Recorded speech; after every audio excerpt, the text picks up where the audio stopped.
We can delay it. Okay. Can I just have you stand just right there? Thanks.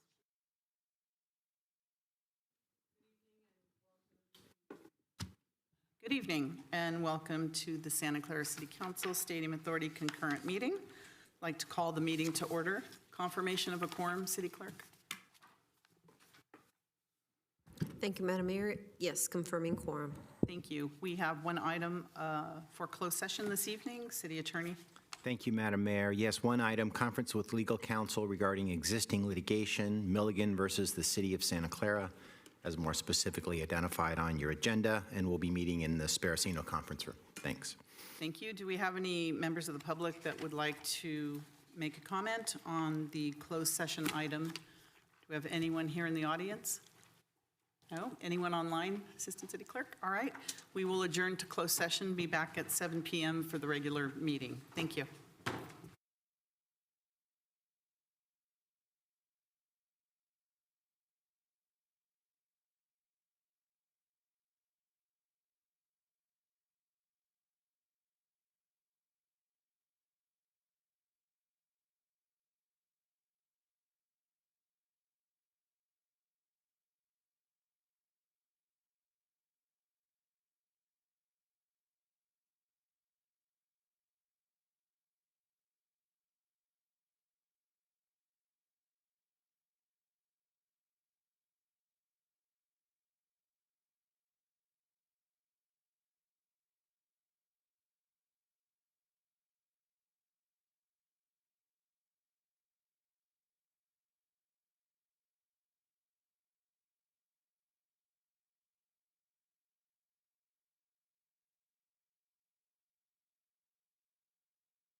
All right.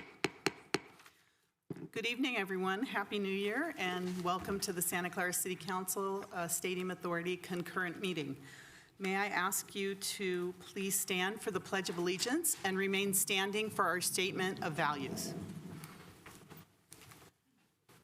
I pledge allegiance to the flag of the United States of America and to the republic for which it stands, one nation, under God, indivisible, liberty and justice for all. As we gather, we humbly seek blessings upon this meeting. May we act with strength, courage, and will to perform our obligations and duties to our people with justice to all. Let us seek wisdom so we may act in the best interest of our people, our neighbors, and our country. All this we ask so we may serve our community with fairness and respect, putting their needs before all. Thank you. Please be seated. May we have the roll call, City Clerk? Thank you, Madam Mayor. Welcome, Council. Councilmember Board Member Gonzalez. Here. Councilmember Board Member Shahal. Present. Councilmember Board Member Hardy. Present. Councilmember Board Member Park. Here. Councilmember Board Member Jane. Here. Vice Mayor, Vice Chair Cox. Here. Mayor and Chair Gilmore. Here. Thank you. The AB 23 announcement, members of the Santa Clara Stadium Authority, Sports and Open Space Authority, and Housing Authority are entitled to receive $30 for each attended meeting. Statement of behavioral standards. The City of Santa Clara has adopted a code of ethics and values and behavioral standards for public meetings to promote and maintain the highest levels of conduct. This includes mutual respect, robust discussion, and allowing city business to be done in an efficient and consistent manner. Please note that as a presiding officer, the mayor and chair's direction in matters of process and decorum should be followed, and the use of the gavel indicates all conversations must conclude and everyone in attendance should come to order and attention. Welcome and thank you for your participation. For those joining us this evening in the capacity as a registered lobbyist, we ask you to please identify yourself as such and disclose the clients and/or organizations that you represent. This is pursuant to City Code Section 2.155.110. Thank you. Thank you. So, good evening, everyone. Again, Happy New Year. For today's meeting, the council's back in person and conducting its meeting in a hybrid manner. The public is welcome to attend in person, and the city continues to use a Zoom feature to allow participation from your home or office. Members of the public can still join via the link and/or call into the Zoom meeting phone number shown on the screen now. If you would like to speak on an agenda item or during public presentations, please raise your hand on the Zoom application or press *9 on your phone. Please only raise your hand while the item you're seeking to speak on is presented. Staff will enter your name or the last 4 digits of your phone number, and I will call on you to speak. As a friendly reminder, members of the public have 2 minutes to speak on an agenda item and 3 minutes on public presentations, and those are reserved for topics that are not on the agenda. Prior to each agenda item, staff will lower your hand to ensure that members of the public are seeking to speak on the appropriate agenda item. So we'll move now on to the council agenda. Okay. Reports of action taken in closed session. City Attorney. Thank you, Madam Mayor. Council did meet in closed session on item number 1, conference with legal counsel regarding existing litigation, Milligan versus the City of Santa Clara. However, there was no reportable action. Thank you. Next, we have continuances, exceptions, and reconsiderations. And I understand we have one request for a reconsideration. Please come forward, and then I'll ask the rest of the council and the public if there's any others. This is just the one I know about.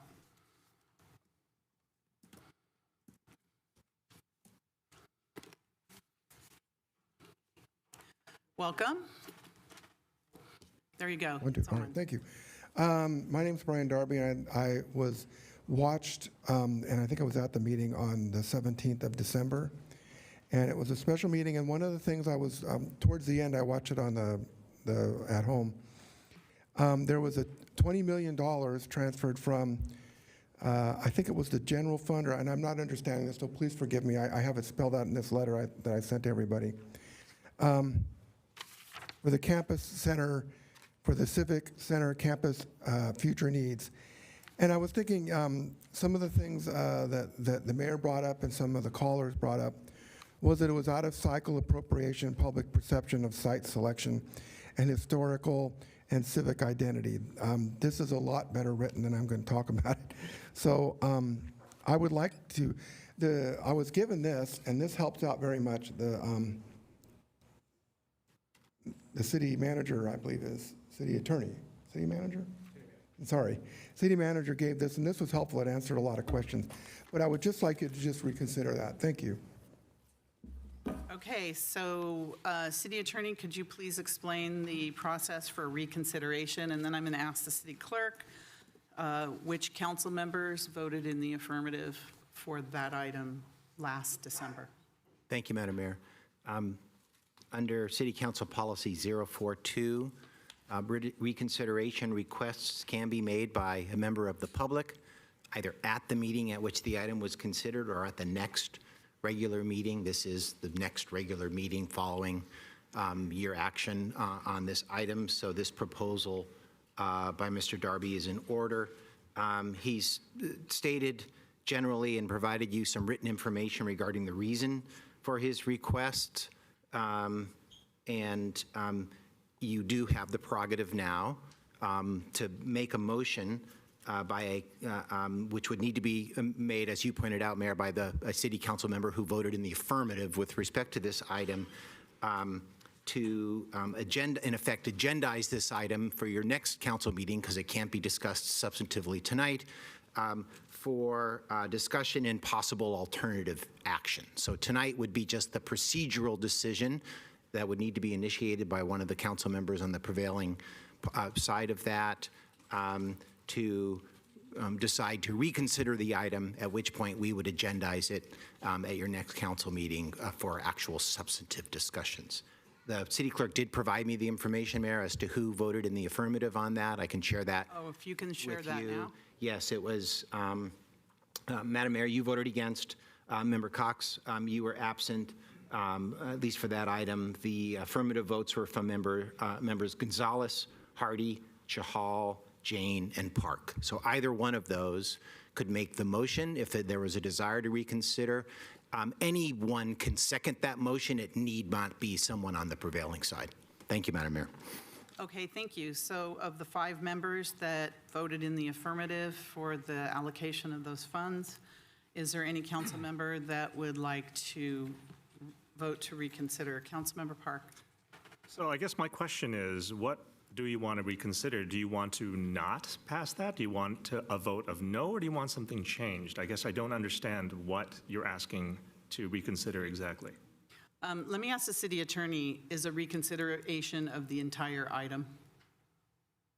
Does that, when you reconsider an action, is it reconsideration of the entire item? Yeah, that was, it was quite an item, right, with multiple items. I think for our purposes, that particular decision can be carved out and presented to you for discrete action. So let me ask the applicant, was that reconsideration of just the $20 million, 20+ million?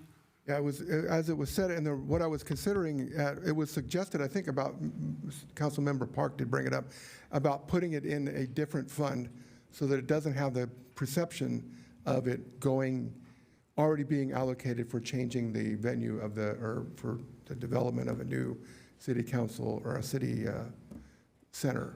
So the question is it just for the 20+ million? It's just for the 20 million. Just for the 20+ million item? Consider it, just to explain it more to the public. The publication I was given helped do that, but I didn't get it until the 13th, so I wasn't able to, anyways, that's my, Okay. I'm new at this, so I'm sorry. No, that's fine, and you're fine. It's just we want to completely understand what the And request is. and if you look at the bottom of what I sent, that was what what I would reconsider, putting it in a more generic account so it has more of. Before any other action can take place, if the item is reconsidered, then it would be again discussed at a council Okay. meeting, again with, maybe the same or different type of direction. Okay, thank you for doing that. Right, City Attorney? Okay. Councilmember Park, does that answer your question? Yes, but I mean, they're just a phrase that we use, which is de novo. Would that be considered new just for that one item as if no other discussions took place? Or would that, we just continue, we say, we take into account all the discussion that happened earlier, we can take into account anything, and we move on with potentially a new motion and a new outcome?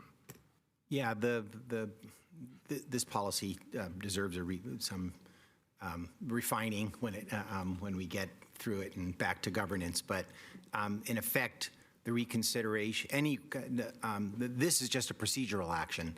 The substantive action would be, under the policy, is supposed to focus on new information as opposed to, the same, having the same conversation over again. So. Because I believe that's also required for the reconsideration. So I guess my follow-on question to that would be, what is the new information that's being brought forward for us to, initiate the reconsideration? You could reasonably request that of the person making the request of you, but the action on whether or not to reconsider is more procedural as opposed to substantive. So it doesn't require new information because that's been traditional? For this action, no. The focus of when you get into the substantive discussions about it is what's different and new that should inform us as to whether or not to go a different direction. So, and that's done at the time. So we reconsider without new information, and we vote to reconsider without new information, and then we can bring new information at the reconsideration. That's right. This is purely procedural to decide whether or not you want to go through that substantive exercise, and it would be agendized for that at your next meeting. Understood. So I guess at this point, I would like to ask the requester if there is any new information. I understand that there was information provided by staff which clarified things, but I don't know if there's any new information that would cause us to reconsider. Maybe the requester could read his email for the public. Okay, pursuant to City Council Policy 42, I am formally requesting that the City Council reconsider the action taken during a special meeting on December 17th, specifically regarding the allocation of $20,350,000 to the Civic Center Campus Future Needs Fund. Reasons for reconsider: commitment to collaborative governments. I would like to clarify that this request is rooted in a desire for a procedural transparency and not based on any belief of personal misconduct or improper dealings between city staff, private parties. I respect the professional responsibility of the city manager and the council to explore solutions to our AG infrastructure. My concern was centered on governance and public perception that the necessary of community engagement for the decisions in the magnitude, basic for reconsideration, procedural and transparency observations. While the $20,350,000 allocation is a planning set aside rather than a final construction fund, the mechanism and timing of the fund of the transfer warranted further review to ensure transparent mandate.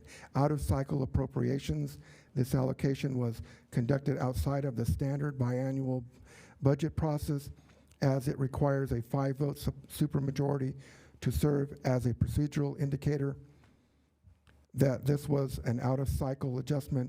Such significant fiscal shifts benefit from the broader public vetting typical of a standard budget cycle. Public perception of site selection. Surfacing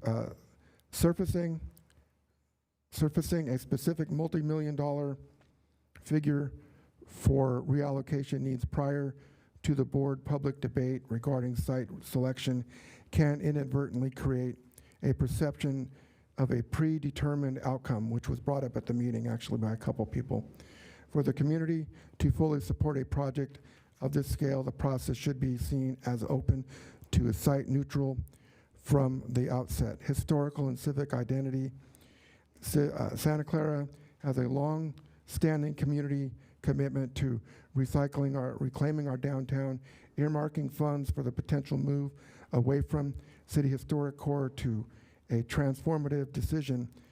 Procedural best practices suggests that a dedicated public workshop should occur before the funds are designated to any specific reallocation plan. Procedural resolution: to ensure the best long-term outcome for the city, I urge members of the prevailing side of the motion to recommendation, I suggest a council consider placing these funds in a neutral land reserve, which was brought up again at the meeting. This would allow the city to conduct a professional, transparent outreach process for evaluation of all visible, viable options, including the downtown core and the Agnes campus, prior to specific project labeling. So what I would request is that the funds, as was requested at the time, some people brought up, and it was discussed, that the funds go to a neutral account, so there's not that perception of an thing already brought up, and that was also brought up at the meeting during the discussion. Thank you. Thank you very much. So the question is there any of the 5 members that voted in favor of this inclined to make a motion for reconsideration?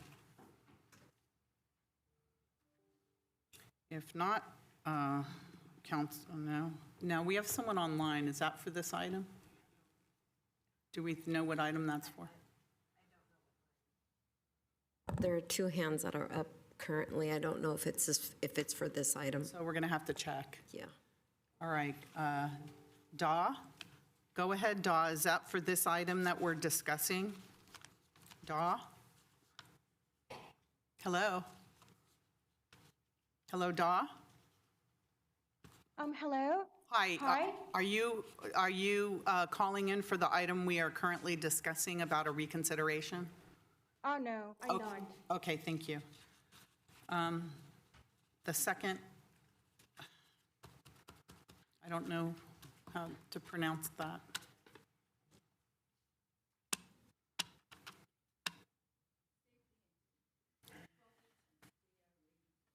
Oh, okay. Hello, are you from Ichon? Hello? Hello, hello? Hello. Hi, are you from Ichon? Yes. Okay, hold on. We'll be right with you shortly. Thank you. Hang in there just a second. Okay. I'm going to ask one last time. Is there any, we have Dan. Go ahead, Dan. Yes, thank you, Ms. Mayor. I actually, jumping in here, I want to concur with what Mr. Darby's saying here, that it's, this money is being allocated to a specific, to the specific issue of moving City Hall and those civic center lands, and that money, everybody on this dais has vocalized that they are for the downtown.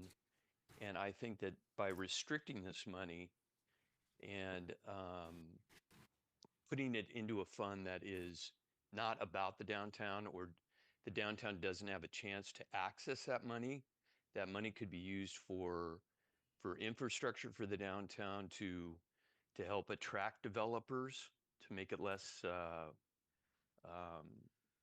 costly for those developers to come into the downtown. So I completely agree with what Mr. Darby's saying here.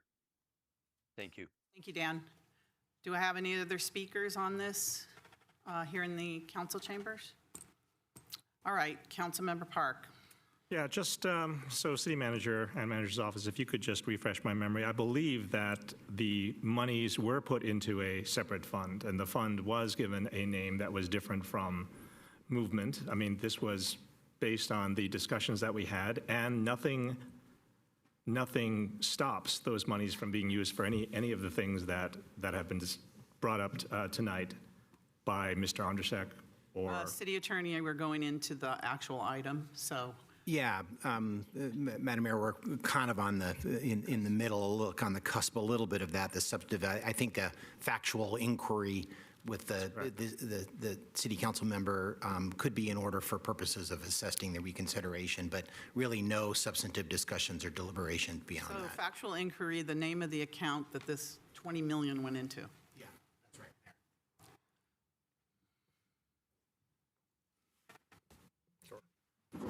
Do Do you have that at your fingertips? I actually don't have it at my fingertips, but I'm going to look to the city clerk who can bring it up.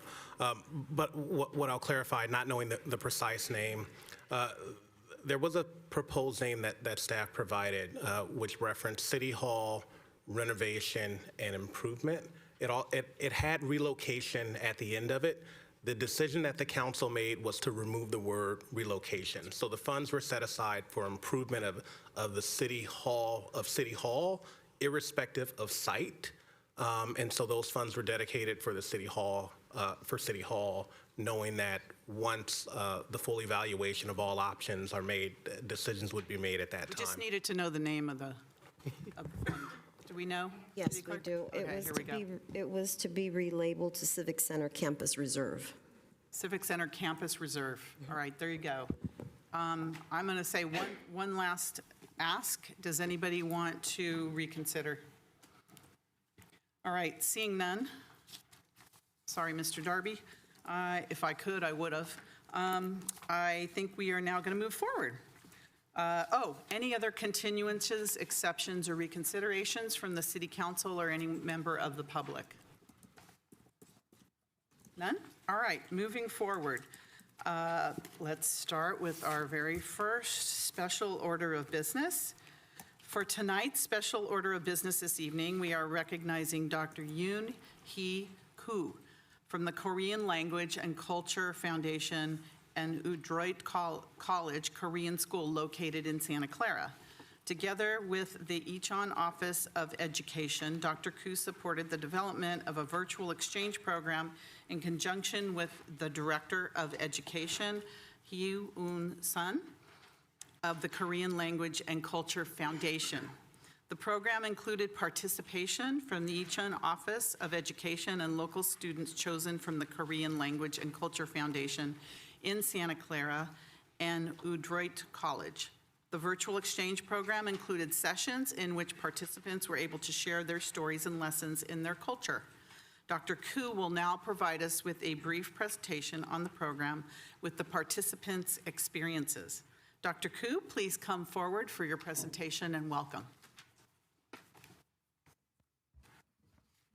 Honorable Mayor Lisa Gilmore and the members of City Council, good evening.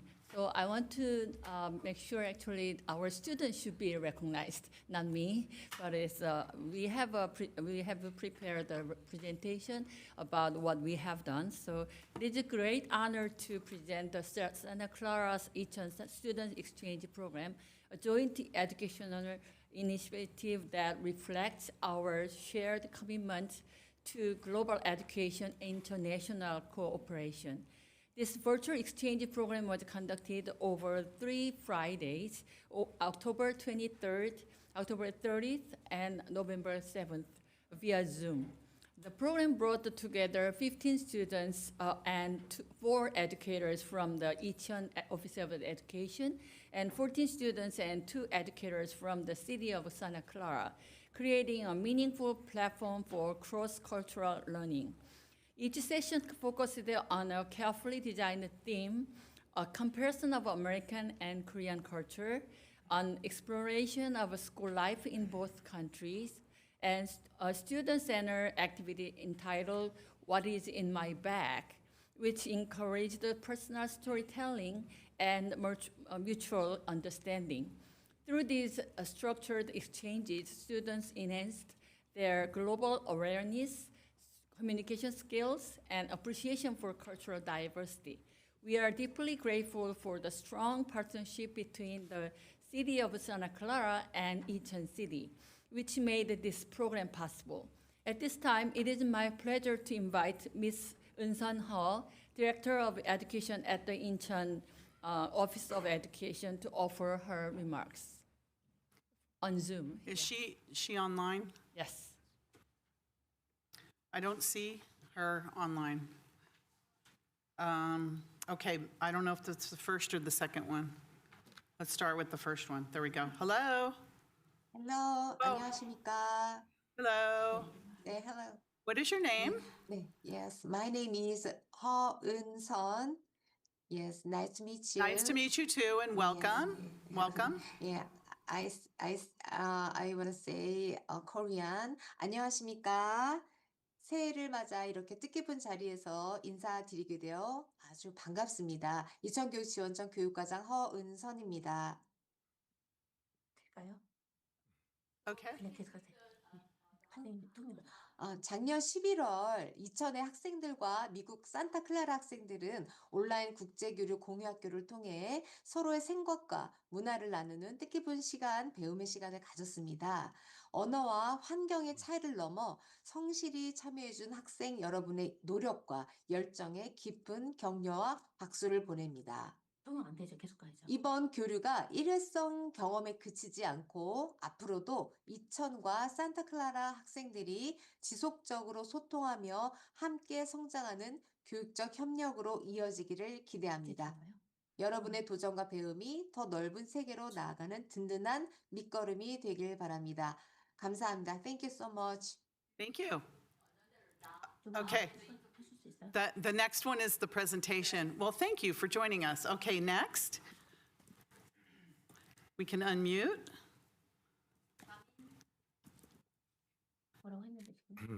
Hello?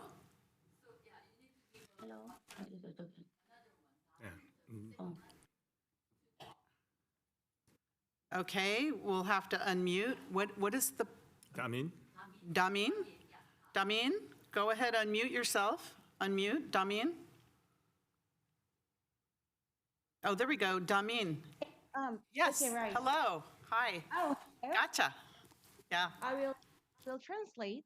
I will translate the congratulatory speech from the director of the educational affairs at the Icheon Office of Education. So, hello everyone. It's a great pleasure to meet you all on such a meaningful occasion as we welcome the new year. I am Hon Son, the director of educational affairs at the Icheon Office of Education. Since last November, students from Icheon and Santa Clara have shared their thoughts and cultures through our online international exchange share school, creating a truly valuable learning experience. I would like to send my deepest encouragement and applause to all the students who participated with such sincerity, overcoming differences in language and environment. I hope this exchange isn't just a one-time event, but rather leads to ongoing educational cooperation, where students from both Icheon and Santa Clara continue to communicate and grow together. I sincerely hope that your challenges and the lessons you've learned here will serve as a strong foundation for you to step out into the wider world. Thank you so much. thank you. Hello. Okay, so in our meetings with our... Do you want to introduce yourself and tell us what school you go to? Okay. My name is Ryan Park, and I go to Leland High School. Okay, nice to meet you. My name is Amy Jung, and I go to Piedmont Hills High School. Nice to meet you too. Thank you. Are you giving us the presentation? Okay, go ahead. Okay, so in our meetings with our fellow students at Icheon, every meeting we had presentations that presented an aspect of our culture. For example, the Icheon students introduced us to their school lives and their school culture, and we did the same. And through these presentations, we were able to see the differences and similarities in our cultures.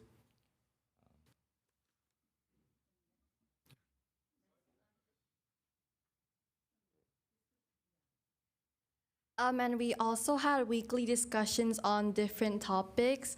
For example, we had AI in the classroom, if it's an opportunity or a threat, and a urgent problem that should be addressed in the world. So this gave us an opportunity to see different perspectives of other people about worldwide topics.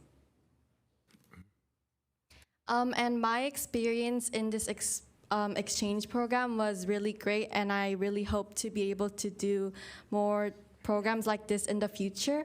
I got to understand and see the culture of Korea more, and I got to research and learn more about my own culture as well. And I also built friendships overseas, and we still sometimes chat over phone. I also experienced pretty much the same thing. Even though I learned about their cultures, I think the biggest thing that I gained from this exchange program was the connections that I made overseas. I still talk to the people that were in my group, and I play video games with them all the time, and I still call with them. And I hope to do something like this in the future so I can make more connections with people in Korea. Thank you for listening. That's all we have. Thank you. Dr. Koo, do you have more? Is that? Yeah. Okay, so I'm going to ask, well, I think Councilmember Park wants to say something, then I'm going to ask you to join us here. I have a recognition for you, and we'll have the students come up here to take a photo with the council. Councilmember Park, did you want to make some comments? So I want to thank everyone, Korean and non-Korean alike. For the Koreans, 새해 복 많이 받으세요, for the Happy New Year.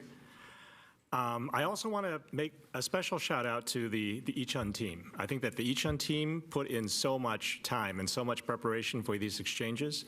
I think the first day was kind of a technical tour de force. We had a lot of, they actually built an app in PowerPoint. And I thought that was pretty amazing. I want to say that I look forward to more of these presentations. I look forward to just a beautiful, burgeoning sister city relationship with Icheon, with a Korean sister city. I would love the Korean community to come out and support. I'd love anyone that's interested in Korean culture, come out and support. You don't have to be Korean to be part of the exchange, and we invite everyone. Thank you. Thank you. And while we have other students here, why don't you come up, introduce yourselves, and tell us what school you attend, since you're here.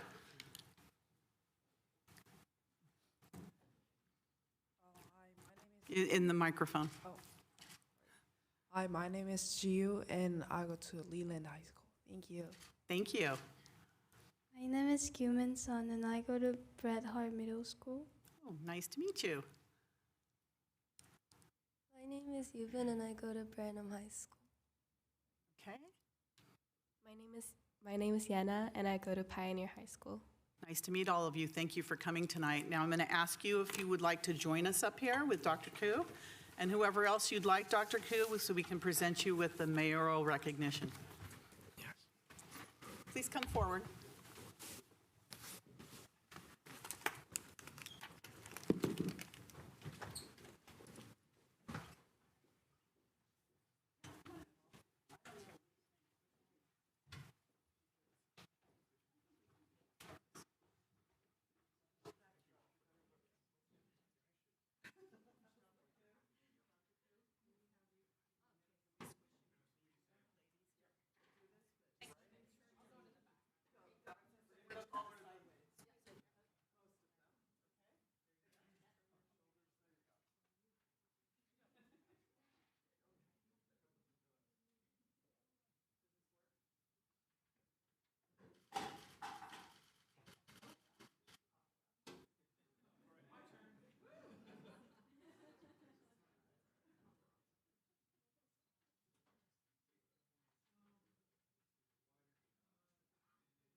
I was told.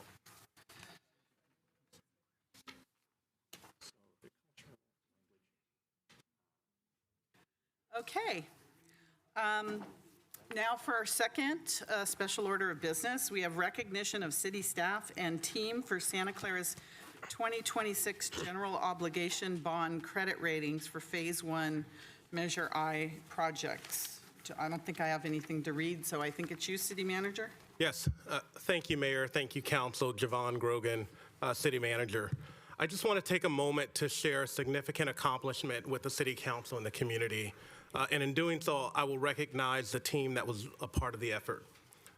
As the community knows, in November of 2024, the community adopted Measure I, which allows the city to sell $400 million worth of bonds, which will be paid by increased property taxes.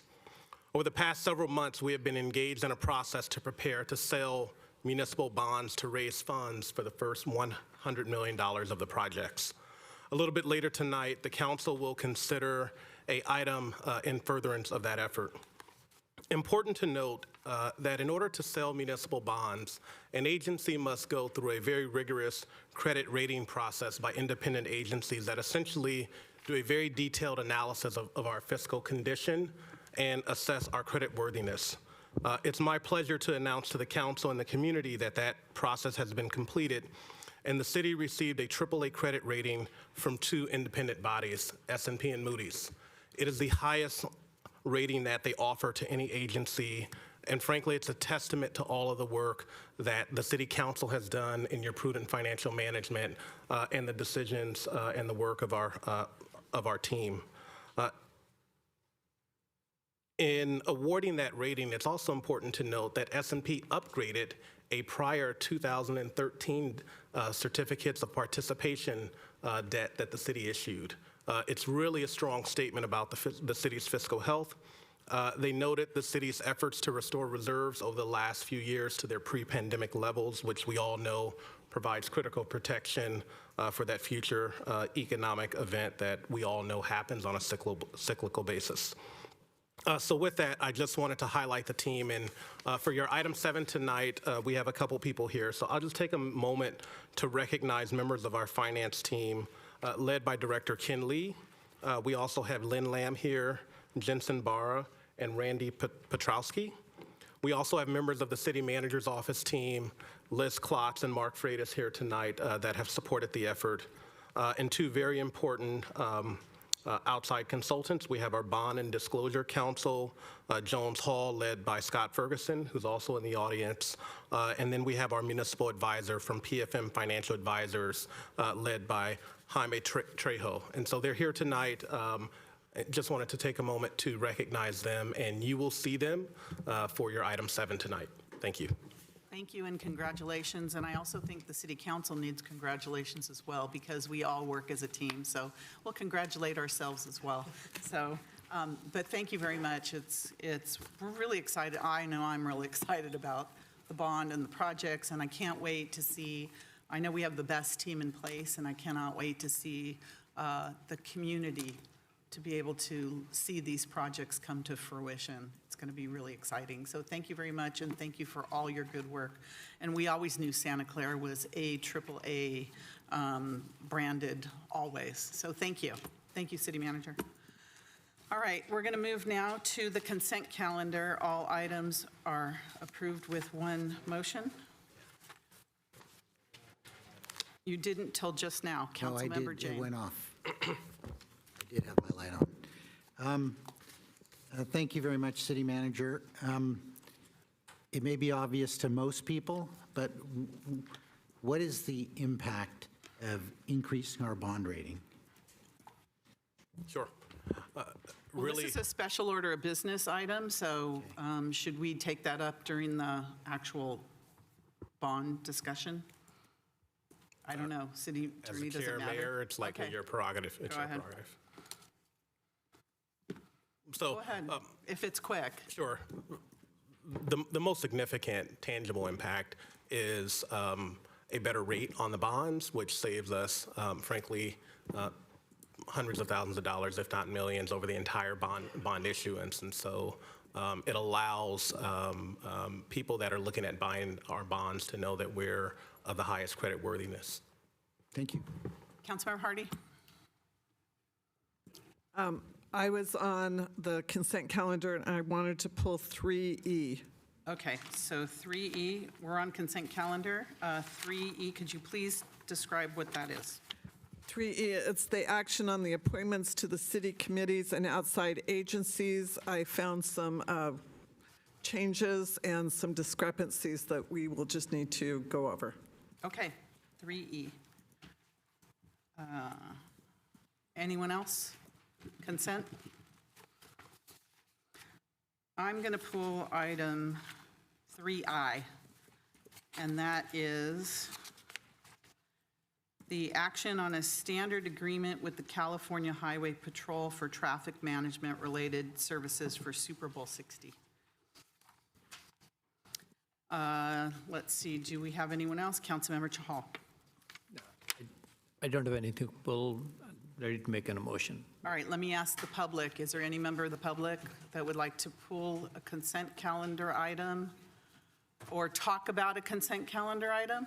Yes, I'm looking at you, Elizabeth. I know why you're here, so. Good evening, Council and Santa Clarans. I'm here on behalf of Assemblymember Patrick Ahrens. Hi, good evening. Elizabeth on behalf of State Senator Dr. Aisha Wahab. And we just wanted to offer our congratulations to the soon-to-be Vice Mayor Albert Gonzalez, and also thank Councilmember Kelly Cox for your dedication and service to the City of Santa Clara as Vice Mayor. And we would love to present you on behalf of the State of California with a certificate for all the hard work you've done. We can do that now. And this is, you'll have to give it back if we don't approve this, though. Okay, so Albert and Kelly, if you'd like to go down front and someone can take a picture. Just otherwise, if we pull it for consent, you might be here all night, so we don't want to do that to you.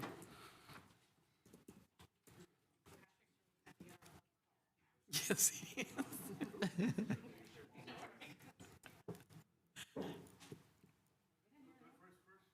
Oh, one at a time.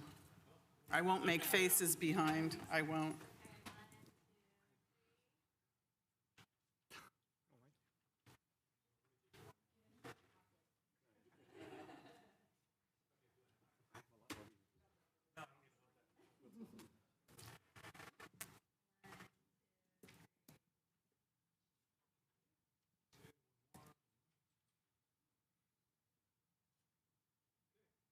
I think I should hold those. Hand those over.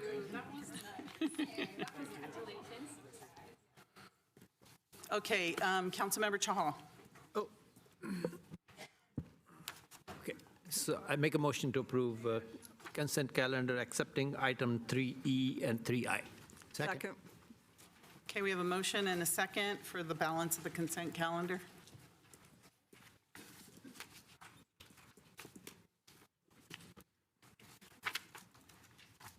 Please register your vote.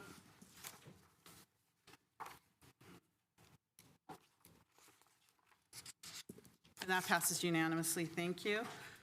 Next, we have public presentations. I believe we have quite a few public presentations. Assistant City Clerk. All right. We're going to start with Lucilia Ortiz. Lucilia.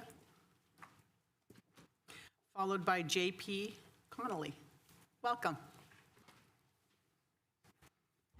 Hello, good evening. Thank you, Mayor and City Council. My name is Lucila Ortiz, and I'm here as a staff member from Working Partnerships USA, and also a member of the Immigrant Protection and Empowerment Network, IPEN.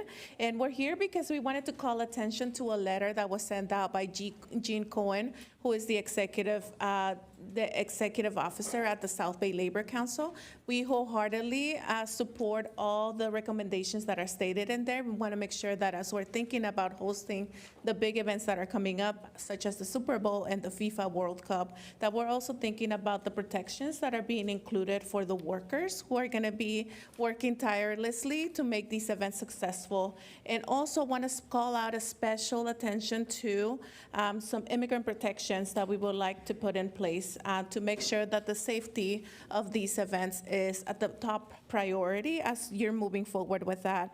And specifically, we're thinking about how your police department is thinking about de-escalation. We know that ICE has made a threat that they will be present at the Super Bowl. And with that, with everything that is going around in the country and the attacks that are happening in our community, a lot of members of the community will find that they would want to express their disappointment with what's happening in there. And so how is the police actively thinking about de-escalation and thinking about potential scenarios that might come up in that case? And secondly, IPEN has been in conversations along with the South Bay Labor Council and working partnerships with the Sharks, and we have been able to come up with an agreement about certain protections that can be put in place within the arena itself to make sure that within the arena, it is protected for immigrant workers and community members. And we would like to have a conversation about the Levi Stadium and how you can also follow some of those protections that we believe are highly encouraged, to do and are really necessary for that.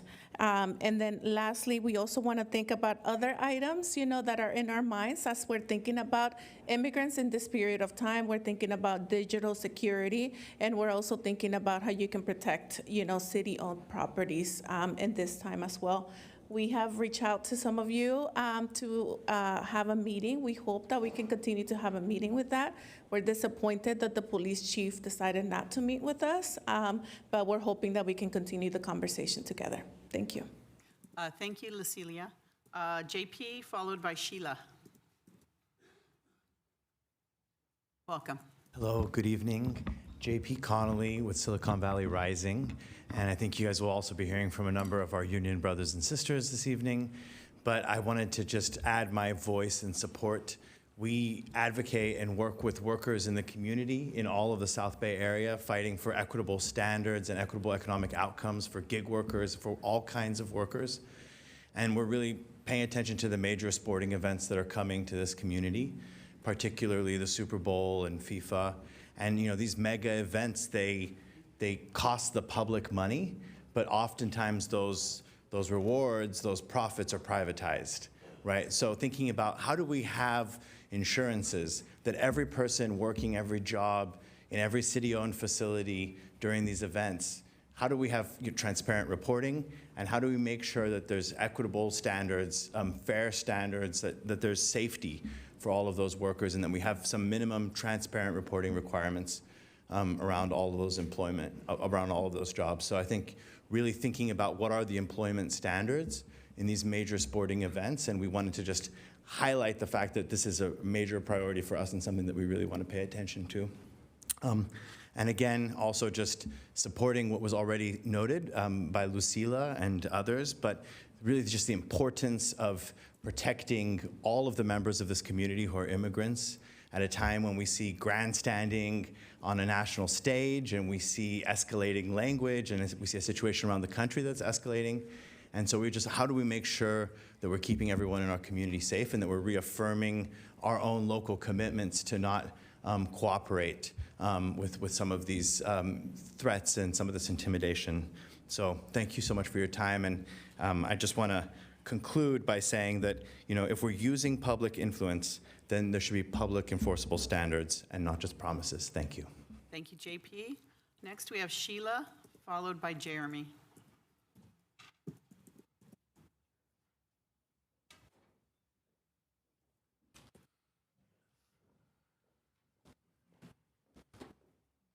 You have a standing ovation already. Hi, Sheila. Do I need to hit any? Oh, no, you're fine. Go ahead, please. Great. Mayor, members of the council, my name is Sheila Lawton. I work for IBW, Local 1245, and I'm an assistant business manager. I am also the lead negotiator for Unit 3 bargaining. I am here tonight to express our frustration and disappointment with the progress of our labor negotiations. It is not IBW's practice to stand before the governing body to publicly raise concerns about the progress or lack of progress at the bargaining table. We entered these negotiations in good faith with the sincere hope of concluding our agreement by the end of the year in a positive manner, allowing us to fully support the city as it steps into the world stage not once, but twice this year. Instead, we find ourselves here because we feel we have no other option, and because frustration and resentment continue to grow as meaningful progress remains elusive. I want to be clear at the onset. The men and women responsible for operating and maintaining this electric system are dedicated professionals. Effort and commitment are not the issue. The issue is that the system supporting their work has not kept pace with operational reality. Operational demands at Silicon Valley Power have grown significantly. Peak loads are higher, system complexity has increased, and the overall risk profile is greater than it has been ever. Yet workforce levels and labor framework supporting the system have not kept up. In practical terms, the utility is operating with sustained vacancies, heavy reliance on overtime, and fewer qualified personnel covering critical infrastructure than the system was designed to require. This is not a minor staffing challenge. It is a reliability and safety concern. For a utility serving this load and infrastructure footprint, field staffing depth is far thinner than the industry standard would consider resilient. We also operate in one of the most expensive regions in the country. When compensation does not keep pace with the cost of living, recruitment and retention suffer. Qualified workers have options, and misalignment between wages and regional cost make it increasingly difficult to attract and retain the workforce the system depends on. At the bargaining table, our request has been straightforward. Reasonable proposals that reflect operational reality and demonstrate a genuine commitment to the city and its utility. Instead, we continue to see proposals that widen the gap between expectations and reality. I need to be candid. This workforce is deeply frustrated by the lack of meaningful progress, particularly attempts to roll back provisions that were negotiated and agreed to in our last set of negotiations. Rolling back recently settled provisions erodes trust and creates instability in a system that depends heavily on continuity, experience, and institutional knowledge. From our perspective, these proposals risk undermining workforce morale, retention, and system reliability. Despite that frustration, our objective is not conflict. Our objective is a labor framework that supports reliability, safety, and long-term system health, and most importantly, support for the employees who make SVP work every day. Public power depends on a stable, supported workforce. We remain committed to bargaining in good faith. We are asking the city to meet us there with proposals that recognize the responsibility, risk, and value inherent in the work performed every day to keep this community's power on. And as you look behind me, you will see the people that do this for you every single day. We just ask that you give us some respect at the bargaining table. Thank you for your time. Thank you, and we hear your words, and we appreciate everything that all of our workers do for the city, especially Silicon Valley Power. So you are very, very valuable to our community. Thank you very much for bringing your concerns to us this evening. Thank you, Sheila. Thank you.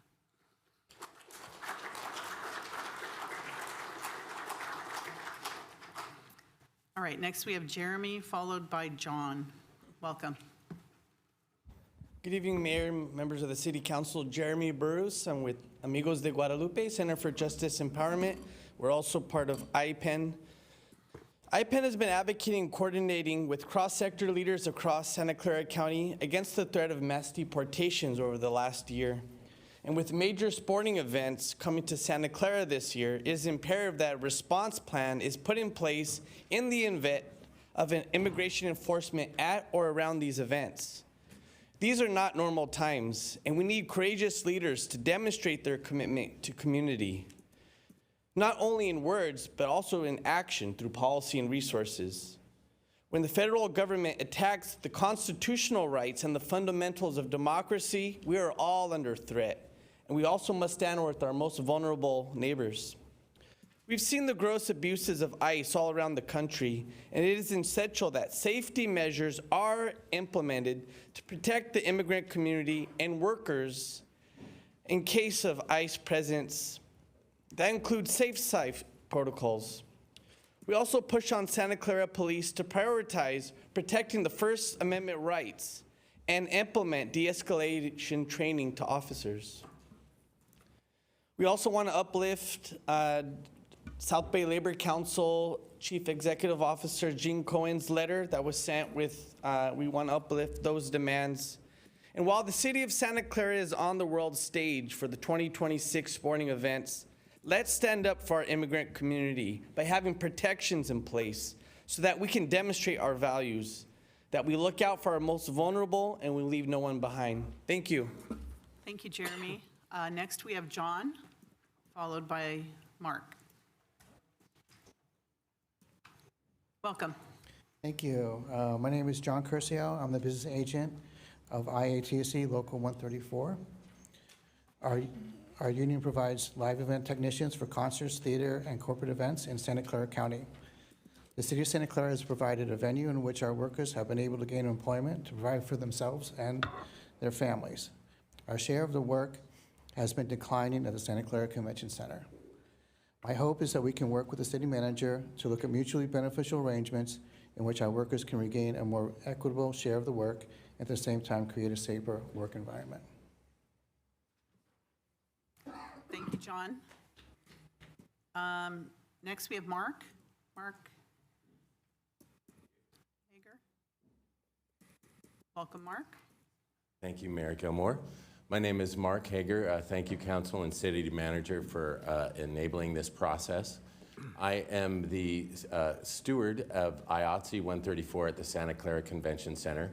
I've been there for 30 years as both alternatively head electrician and head video. I was there at the last Super Bowl. I was head video for the Convention Center and have been at pretty much all of the largest events there, thousands in fact.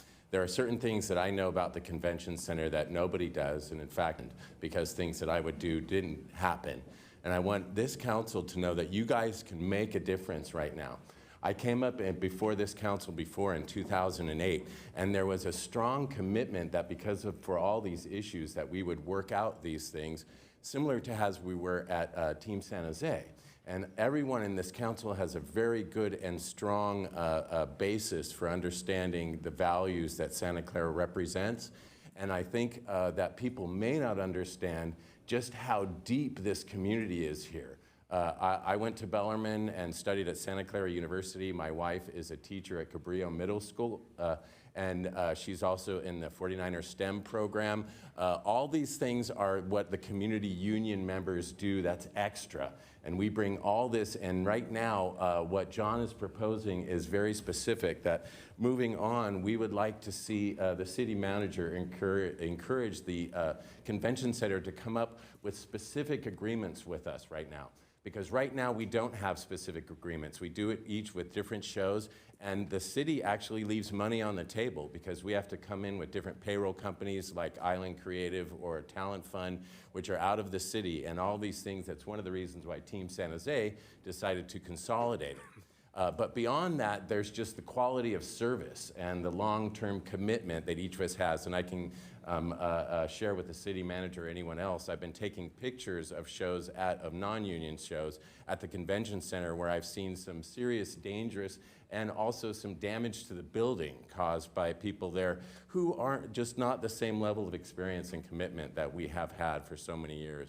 So I really appreciate this community and what you guys have done, and I think you can actually make that vision really come alive at Santa Clara in the same way it has at Levi Stadium, for example, under John's direction there. Santa Clara and can really be a vital convention center, and we're part of it as we always have been. So we would like you to consider that city manager, those agreements moving forward for the Super Bowl and from now on. Thank you. Thank you, Mark, and thank you for your long-term service to the Convention Center in Santa Clara. Thank you. Who did I call next? Well, Brian, followed by Kimberly, or was she from the last one? Was Kimberly the last?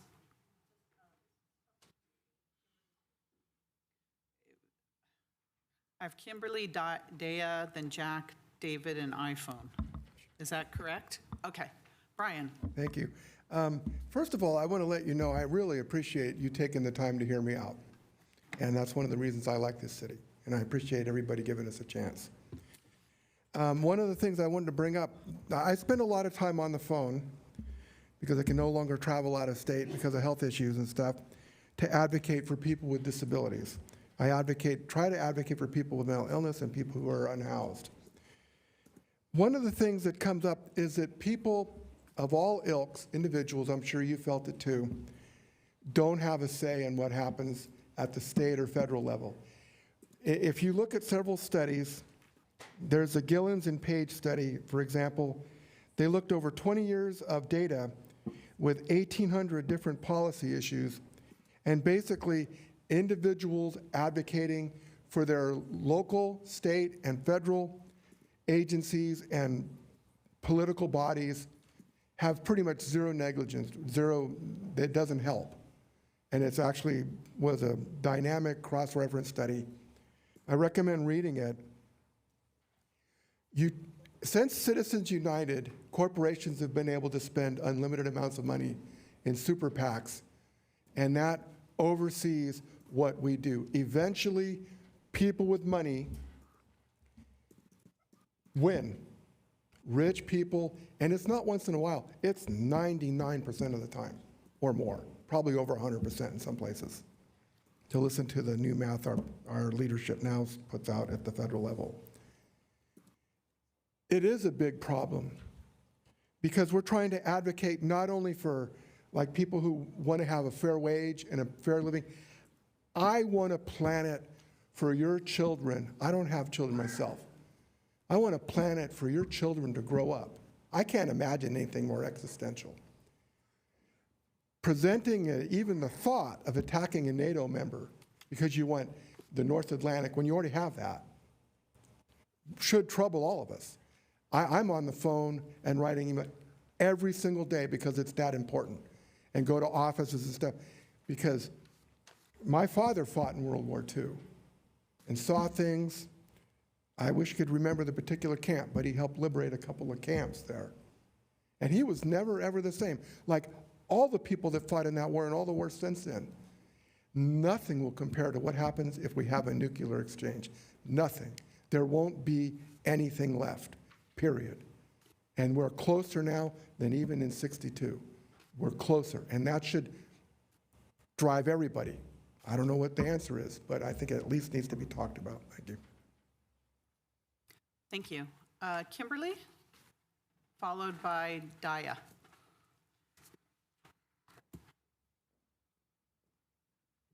Welcome. Hi, good evening, Honorable Santa Clara City Council members. I'm Kimberly Wu, and I represent Services Immigrant Rights and Education Network, which is known as SIREN. We serve our Bay Area communities, including Santa Clara County and Central Valley, through community empowerment, civic engagement, direct legal services, and policy advocacy. We're also a member of the Immigrant Protection Empowerment Network, otherwise known as IPEN, which some of my partners are here today. And on behalf of SIREN, we strongly support all recommendations from the South Bay Labor Council Executive Officer Gene Cohen's letter to the Council. I'm here to uplift our organizing to protect the constitutional rights and safety of our immigrant communities in light of the upcoming major sports events. With the very real threats of mass federal immigration enforcement to the Super Bowl that's happening in less than a month, and the looming $170 billion that the federal administration now has to recruit violent, untrained, and armed officers, and the same money to lock our families away in inhumane cages, the time to act is now. These sporting events are supposed to unite our communities in celebration, but due to the federal administration's relentless attacks on immigrants, our loved ones fear leaving their homes and have to think twice about attending these events. And the strongest way to protect ourselves is to be organized. So per the letter, I'd like to uplift a few strong protections, such as prohibiting ICE and any other federal immigration enforcement agent from accessing the property unless there's a valid judicial warrant, training your staff on these crucial guidelines to protect our workplaces, such as the right to remain silent, and posting clear signage on private spaces.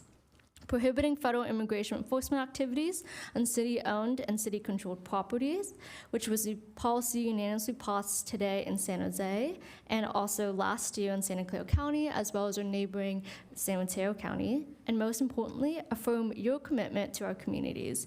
And by refusing any cooperation with ICE and by establishing safe site protocols at these sports venues and creating a comprehensive response plan if federal immigration enforcement do decide to show up.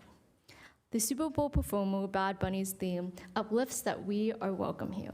And as a proud daughter of immigrants from Hong Kong and the Philippines, it is powerful to see a world-class performer stand up with our immigrant communities during this heartbreaking time of brutal, federally sanctioned violence.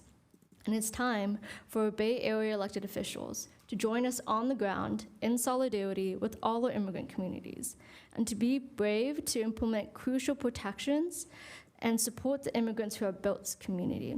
It's time to use all our resources, tools, and allies to protect our communities during this time, and that's how we keep each other safe. Thank you. Thank you, Kimberly. Next, we have Daya, followed by Jack. I think Jack's online. Jack, David, and the rest. Welcome. Hello. Good evening, Mayor and council members. My name is Deo Kunkun, and I am with Unite Here Local 19. I'm proud to represent food service and hospitality workers in Santa Clara. The Super Bowl and World Cup will rely on thousands of workers, including immigrants and low-wage workers who often face the greatest risks and least protection. We are asking Santa Clara to lead by affirming that every worker deserves safety, fair pay, and dignity. That means strong contracting standards, transparency about who is doing the work, and clear policies to protect workers regardless of immigration status. These events must uplift workers rather than expose them to harm or exploitation. We also ask that labor organizations and community partners be included in planning because we bring knowledge on safety and workforce conditions that can prevent real problems. If Santa Clara leads with fairness and partnership, these events can bring pride not just to the stadium, but to every worker who makes them possible. Thank you. Thank you, Daya. Next, we have Jack, who's online. Jack, go ahead, Jack. You can unmute yourself. You can unmute Jack. There you go. Hello? All right, thank you. Good evening. Good evening, Mayor and council members. My name is Jack McGovern. I'm the political director with the South Bay Labor Council, and I'm proud to represent Santa Clara workers. As the city prepares for the Super Bowl and World Cup, we are here to remind everyone that city employees are not spectators to this work. We, the Labor Council, IAFF, IATSE, Unite Here, SEIU, and more, are the ones who keep services running, respond to emergencies, maintain facilities, and protect public safety. When crowds leave and the cameras are gone, we remain on the ground serving residents. And we are asking that the city bring workers and unions into planning conversations early and throughout the process. Our firsthand knowledge of staffing, safety, and daily operations is critical to preventing problems and keeping residents safe. Respect for workers starts with listening to them. City employees deserve a real seat at the table, and we stand ready to partner with you for a successful 2026. Thank you. Thank you, Jack. Next, we have David. Go ahead, David. You can unmute yourself. There you go. Good evening, Madam Mayor, City Manager, and esteemed City Council members. Thank you for the opportunity to speak. My name is David Levinson, and I am a member of the International Alliance of Theatrical Stage Employees. We are the union and families who work backstage on theatrical events, entertainment concerts, and conventions here in Santa Clara.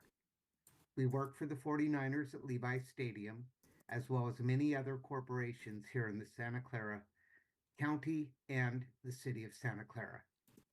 With regards to the letter that Gene Cohen with South Bay Labor Council has written, I'd like to share a few thoughts. As Santa Clara prepares for these global events, Super Bowl 60 and FIFA, attention must stay on city-controlled facilities, especially the Santa Clara Convention Center. This site will be a major hub, yet today it operates without consistent labor standards or clear worker protections.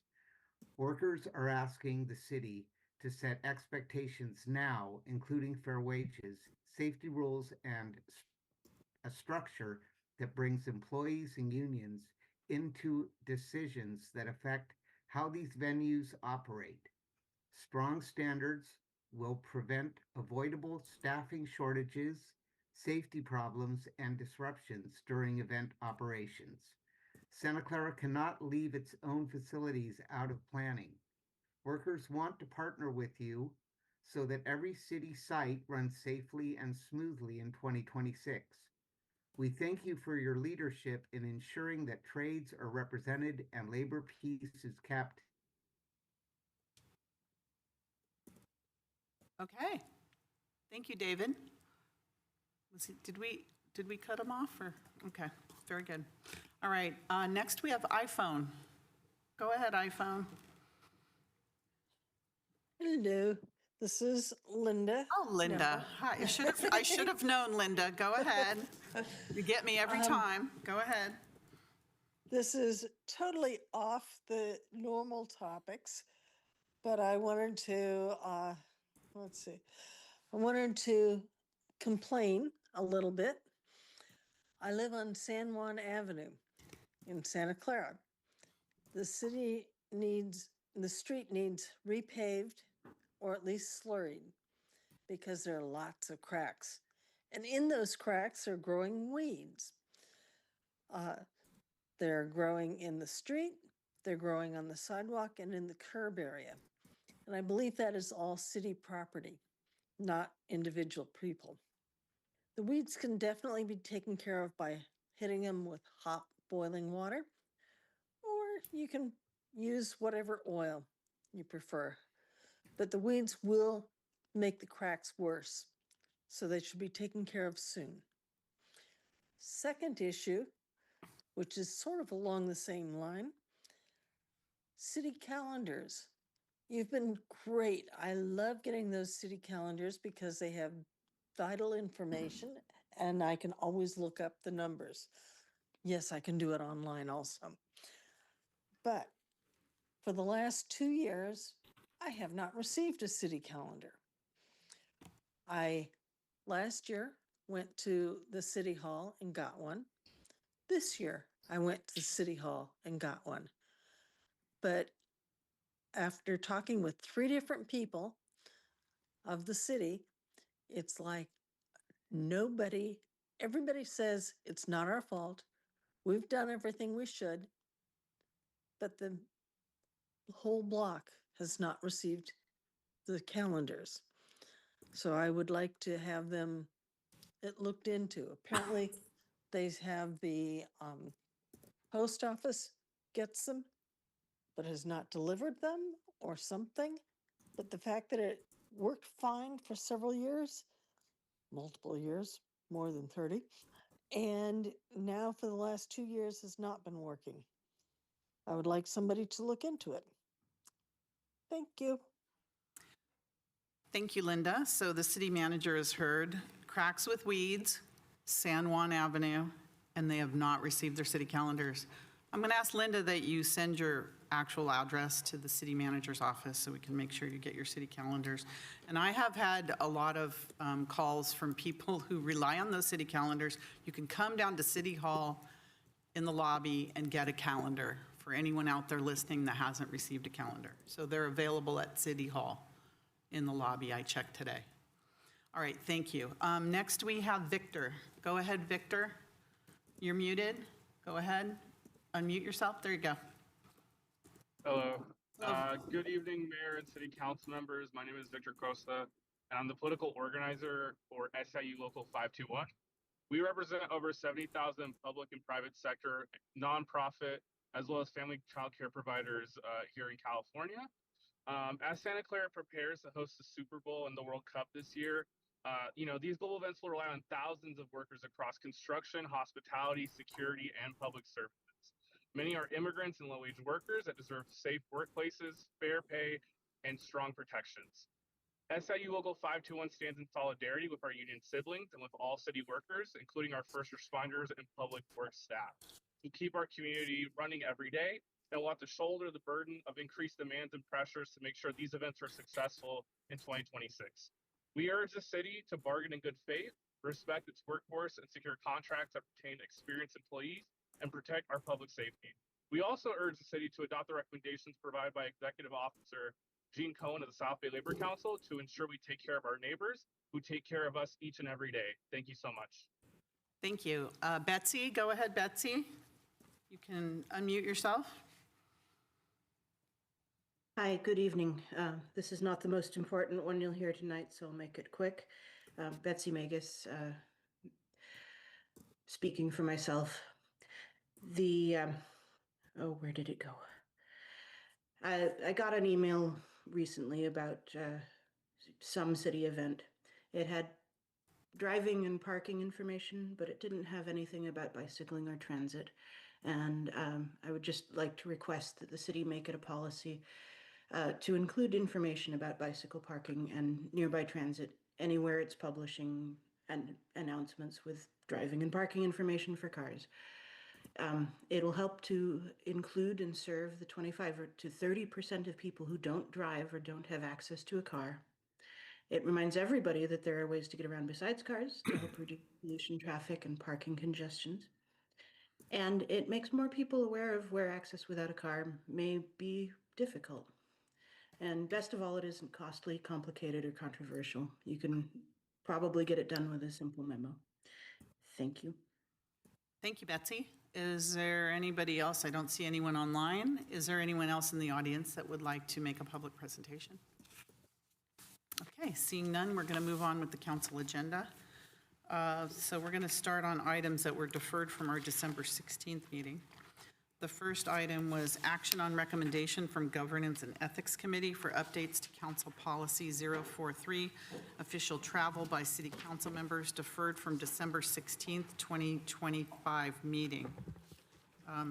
City Manager. Sure. Thank you, Mayor, Council, members of the community. As part of the Governance and Ethics Committee work plan, we are undertaking a comprehensive review of all city council policies. This includes the travel policy for city council members. The proposed revisions were presented to the Governance and Ethics Committee last year. They are now presented to you for approval. As you may recall, this item was originally pulled from the consent calendar from your December 16th meeting, and it is brought back here today for your consideration. We have prepared a full presentation to highlight the proposed revisions and discuss the policy. I'll now turn over the presentation to Araceli Azevedo, Assistant City Manager, who will present this item. Good evening, Mayor and City Council. Amendments to the travel policy, excuse me. Okay. Amendments to the travel policy for the City Council are before you this evening for consideration. A comprehensive review of the City Council policies is underway as part of the Governance and Ethics Committee work plan. This policy, along with the travel policy for boards, committees, and commissions, are proposed to be amended this evening. This first policy was prioritized in response to recurring questions that arose over time, reflecting the need for greater clarity and consistency. The travel policy for the City Council was established to provide guidelines for official travel. Travel is intended to serve a legitimate public purpose. Travel is to be conducted in a fiscally responsible manner and comply with the city's code of ethics and values. The proposed revisions before you this evening include clear procedures for travel on city business, further defines eligible and ineligible expenses for reimbursement, provides further flexibility in some areas, and includes revisions to reporting procedures.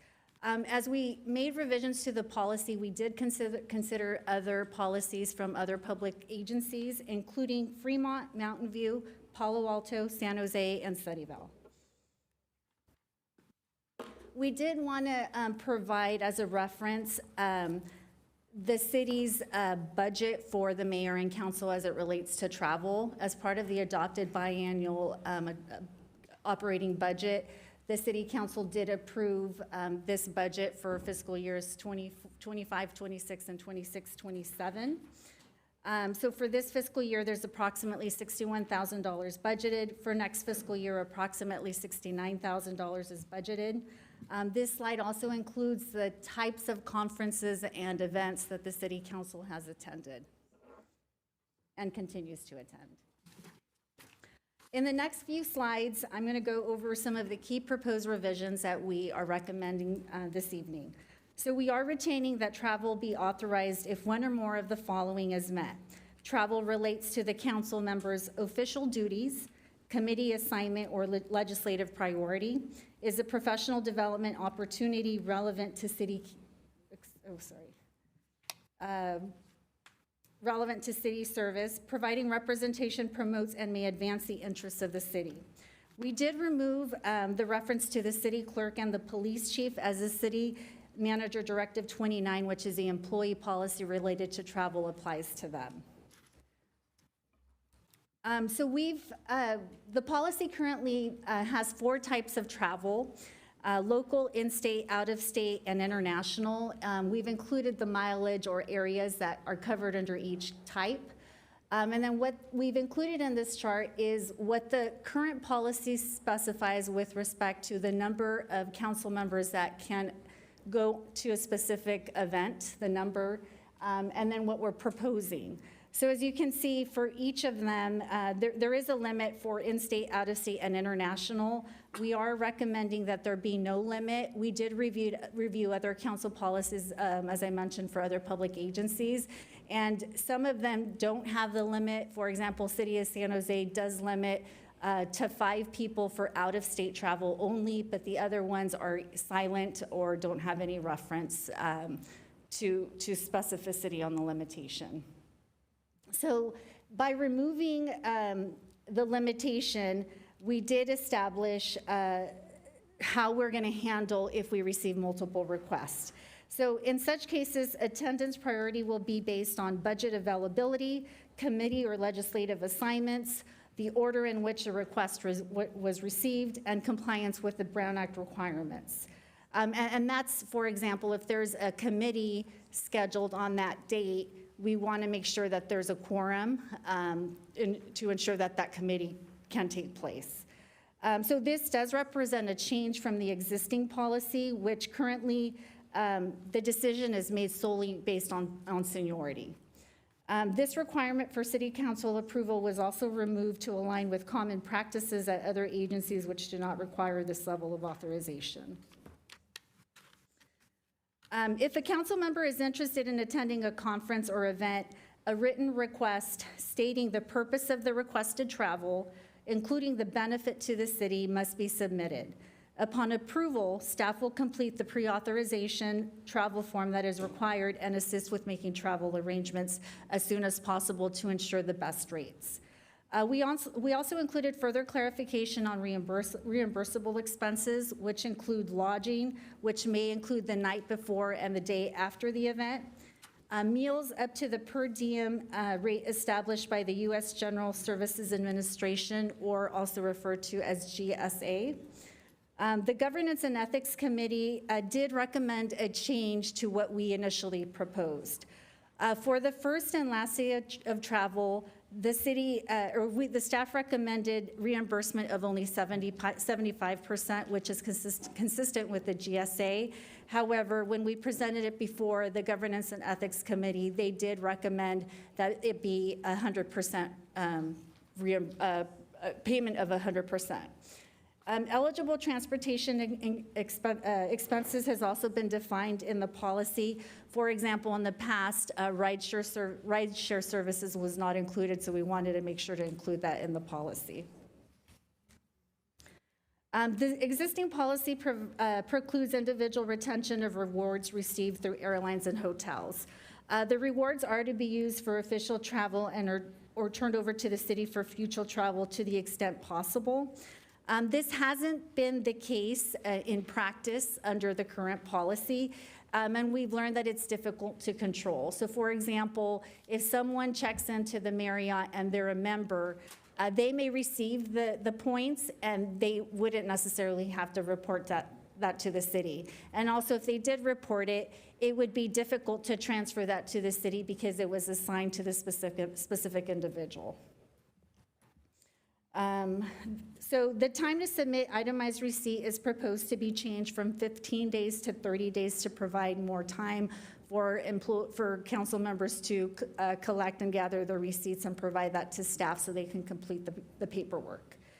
We have retained that written or oral report to city council must be provided within 15 days of return or at the next city council meeting. So staff is recommending approval of the Governance and Ethics Committee to amend the Council Policy 43, official travel by the City Council. That does conclude my presentation, and I'm available to answer any questions you may have. Questions from the council on this? Vice Mayor Cox. Oh, wait, you're not Vice Mayor anymore. Council Member Cox. Yeah, so I pulled this, and thank you for bringing it back. I think that I wanted to understand, and I'll preface this by saying certainly council travel is important, and I think that we need to have a policy around it. When I look at just the budget in general, going from 60 to 70,000 in a time when we are putting pressure on our residents for rate increases, when we cannot reach labor negotiations, everything is tight. It seems like this is a policy, even when you look at no limits on how many people now go in-state, out-of-state, international, it doesn't make sense to me. So some of the questions that I have that I really want to understand, principally one of the things that I want to understand is this is being considered under an ethics commission right now. And I want to know what ethical implications took place that made council member travel a center of our discussion. I don't feel like this tightens up a policy in a time of fiscal responsibility at all. I think this removes guardrails completely. I understand now that the allowance for travel will be navigated by the city manager, but to me, it seems like the standards for travel are really low. I also think at the heart of this, one of the things that's discouraging is we never discuss public benefit of travel. And while the response to council questions said that would be, something that we couldn't ascertain or evaluate, I will tell you, when we give money away at the university, there are impact statements required. And I'll use it as an example. When we report out, I think one of our recent report outs said that one of the council members traveling really enjoyed the mall and the scenery. I do not know how that is a value add to our public. And so I know that we can't assess how many unlimited council members going internationally would be on a budget. That's hypothetical. I also want to understand this retention of flyer miles. In public settings, I think that becomes grievously or dangerously close to a benefit to a council member. I understand that right now the Ethics Commission is also talking about how we are going to get free tickets or city-issued tickets for things, perhaps a credit card issued to them. All of these things look like public benefit. And I really am coming from a point of understanding that I want to know how this tightens up a policy and makes it, this is public money. And I would say if we go to the 10,000 foot level and look at what is going on with our public and how we are perceived right now, this is a foolish thing to do. This is a way that we can tell the public, we'll hold you to a higher standard, but we're going to loosen ours. Now, again, I think that reevaluating a travel policy is always a good thing, but to literally say we have no limits anymore, that there's no seniority in here, so that if the mayor doesn't sign up for to attend something first, too bad. It's first come, first serve. Again, no standards for how. Again, I think that frequent flyer miles can be donated to charitable organizations, but we are looking for a way to put that back in our council members' pockets. So I think this opens up a bigger consideration that there is no way that I would move forward with this unless it really had some guardrails. Why not tell us you have a budget to work within? Everybody has a budget within that. I will tell you, in my 1 year at council, I have never gone before council to ask permission. I only traveled twice, but the policy that exists now wasn't followed. So why are we losing a policy that we're not following in the first place? But again, for me, when we talk about ethics, the biggest thing I want to understand is how do we judge what we're doing and make that something that we can sell to our public right now? I don't think we have a lot of public participation in these meetings, and there's a great reason for that. But I know that if, me sitting as a taxpayer, I would want to understand if you attended 9 conferences this year, what are you bringing back that benefits you? And some of these terms, like saying that we're doing it for professional development now or for recognition, that is so broad. Everybody can travel all the time then. And so I don't mean to be contrarian in this, but this to me, especially when we throw in, and I need to understand, are P cards now part of this policy? Because that was like a one-liner in there. And I don't know if with this, now we are saying it's okay, we're all going to get issued council member cards. So I think I've diatribed enough on that, but I'm sure I'll have further questions afterwards. Thank you. Thank you. Hold on a second. Sorry, I was reading this. Who's up next? Councilmember Jane.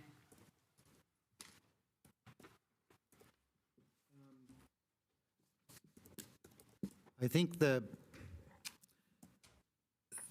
committee that Councilmember Cox was referring to is the Governance and Ethics Committee. So it does cover governance issues. We have a number of policies that have not been updated for decades. And the idea is that there are a number of staff people, a number of council members that do take advantage of frequent flyer miles. There's no way to donate that to the city. The council members don't make their own travel plans. It's the staff that generally books the tickets and makes sure that they are reasonably priced, and they're often at the hotels where the conference is. So you don't really have a choice as to where you're going.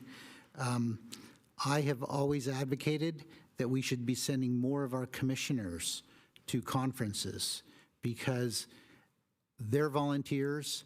They need to be trained. I know when I was a planning commissioner, I went to APA conferences, American Planning Association conferences. I learned a lot. You learn about housing law, you learn about affordable housing, you learn about construction techniques. It is incredibly valuable to go to these conferences. And so I've been pushing for us to increase the budgets for our commissions so that Parks and Rec commissioners can go to the conferences and talk to other cities about what their best practices are. What are they doing? I often bring to this city ideas that I hear that other cities are doing.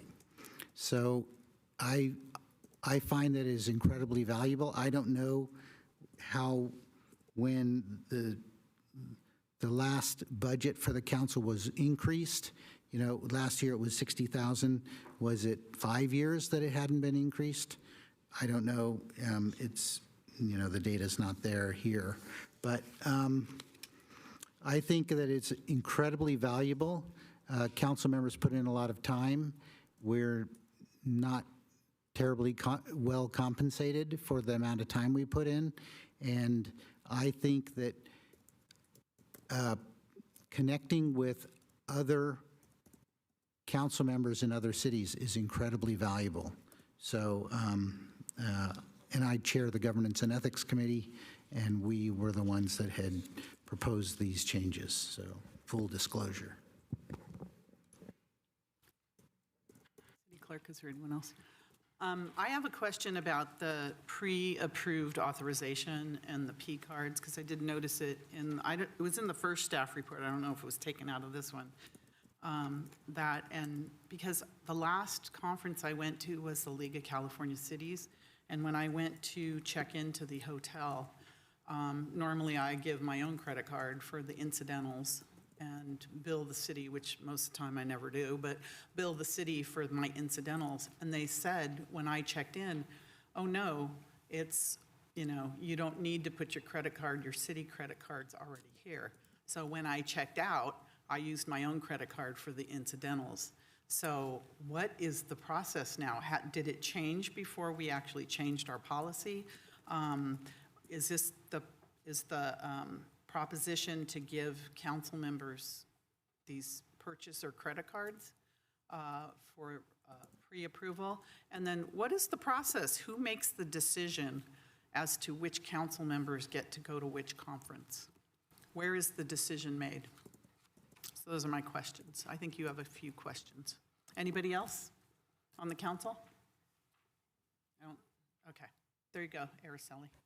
So with respect to the budget, I'm just going to outline what the budget has been for the mayor and council over the last couple fiscal years. So for fiscal year 21-22, it was $56,390.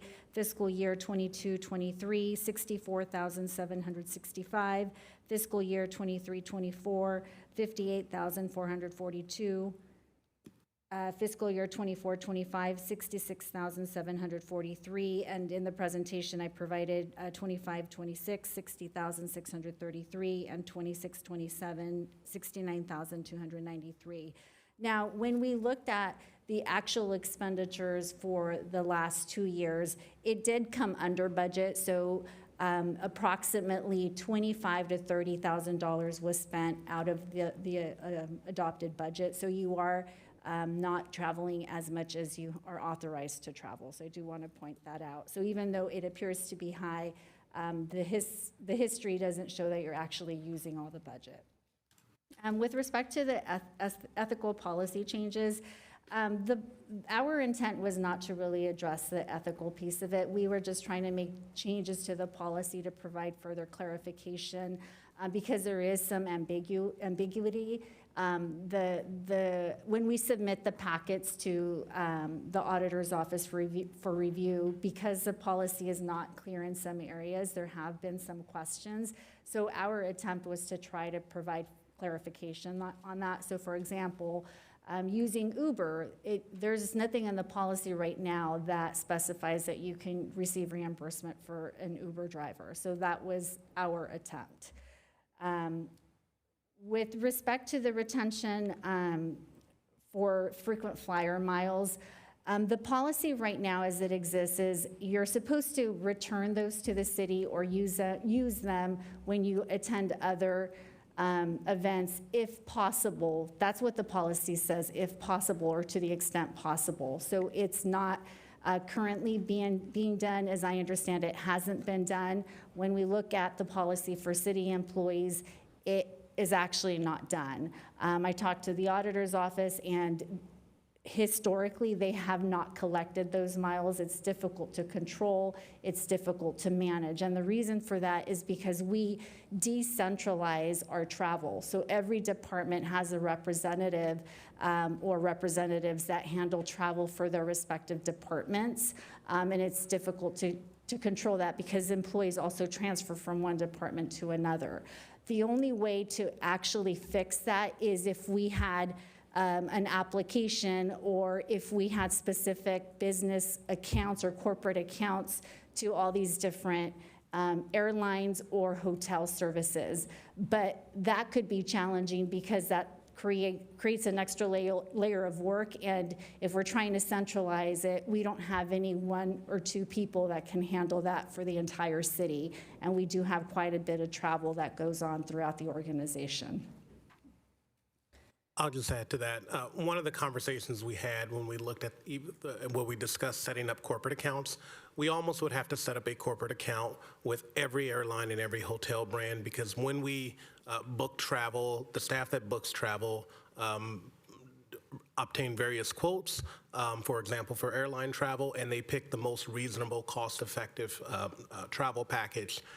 And so that's another reason why historically, the city, frankly, has never implemented the prohibition on frequent flyer miles or loyalty programs on the staff side. It has been in our policy, just like in the council policy and the board and commission policy. And frankly, the world has evolved with how those loyalty programs work, both at the airline and the hotels. And so This is updating the policy to be more current with what happens in the marketplace. And we're looking at that not just on the council policy side, or actually looking at the council policy, really germinated thoughts and conversations around the staff policy. And so we've had those with the auditors, and we'll be looking at adjusting the staff policy as well, so that we don't have something in there that's frankly, we don't have the ability to enforce or implement. With respect to the pre-approval authorization form, so whoever is booking the travel on your behalf, there is the ability for that individual, if they have a P card, to contact the hotel and put the card number on file. There's a pre-authorization form that has to be completed and signed and then submitted. The issue that comes up with that is, in some instances, it's submitted, but when you go in to check in, they don't, for some reason, they don't have it on file. And so you're gonna have to put forward your own credit card or your P card if you have one. I have personally experienced that when I traveled. Staff did complete the pre-authorization form. They told me it was completed, but when I went to check in, there was nothing on file. So I had to put my P card on file. So that is an existing practice that we do. It is going to depend by department on whether or not you have a staff person that has a P card that puts that completes the pre-authorization form. But the staff would have to specifically ask the hotel, hey, I want to complete the pre-authorization form. Can I please get that so I can complete it for the staff member that's going to be staying at the hotel. With respect to P cards, so P cards is something that is not contemplated in this policy. It's a separate P card policy, and we are looking at revising that policy to allow council members who wish to have a P card for travel to have one. They would receive training to ensure that they're following the proper procedures, and it would only be given to them at the time of travel. So it's not, you keep it on an ongoing basis. It's only specifically when you travel. And again, only if you wish to have one. We did look at other agencies, and it's actually common for council members to be issued a card if they wish to have one. The next question from you, Mayor, was a decision made on travel. Who decides if someone can go to a conference or event? So the first thing we're looking at is the budget. Obviously, that's not an issue. It hasn't been an issue. And then we ensure that it's related. It's going to have it's a benefit and it can relate back to the city. So if it meets that criteria, it will be approved. The city manager or his designee has the authorization to approve that. In the slide that I presented, there is some travel that council has approved by adoption of the budget. However, this is not inclusive of travel that we've seen by council. So for example, there is other training that council has attended, such as the NCPA. That's not listed here, but we know that's something that council members go to on an annual basis. I believe I answered all the questions. The question I had was who decides who gets to go? So in the event that there are many council members that want to go overseas, for instance, and then it's not in the budget, who makes the decision which ones get to go? So we would follow the criteria that we're proposing, which is first availability of budget, which has not been an issue, and then we're looking at the relevance of the event or conference to the scope of duties and committees and commissions that the council member serves on. And then we would also look at the order in which a request was received. And then lastly, we would look at compliance to ensure that there's no violation of the Brown Act if there's another meeting or committee scheduled. We want to make sure that that meeting can continue and not to have a disruption by having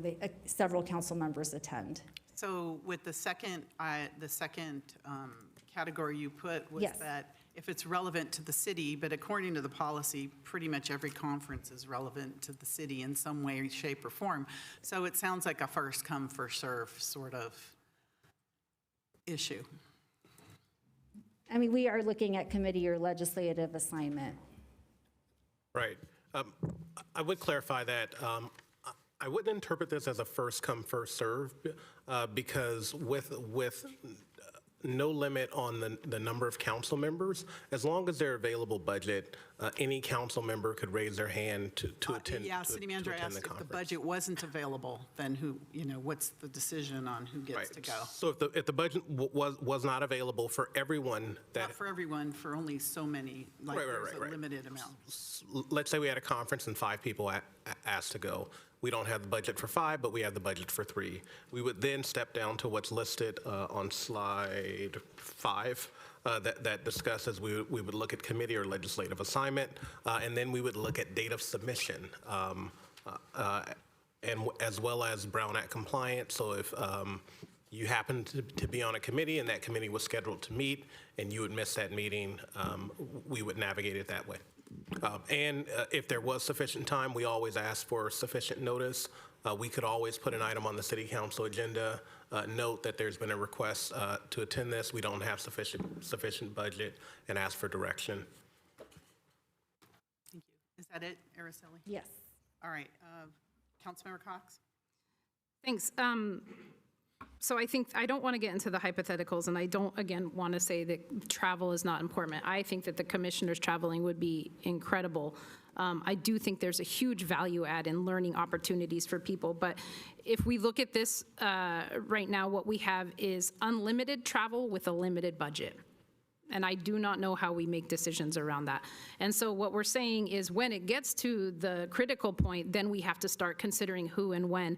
But I don't understand why we wouldn't be setting those guardrails before we get to it. Because if one council member absorbs the majority of the budget and then there's not enough money left for everybody to travel, as the policy says everyone can, we're now making inequitable decisions about people who already got to consume a lot of the budget. So I don't need to prattle on about this. What I would move on this is that you guys come back with something that actually defines limits per council member. It doesn't have to be the number, but my gosh, we all need to operate within a budget here. And that's about this is public money we're spending to travel. And right now we're saying that representation is a good enough reason for us to go to conferences. And I don't think that flies, because if I want to represent myself in Disneyland at the next conference and I don't have anything to report out or a tangible benefit to the public, I have wasted public money. Thank you. Councilmember Jane? There are certainly council members that serve on various committees. For example, I serve on NCPA. Councilmember Hardy serves on VOSCA. And so if she were to attend a water conference, I would certainly defer to her because she would get a lot more out of that conference than I would. So I can absolutely see that somebody's interests or committee assignments would give them preference to go to a conference. But, if we had a problem, maybe we could just go to a lottery system. I don't know. Any other council members? Questions? Yeah, who? Councilmember Park. Yeah, I mean, I hear a lot of talk about not wanting to go into hypotheticals, but I think it seems pretty clear. I mean, we look at the slide when there are multiple requests for an event, budget availability, and we've just been told that we spend on the order of 50% of our budget on a yearly basis. That's the first thing. Next is committee or legislative assignment. Again, I think that some of the events that I see on there are clearly aimed at people who are on a committee or on a commission. I mean, for example, I'm on several National League of City policy committees. And our policy meetings are at the conferences, which is why I usually go. And if I can, I usually try to go a little early because the policy meetings are on the morning, usually the day of the event. And if that event is on the East Coast, that's a problem if I'm traveling in the afternoon. Submission date of request, compliance with Brown Act quorum requirements. But I think like these cover the problem, if we get to the point where people are, we're out of budget, then I think that we are covered by these,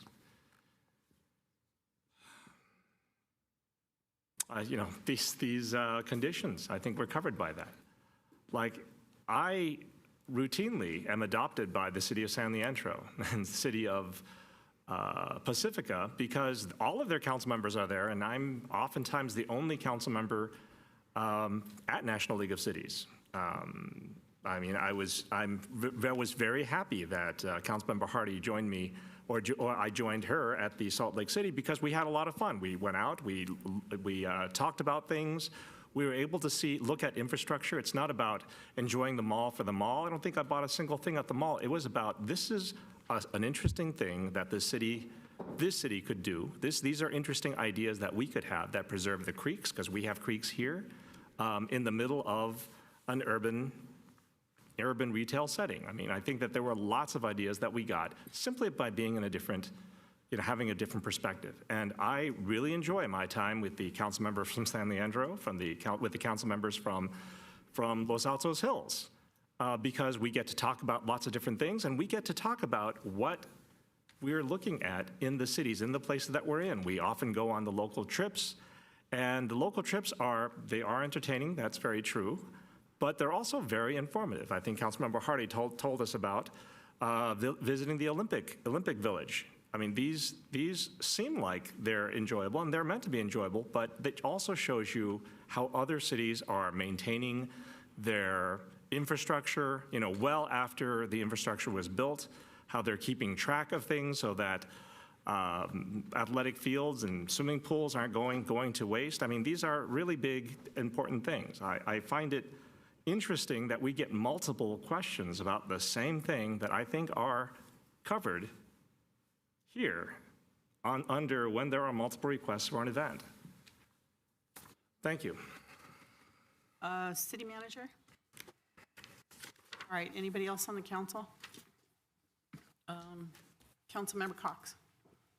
Just as a point of clarification, if we're going, as we've referenced, to base this on commissions and committee assignments, which again is a political process we undertake to remove and exclude people from that, that means that only 8% of these events I would ever be able to attend because I am only on 8% of the committees. Mayor Gilmore is on 9%. The rest of our body is above 15 at everything. Councilmember Park? I don't believe that this policy was meant to exclude anyone, and it clearly says that anyone can go. There are no limits to this. But if there is a problem, if there's a problem and we get to budget, then you're right. Then we will go into these things. But it's like, I don't know why you're arguing about hypotheticals when you claim that you don't want to argue about hypotheticals. At some point, let's get to the problem and let's follow the guidelines of looking at the committee assignments and looking at the budget and looking at these things. But to say, I will not support this, I mean, what did you say? You said... Just keep it on the record before talking about another council member. Well, I'm trying to read back what I heard into the record, read into the record, stated into the record about supporting this policy. I think at some point, by trying to link this with the committee assignments, this is where the political will is coming in to try to sync or change or, progress. As the committee chair, Jane, stated, there were lots of policies that were decades old without any kind of updates. I think that the city manager, I think staff has told us why some of these updates were not just necessary, but better for staff time and the only way that we can manage some things. At some point, I think if you don't like it, this is not supposed to be a council where everyone is always in agreement. Vote against it. Thank you. Councilmember Park. I'm going to go to the public now. Does the public have any comments about this change in policy? Anyone here in the audience? Betsy, you're online. Go ahead, Betsy. Unmute yourself. Good evening. Betsy Megas, speaking for myself. I haven't actually read this policy, so I can't speak to the details. I would like to say that as a once upon a time library board member, it was very helpful to go to some of the library and library advocate conferences. Committee and commission seats come with interest, but rarely instruction, and great ideas can come from many places. It can be a pretty modest budget for commissioners and committee members to attend something like this. I think the furthest away I ever traveled for one of these conventions was Walnut Creek. So there were no flights, no hotels, just the convention admission and the a little bit of mileage. And I certainly see the value in having council members attend similar gatherings. We don't need to reinvent the city for every little detail. So I hope you'll find a way to address your concerns in such a way as to preserve a reasonable travel budget and policy, including, you know, both council members and committee members. Thank you. Thank you, Betsy. Wanda, go ahead, Wanda. Unmute yourself. There you go. I had trouble unmuting. Wanda Buck, Mayor and Council. I haven't been speaking a lot lately. However, money is at the bottom of so many things, and I do go to most of the ethics meeting. I am concerned about conflict of interest. I did a little Googling on it. You know more about it than I do, and certainly our attorney, but especially airline miles. But it doesn't seem right to me how this is what's being considered tonight, that it's all within ethical rules at least, and ethics, appearance of ethics. And this is an example of this committee that's combining ethics and governance and awards, that it just doesn't look right. It doesn't look good. It's good there's not a lot of citizens watching, because to the public, which doesn't really have to know all the rules ins and out, it just doesn't look good. And I know you're all overworked and underpaid, and that there is validity in going, but this whole thing you're talking about tonight doesn't seem right altogether. Thank you. Thank you, Wanda. Is there anybody else that has any comments?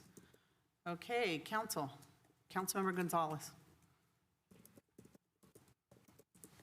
Thank you, Madam Mayor.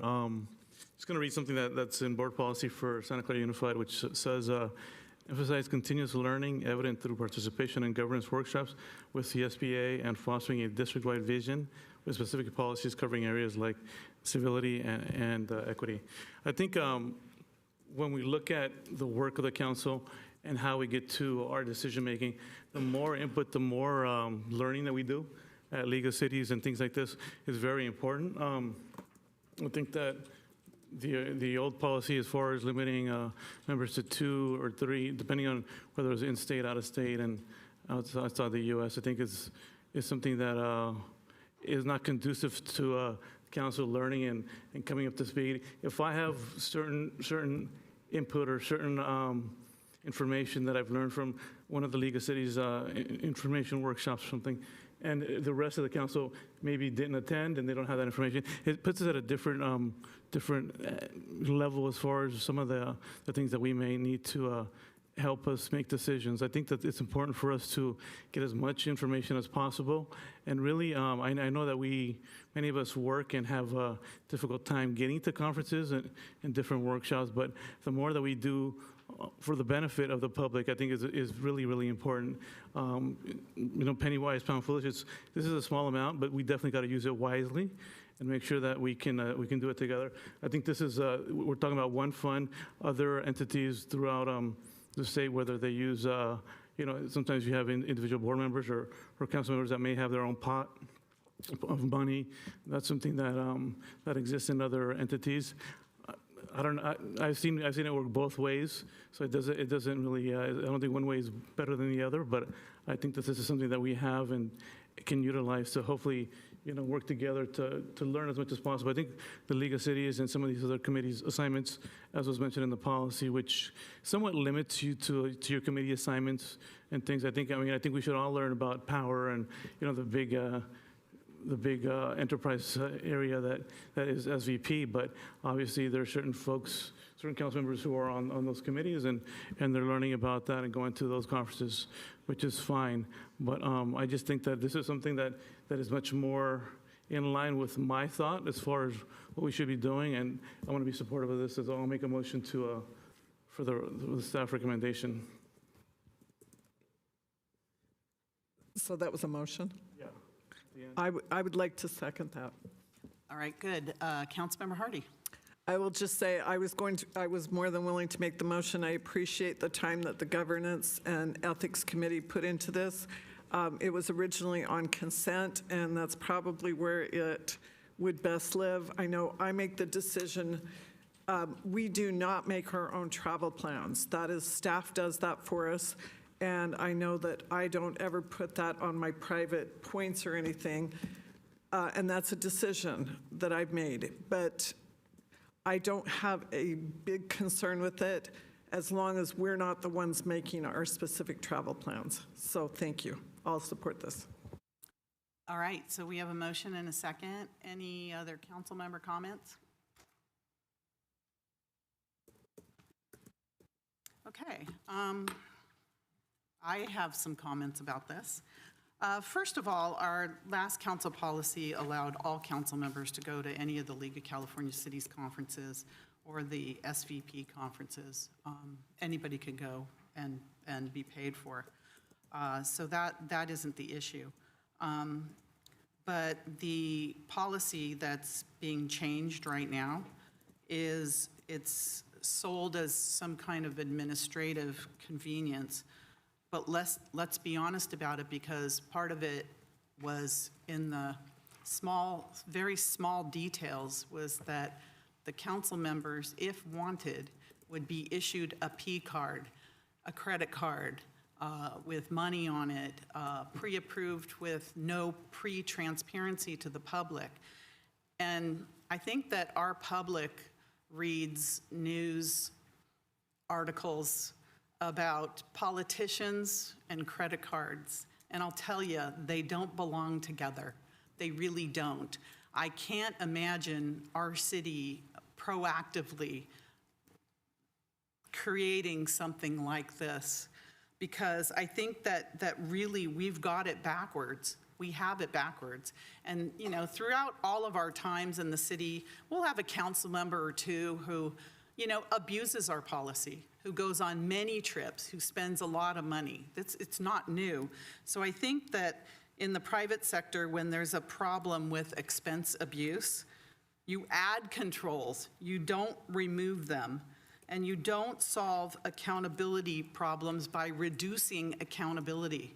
We're reducing the accountability for the city council, then our employees have a lot more accountability than we will have if this is approved, and sounds like it might be.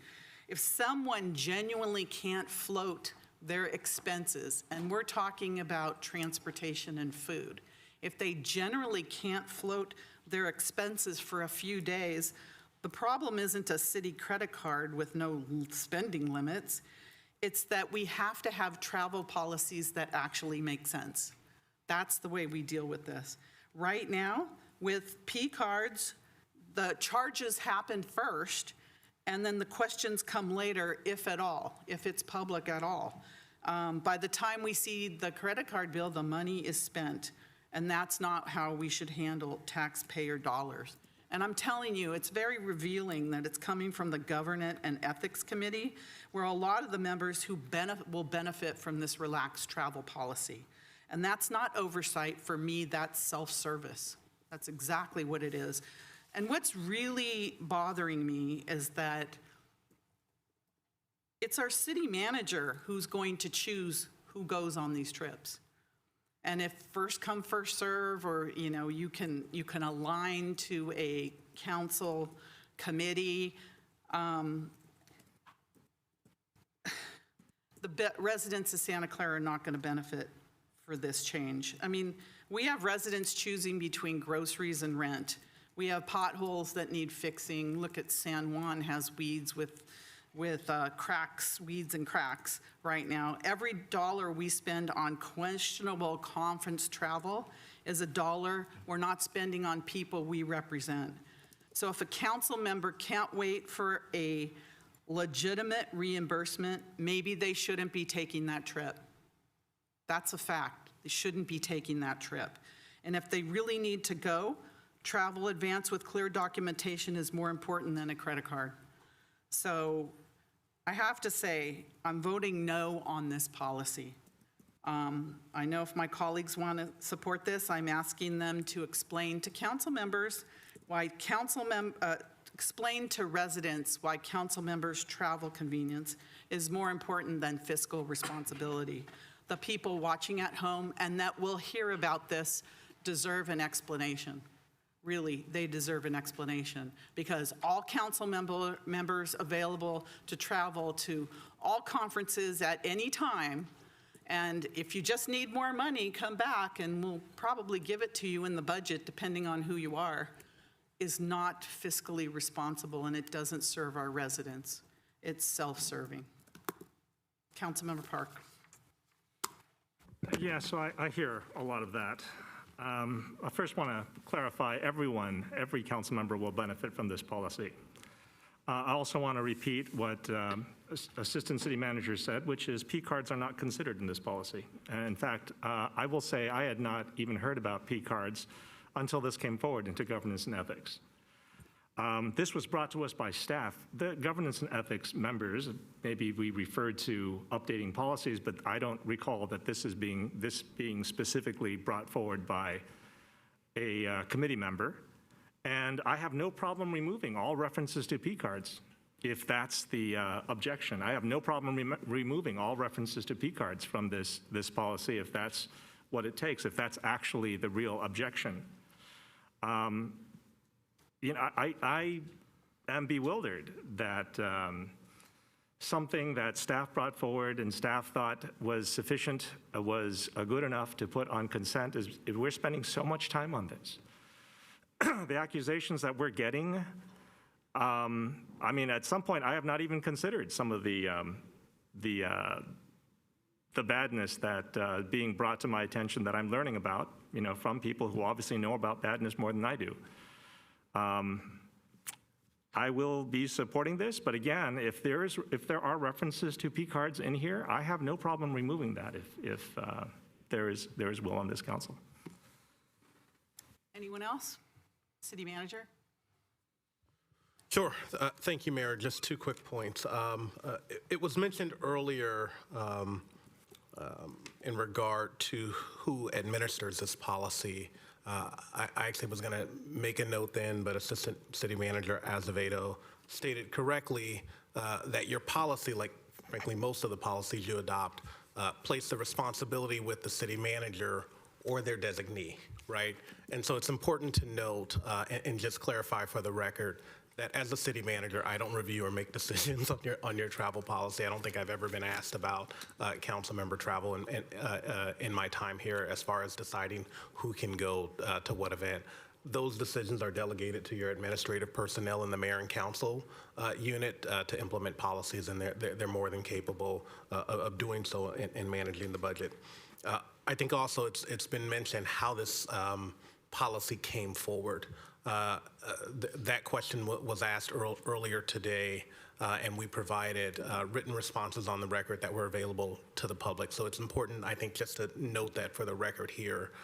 I think more than 2 years ago, before we discussed this, Councilmember Sudge Jane asked that we look at the travel policy. What we noted at that time is that we are going through all of the council policies, and so 2 years later, right, and based on workload, it came up, and know that staff analyzed this policy like we did all policies without any input from the council members or Councilmember Jane. And so it's absolutely correct, right? This is one instance where both things are true, right? It's both true that a council member said, look at the policy, and it's also true what Councilmember Park said, that all of the recommendations that came before you actually came from staff, right? The initial recommendations that were delivered to the committee came from staff. And so Just wanted to note that for the for the record of how this came about. It truly was professionalized staff work that went into, okay, we're reviewing all policies. Let's take a look at the travel policies. Let's inform ourselves based on what the best practices are in the marketplace for travel, as well as what happens in other cities, as well as meet with our auditor and deliver your committee, in this case, the Governance and Ethics Committee, with a set of professional recommendations that have eventually made their way to you as a body. Thank you. All right, City Clerk?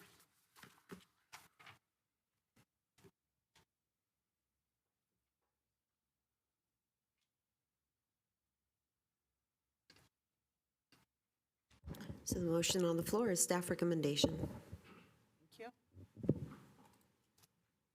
Please register your vote. And that passes 5-2. All right, next item is item 5B, action on recommendation from Governance and Ethics Committee for updates to Council Policy 006, guidelines for city commissions, boards, and committees for attendance at conferences and training events, deferred from December 16th. Sure. Very, very similar policy, as we noted with your prior item, that staff has been reviewing all policies. And so when we looked at the council travel policy, we looked at the companion policy that governs boards, committees, and commissions. And so there are very similar recommendations for revision to that. Assistant City Manager Araceli Azevedo is here to present. I think the presentation will be truncated. So it is. Simply because It's we've had- very similar. So the question is, do you want the presentation or would you like? Can you just tell us what the changes are? Sure. And do they include P cards? So no P cards here. All right. So very similar to the other policy. So we're just trying to provide further clarification. This policy is much more vague. So we did go over the types of travel, provided more specificity. We said we included what's reimbursable and non-reimbursable. So reimbursable expenses for meals, similar to the other policy, compliant with GSA. The commission, the Governance and Ethics Committee also requested that we revise from 75% to 100%, so that is a revision from our initial proposal. There's also information about what is an ineligible reimbursable expense, such as alcohol, items for personal use. If you extend your stay and there's a difference in cost, that would not be reimbursable. It also does change from 15 to 30 days to submit receipts for reimbursement. If you don't submit within that time frame, then you may be ineligible for reimbursement at all. So we are allowing the commissioners to keep the frequent flyer miles. There's absolutely no control for us from that perspective because they're not on our payroll. They're not our employees. They are volunteers, so it would be definitely more difficult, and we currently don't do that at this time. In summary, that kind of highlights the changes or additions that we made to the policy, but available to answer any questions that you may have.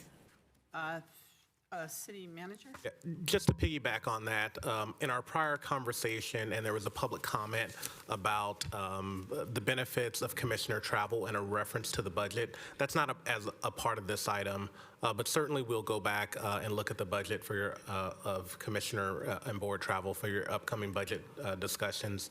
And I think all of you know, my general philosophy is, even in bad times, cut everything but the training budget, because oftentimes when you can't provide other things, pouring into your people and allowing them to receive training and education is important. And so we certainly want our community volunteers to have sufficient funds for travel for conferences. And so know that we'll take a look at that separately. All right. City Council questions. Councilmember Jane. Yeah, I like the idea of the per diem because if somebody forgets to turn in their receipts, like on VTA, they just gave me the per diem. And so it just makes it easier for people to get reimbursed It's the GSA standard practice, so it's not anything unique for us. So I just think it makes life easier to allow the per diem. And that is consistent with what we do for employees. At the actual event or conference, it is expected that the commissioner would take the food that's provided. But if there are some dietary restrictions, they're not required to take those meals, and then the GSA rate would apply. So I have a question about that. So are they paid the per diem whether or not they spend the money and use it for food? And how closely do you look at the conferences? Because most of these conferences provide at least one meal a day, whether it's breakfast or lunch.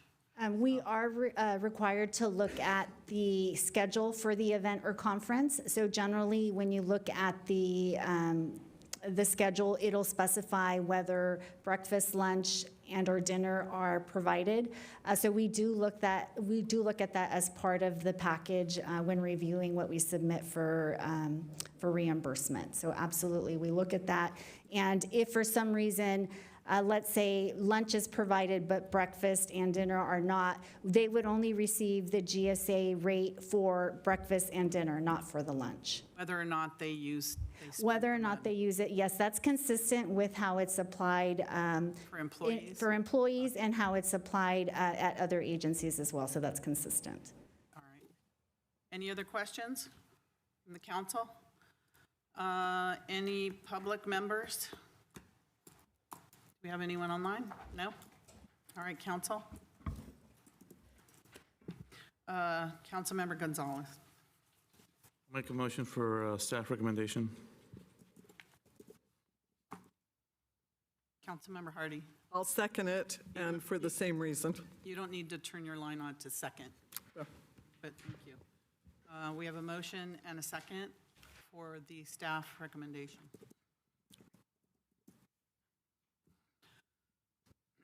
Please register your vote. And that passes 6-1. Thank you. All right, moving on. The other items pulled for discussion. Go back. Councilmember Hardy, which one did you pull? 3E. Yes. Item number 3E. Action on appointment to city committees and outside agency committees for the 2026 calendar year. Why don't you go ahead with your questions, comments? In looking through this, I wanted it updated because the BPAC, which I was chair of, now they have an internal chair, so we do not have a council member. That needs to be taken off. And the SVRIA, I have been... I'm sorry, did you say DPAC. Council member off? The council, there is not a Chair. council member on the BPAC anymore. That is a standing committee. And that changed over per council in June of last year. And SVRIA, I was out of the rotation, but I had just been made chair, so I have been serving because for the cities association and representing them, not the city, so that should be taken off because we're on a rotation with Sunnyvale and Milpitas, and right now Milpitas has someone and Sunnyvale is the backup. So Santa Clara does not have someone specifically from the council on SVRIA. Those two need to be updated. We still want to keep that in there, that you're the representative, even though it's not, no one can change it. Okay. Because you do represent Santa Clara for the Cities Association. All right, anybody else? Let's see. Councilmember Chahal. Yeah. Thank you, Mayor. There were two other mistakes on the staff report, although the attachment we had with the agenda, that was correct. Like, just take an example of audit committee. I think Councilor Gonzalez, Councilor Hardy, and myself are on that committee, and it was swapped with Kevin Park. As a member, I was swapped as the alternate. So, but actually, I am on the member, unless You're a member, and who's the alternate? alternate is Kevin. Kevin Park. And there's another one, You want to change back? Is that what you're if asking? we are keeping it same, unless Yeah. council member, if we are keeping it same, then I would be the audit member, basically, which was not presented in the report, was not correct. And second is NCPA alternate. It is mentioned Councilmember Hardy as alternate, which was not the case. Actually, I am the alternate already, and I would like to keep as an alternate. That was a mistake on the All right. report. Although the attachment I mentioned earlier, that was correct. So these are the two. What else? Let me see if there is anything else.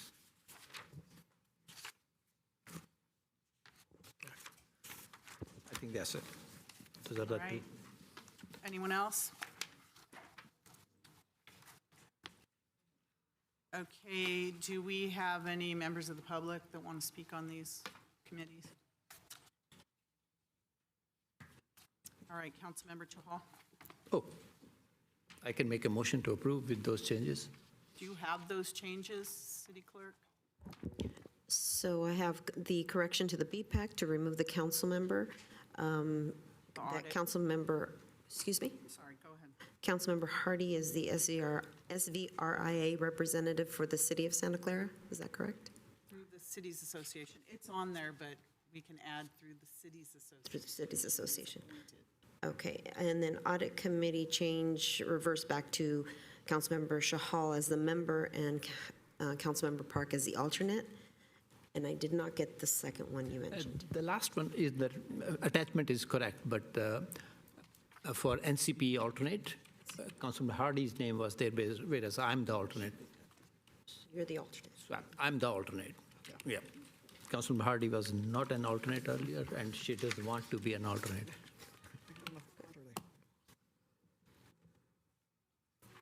Thank you, got it.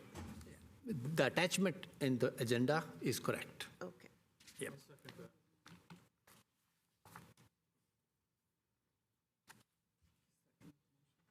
Yeah.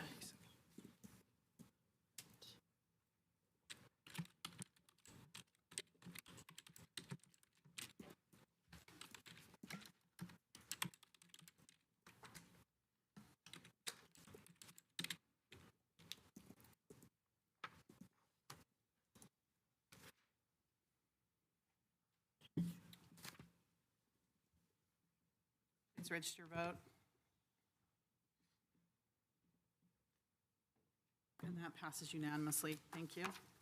All right, moving on. We have, the item I pulled, which is action, let's see, where was it? Action on a standard agreement with the California Highway Patrol for traffic management-related services for Super Bowl 60. City Manager? Sure. Mayor, you pulled that item? I pulled the item. Oh, sure. Would you like a brief I wanted- discussion? What I specifically want to know, and I pulled it because I have comments about funding for Super Bowl and World Cup, well, especially Super Bowl. But I want to know how this highway patrol, it's a $1.1 million. What is it paid out of? What fund is it paid out of? Is it coming from our $6.2 million reimbursement, or where is the money coming from? How does it come from the city first, and is it reimbursed by the Bay Area Host Committee, or can you tell me the mechanics of this contract? Sure. Mayor, this item is for the public. Let me just turn to that item. Is an item for 3I. 3I is an item for services for the Highway Patrol for traffic management related to Super Bowl LX, so Super Bowl 60. Important to note that we have regular agreements with law enforcement agencies for events at Levi Stadium. This one is specific to the Super Bowl. The cost would be reimbursed by the host committee. As we treat all expenditures for personnel and costs, they are paid by the city and then reimbursed either by the stadium authority or outside parties. In this case, in alignment with the Super Bowl League event agreement that you authorized that has been executed. This will be reimbursed by the Bay Area Host Committee. So initially paid by the city, reimbursed by the Host Committee, consistent with our standard practices. So will this be paid, because my big concern is that, and maybe the council member, well, I know that I didn't know, but the Super Bowl League event agreement wasn't executed until last week, literally 30 days before Super Bowl. And when I looked at the reimbursement agreements, there were 6 of them. And the last reimbursement agreement that I read was from December 15th to January 15th. And without a league event agreement, which I thought we had approved in September, apparently wasn't executed until last week, they put a maximum reimbursement for 2025 of $600,000. So I was worried about this contract. Was that part of the cap of $600,000 from last year? Because I assume that this was negotiated back in 2025. Or is this part of the January 1st, 2026 reimbursement? Right. That was my concern. So important to note, this is a part of the the event costs, and so it will be borne by costs funded out of the LEA, the League Event Agreement. I think as the council and the community knows, we have had interim funding agreements until we had a permanent agreement, and so that interim funding agreement amendment that you noted covered costs, and so that's why they had caps, because they were interim and consistent with the terms of the League Event Agreement. Once there was a final agreement, that final agreement terms would supersede all of the prior interim funding agreement terms. And so also important to note, as a part of the LEA, there was a deposit of $2.1 million that has already been paid. And so, as you know, as a part of those negotiations and discussions, receiving significant funds up front prior to the event was a part of the process. And so those funds have been received upon execution of the agreement. You're absolutely right that council did receive presentations on the terms of the LEA in September, and you authorized staff to finalize those agreements with changes. As you know, and as we talked about with the special event ordinance, there were clauses related to if the special event ordinance did and did not pass, what clauses would be input into the League Event Agreement. Once the council late in December adopted the special event ordinance, legal staff from all the respective parties finalized the negotiations, and the agreement was executed, but we did have a valid interim funding agreement until that occurred. Thank you. Thank you for that update, because I sent you and the city attorney a list of very detailed questions, of which you responded to me. Thank you very much for doing that. But I'm digging into those responses right now, and I have come up with a couple of things which I'll follow through with more detailed questions to both of you. But the dashboard that was just updated, it hadn't been updated for 8 months on our city's website. That was supposed to be our transparency to the community. It was just recently updated. It might have been today or maybe yesterday, since I've asked these questions. It shows that Santa Clara has incurred over $1.1 million in Super Bowl and FIFA costs combined, but only 63% has been reimbursed. Of that, for Super Bowl alone, 37% remains unpaid. And that's, well, I'm sorry, I'm wrong. That's for FIFA. For Super Bowl, nearly half of the planning costs for 2025 remains unpaid months after being incurred, according to your dashboard. We're supposed to receive payments within 30 days of invoicing, and the actual contract, after that, they have so much time. So costs from July, August, and September should have been paid by now, yet 37% of the costs remain pending. So this suggests that either the Bay Area Host Committee payment delays or have they disputed any of those costs? So I know it looks like they're paying the smaller costs, but the larger costs are being delayed. One of my questions is, has anything been disputed yet? Sure. From the Bay Area Host Committee? Sure. So ma'am, that is not true. The Bay Area Host Committee has paid invoices that they have received.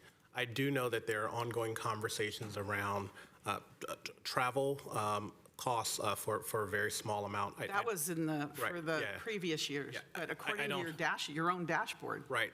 So let me articulate to respond to your question. As you know, and you did cite it correctly, that invoices are due to be paid within 30 days of receipt. The key point there is 30 days of receipt, not 30 days of incurrence. As you know, with a regular Super Bowl, with a regular event at Levi Stadium, it takes us sometimes 45 to 60 days to prepare the invoice. And that is for various reasons. One, it's close of pay period, reconciliation of costs, receipt of invoices from other third-party agencies that provide services, our internal reconciliation processes, to then submit the invoice to the payer. There is oftentimes an interface with the payer because they, like most people, do their due diligence. They just don't pay an invoice. And so you are also correct that the dashboard did go several months without update. 8. Sure. I think that it was updated, and I know staff was working on some additional reconciliations, but I think the best thing that I can say to that is, you know, as an organization, we strive for excellence. We are not always perfect, and so I do apologize on behalf of the I'm asking organization. for your apology right now. I'm just Right. stating a fact. And so, Mayor, what I would say is that we are continuing to process the invoices, as I noted and as you have in your responses. The prepayment of $2.1 million has already been paid, and so we are sitting on more funds than we have invoiced. And so we are continuing to implement and process through the agreements. As you also know, we set up a very elaborate, detailed accounting structure and tracking process. We're literally after, for each payroll period, employees write down and allocate their time either to Super Bowl, FIFA, general costs, and that is quite a bit. And frankly, the largest department that has the costs are the police department, and we have been working with them on that reconciliation process, but also very mindful that their number one job is at this moment is to plan for public safety. I understand that. My job is to make sure we're fiscally sound, so we're all doing our jobs.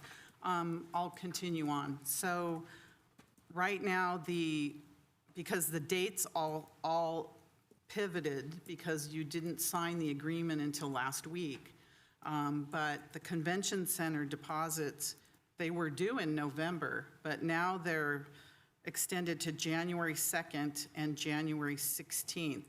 So was the January 2nd deposit made? Well, no, you said that deposit have not been received.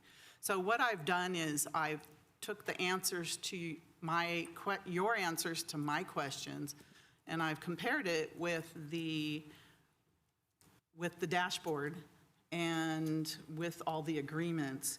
And so you said the contract with the convention center is being renegotiated with the NFL instead of the Bay Area Host Committee, but the NFL is not a party to the agreement.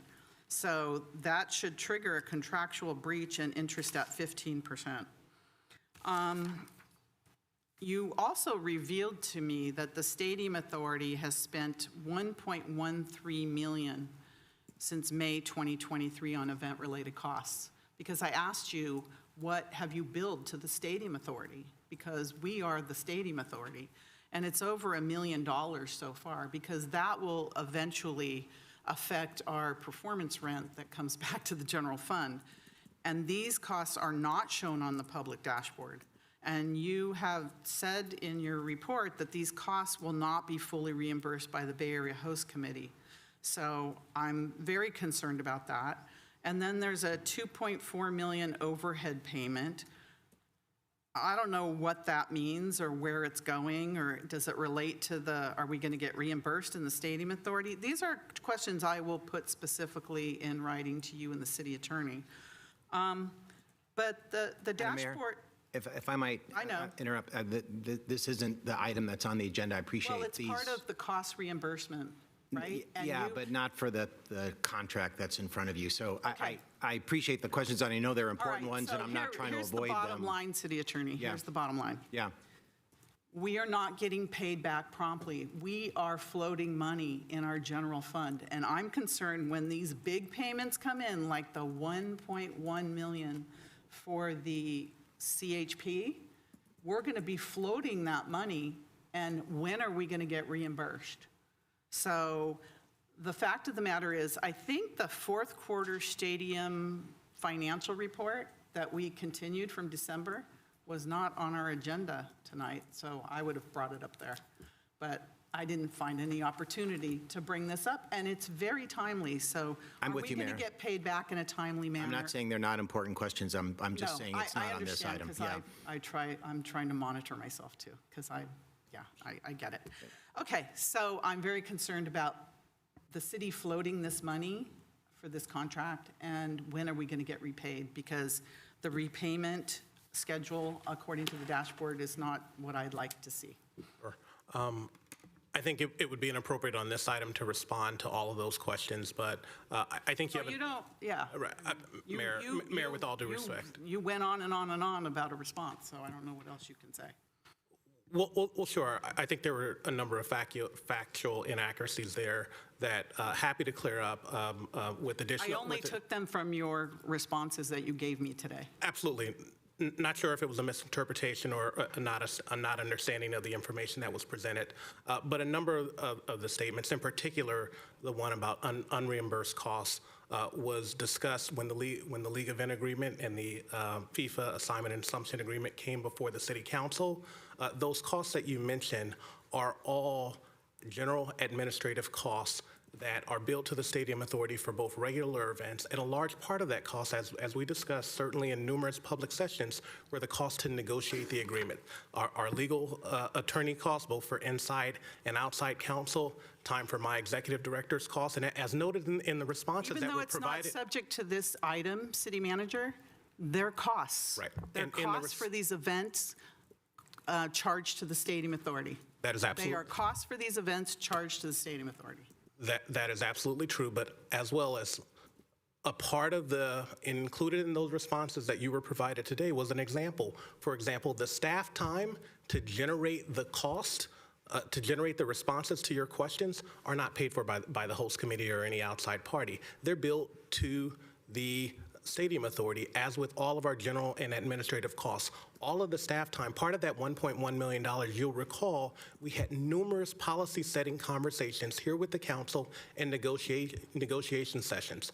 All of that time was coded to the Stadium Authority, and it's a part of that. But I think this item is about the CHP cost, and so I think we've answered the sufficient questions that are germane to that agreement. I'll turn the meeting back over to you. All right, do we have any members of the public that want to speak on this issue? If not, can I please have a motion for approval? Is this authority or council member? Councilmember Hardy. I'd like to make a motion to approve with the staff recommendation for 3I, the action on standard agreement with CHP for traffic management related to the Super Bowl. All right, we have a motion by Councilmember Hardy, a second by Councilmember Chahal. Assistant City Clerk, when you're ready. Assistant City Clerk, I've been signed out of my iLegislate, so do I need to do that? I can use this password, yes, and I'm sorry to delay, guys, but I don't have a keyboard.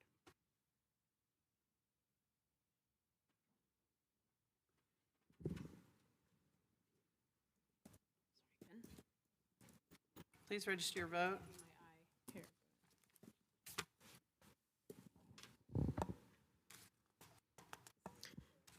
Councilmember Cox, would you like to cast your vote? No.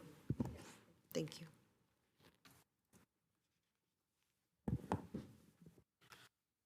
That passes unanimously. All right.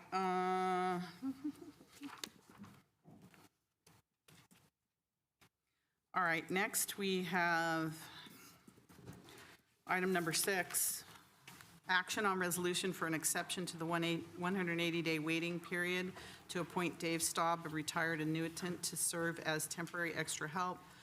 Government Code Section 7522.56 and 21224 in the Department of Public Works to perform as a deputy director.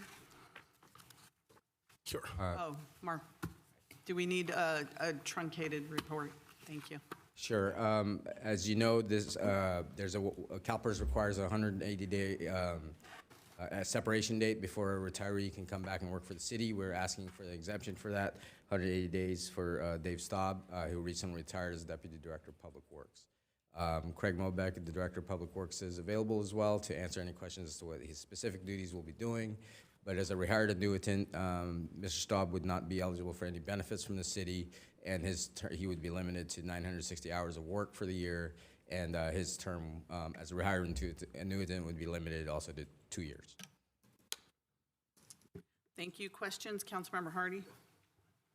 Mayor, there are at least 2 additional parts of the presentation. One is a presentation by the director. Good evening, Mayor and Council. Craig Mobeck, Director of Public Works. Just wanted to spend a couple of minutes and explain some of the importance and significance of our request tonight. At the end of last year, just a few weeks ago, we had 3 of our 7 division managers retire. So our design division manager, our transportation and traffic division manager, and then our deputy director of public works who oversaw our streets division, all retired with about 30 years of service each. So that was a significant loss for us.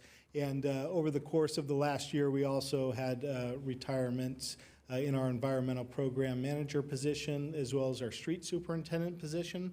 And while we've filled those 2 positions, obviously it takes time to come up to speed with all the different work efforts the department's undertaking. So we do have a good opportunity to bring back Dave Staub, who Marco mentioned was a previous Deputy Director of Public Works.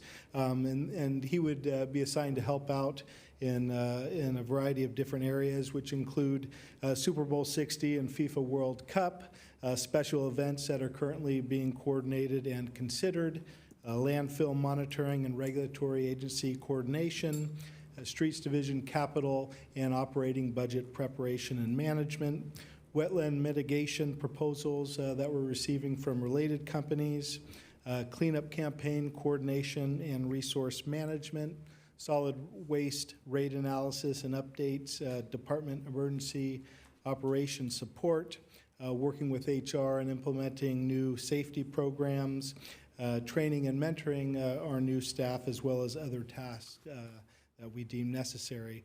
Dave has approximately 30 years experience, and he's been an exceptional employee for the city of Santa Clara, so that's why we're recommending that council adopt the resolution of exception to the 180-day waiting period so that we can rehire him.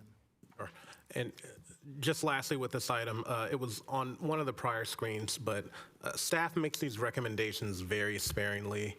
In 2024, we recommended 1 retired annuitant. Last year in 25, we recommended 1, and this is the first one of 2026. And so know that it is done for unique circumstances. I'll also note that we have an active organizational assessment that is being done by an outside consultant that is looking at the entire management and divisional structure of the Public Works Department. And so Dave's retirement is also providing us an opportunity to look at how to restructure the management's positions within the Public Works Department. And so bringing him back allows for the continuance of all of those services that the director mentioned. It also allows us time to determine, are we going to keep this structure that we've had in place, or are we going to make some adjustments? Thank you. All right. Questions, comments? Councilmember Hardy. Thank you. I appreciate you telling us that we only had one in 2024, one in 2025, and this is specific to our large events and that we've lost so many people just the end of this year. So I just would like, I got asked the question, is this double dipping and from a resident? And I would like you to just answer that question. So the employee would definitely be receiving compensation from the city as a rehired annuitant, but they would also be eligible to receive the pension that they've earned from PERS. Councilmember Jane.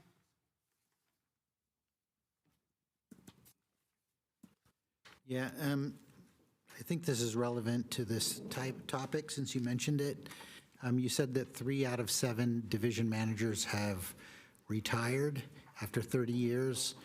I guess my question is, and I know the city manager talked about having an outside consultant look at our staffing and such, but it seems to me that we should have known that these people are retiring, and I'm just wondering, how are we managing succession planning and planning for this going forward? Sure. That's a great question. I want to answer a little bit of the last question first about double dipping.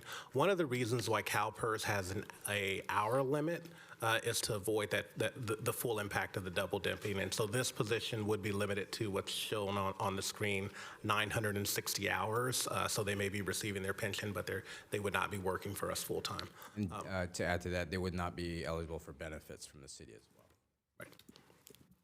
And so to Councilmember Jane's question about succession planning and did we have notice that this employee would retire?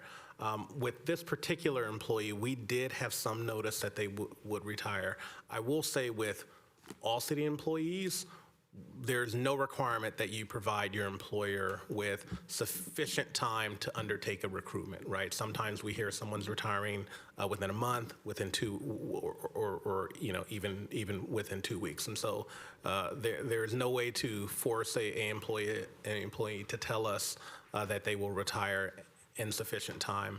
Also, when you're talking about senior management employees, especially deputy director employees, it's distinctly different for succession planning from, let's say, an employee that works in a class where there are very clear ladders, a step 1, a step 2, or a senior. Those are much easier to succession plan for. Also, what I will note is part of one of the things we're learning through our organizational assessment of the Public Works Department, based on how their divisions are structured, there's not always a clear ladder for people to go to that deputy director role or that assistant director role. And so we actually need to look at our organizational structure so that the positions that underpin those those positions that support the director are getting that prerequisite experience. So when that position becomes a vacant, they can really compete and we're not looking outside.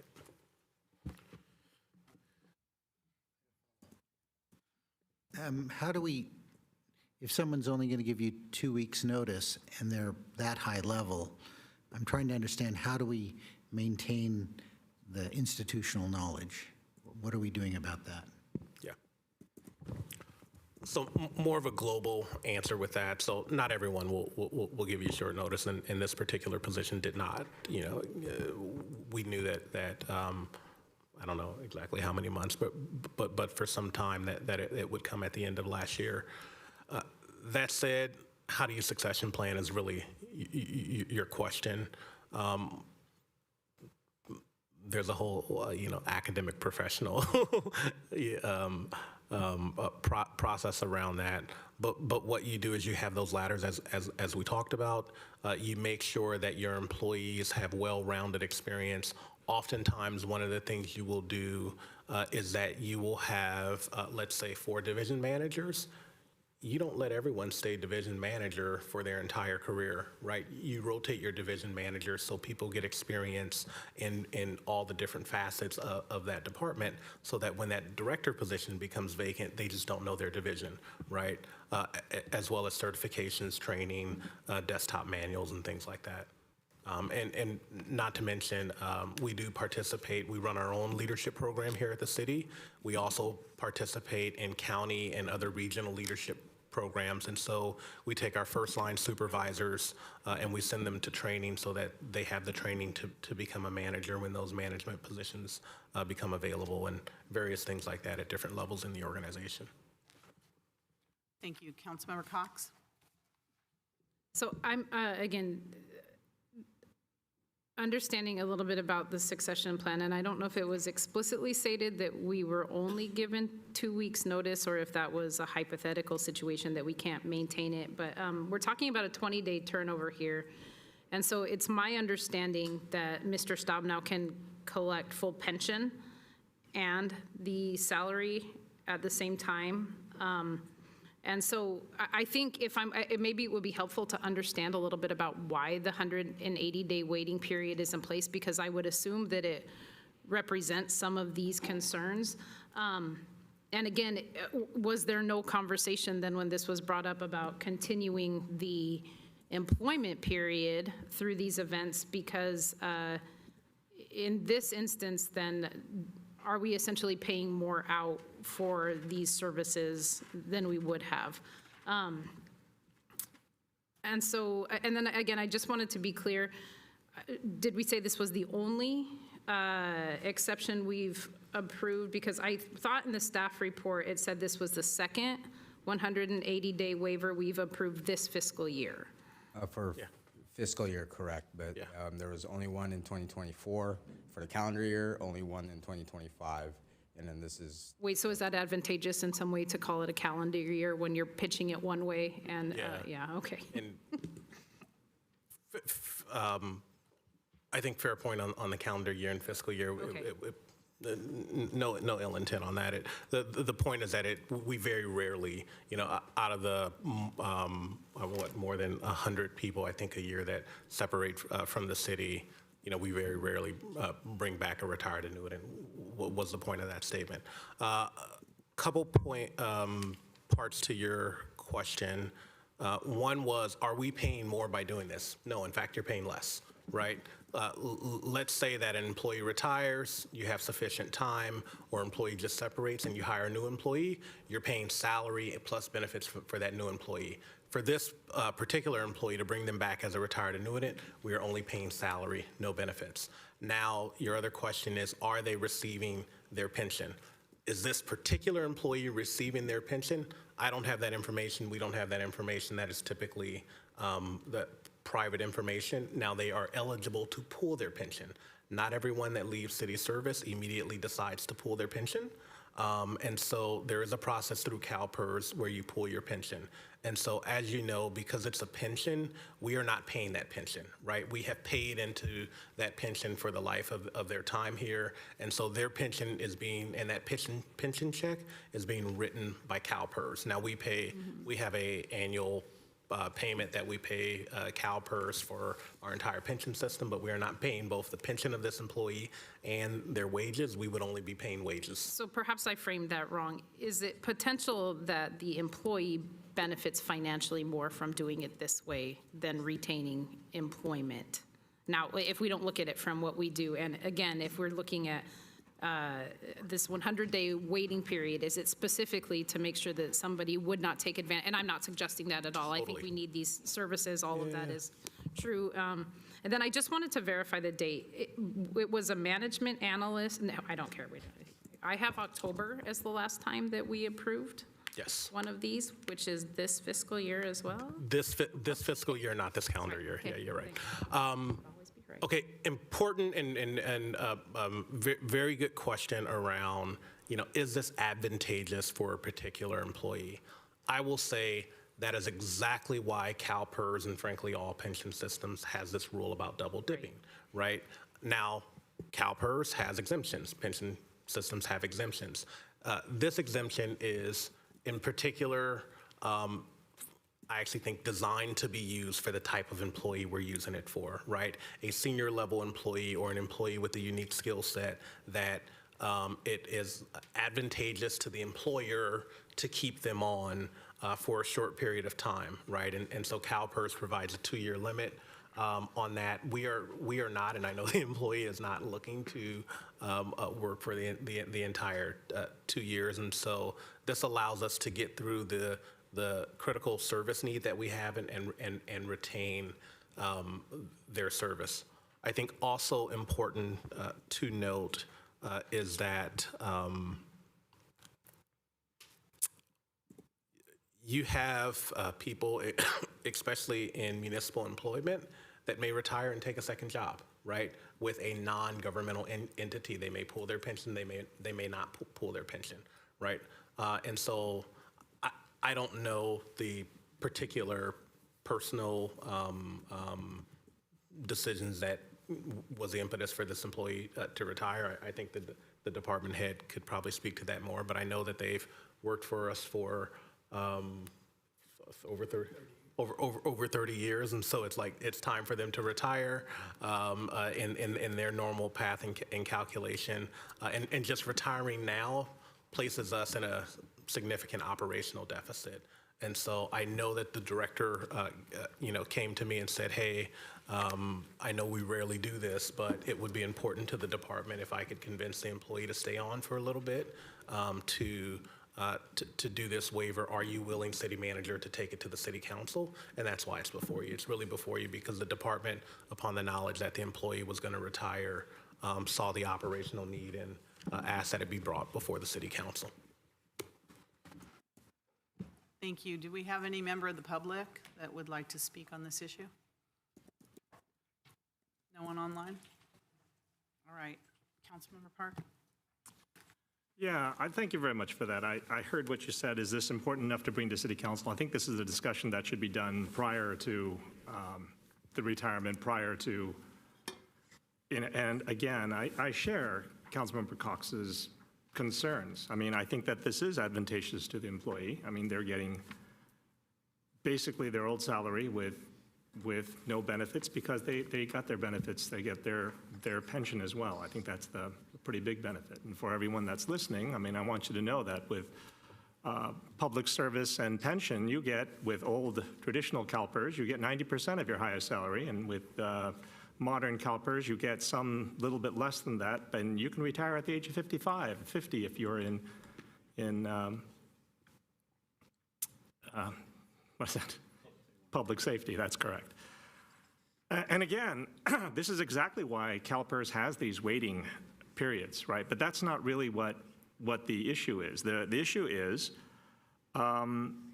like at some point, the succession plan, it shouldn't be something that you discuss when somebody's leaving. There should always be somebody that can take over the role. I mean, the question that we have in tech is who takes over when this person is out, when this person is on vacation, when this person, we have to identify those people. And if we don't have those people identified, well, then people can't leave. So it becomes very important for these people to point out, mentor, and train the people that are going to, work in their stead while they're gone. And I feel like, I mean, you said it's one in calendar year, fiscal year, calendar year, I guess, 2024, and one in calendar year 2025. But I thought these were supposed to be almost emergency provisions. Like, this is supposed to be something that you don't do on a yearly basis unless you don't have a good succession plan. And when I look to bringing senior people back, especially in engineering, I'm not bringing them back to do work. I'm bringing them back to ensure that the person that's taken their place has, can do their job. And how they get paid, they get paid more if they can ensure that the person that's taking their place can come online sooner rather than later. I mean, I hear, again, I think that we've got Super Bowl and FIFA, and here we are in 2026 talking about people retiring at the end of the year, and we need them for these events through these time periods. I feel like this is the wrong time to be discussing this. I feel that from a management perspective, I mean, I understand Councilmember Cox. It feels like we're seeing this quite often. And there's that joke, there's that meme that says, if I got a nickel every time that this happened, I'd have 2 nickels, which is not a lot, but it's, it's more than I expected. right? I mean, I don't like to see this. I think that the other thing it does, and this is what I've heard, is that it robs our current employees of a succession plan, of promotion. And I think at some point, I mean, we're hearing no, but at some point, you know, there's no one else is going into that deputy director role. And I'd kind of like to know, and the question I asked last time this happened was, who are we training? Are there other people that are capable of doing this work? And if there aren't other people capable of doing this work, then all this discussion that I've heard about, we have these ladders we talked about, employees have they have 4 division managers, rotate them so the department, when the department manager role comes out, I feel like, well, that's a good idea, but I feel like this is not actually happening because this is not what we're seeing, and these aren't the answers that I'm getting when this comes up. I'm glad that this item made it as an actual item instead of as a consent item, so we can discuss this. But again, like, I understand the need. I understand the timelines. I feel like if the employees cared about their employer, they would work with the employer to ensure that we've got coverage until somebody else is able to come online, until somebody else is able to take their place. I think that a good workplace would have somebody in mind, somebody that can be promoted into that position when senior managers or senior employees leave. What I'm hearing is this isn't true. What I'm seeing is it's probably not true. I understand the need. I don't like to see these things happening. I'd like to see people who have been here for 20 years, people who have been here for 10 years, 15 years, being trained so that they can take over these positions, so that the people who are retiring, and you know, well-deserved after 25, 26 years, you know, they can enjoy their retirement. But it feels very much like people using this opportunity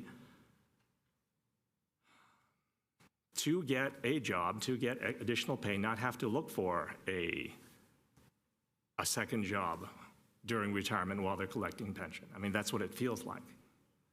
And again, before this comes up again, because I almost feel that it will, I would really like to know what the city's doing, what kind of discussions the city is having with the employees that are going to continue on how they can get promoted to these roles, how they can get prepared for these roles. And if you don't have people, if you don't look across the entire organization and you cannot find a replacement for senior managers, I think that's one of the first things that you should work on. I think that if we do bring on Mr. Staub, who I've known him, I've seen him give presentations for many years, you know, with Director Mobeck. But I would like to see new faces.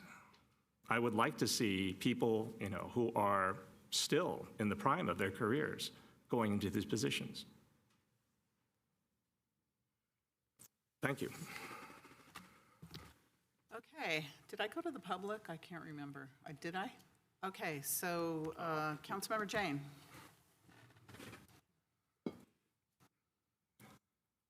Yeah, we can't force anybody to work here. People can leave with 2 weeks' notice from any position. If I look at this exclusively from the city's perspective, we're actually saving money by doing this. We've got somebody who knows the job. We've got somebody who has all the experience.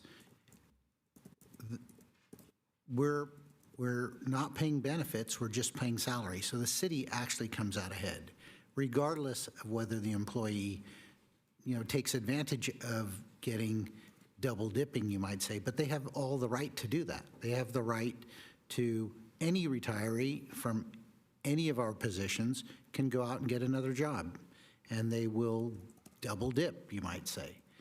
The city's actually saving money by doing this, so I will be approving it. Councilmember Gonzalez. I just wanted to concur, but also make a motion for this item. Okay. Councilmember Gonzalez made the motion. Is there a second? I'll second it. All right, seconded by Councilmember Hardy.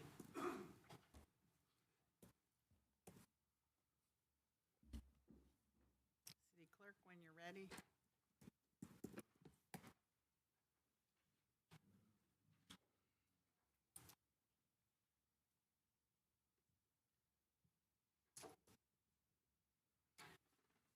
Please register your vote.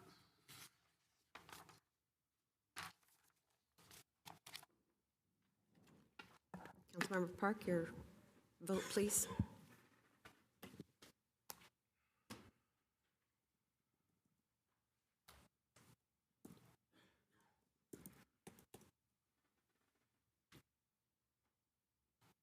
Are we waiting for a vote? I'm waiting for a vote. Who? Councilmember Park. Oh, you're Councilmember not Park. waiting for my vote. You need to vote. I can see you haven't voted. Oh, you can see it is voted. I have voted. If you press yes, why don't you press it? Or no? I didn't Press vote no. yes. That's pushed. What do You I have Now it I now? see it. Yeah, she sees it now It was, you saw it. because you pressed it. Oh, no, it All was right, pressed and before. that passes 6-1. Thank you. It Yeah, was okay. pressed before. I'm going to ask for a 10-minute break because I'm going to turn this meeting over to our new Vice Mayor, Vice Mayor Gonzalez. I am recovering from pneumonia, and I can't stay any longer. I need to go home. So Vice Mayor Gonzalez has had 16 years as a board member of Santa Clara Unified School District, was the chair of the, what was it, the School Boards Association? So you will all be in very capable hands. Thank you. 10-minute break just so we can switch over. And I know he's excited.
All right, if we can get to our seats, we'll start here in a minute.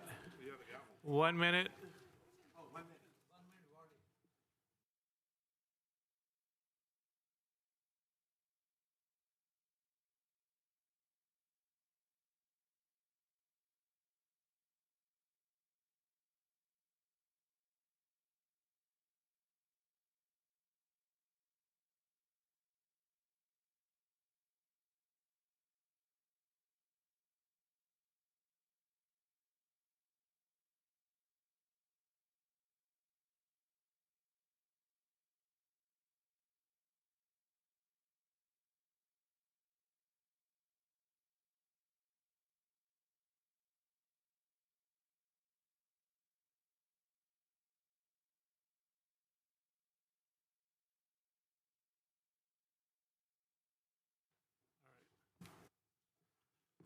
So we're reconvening our meeting here, January 13th, 2026, and we're on to item 7, public hearing, action to approve the issuance of the first series of Measure I general obligation bonds in a maximum principal amount not to exceed $100 million. And with that, we will kick it off to our city manager. Sure. Thank you, Council, Vice Mayor, and members of the public.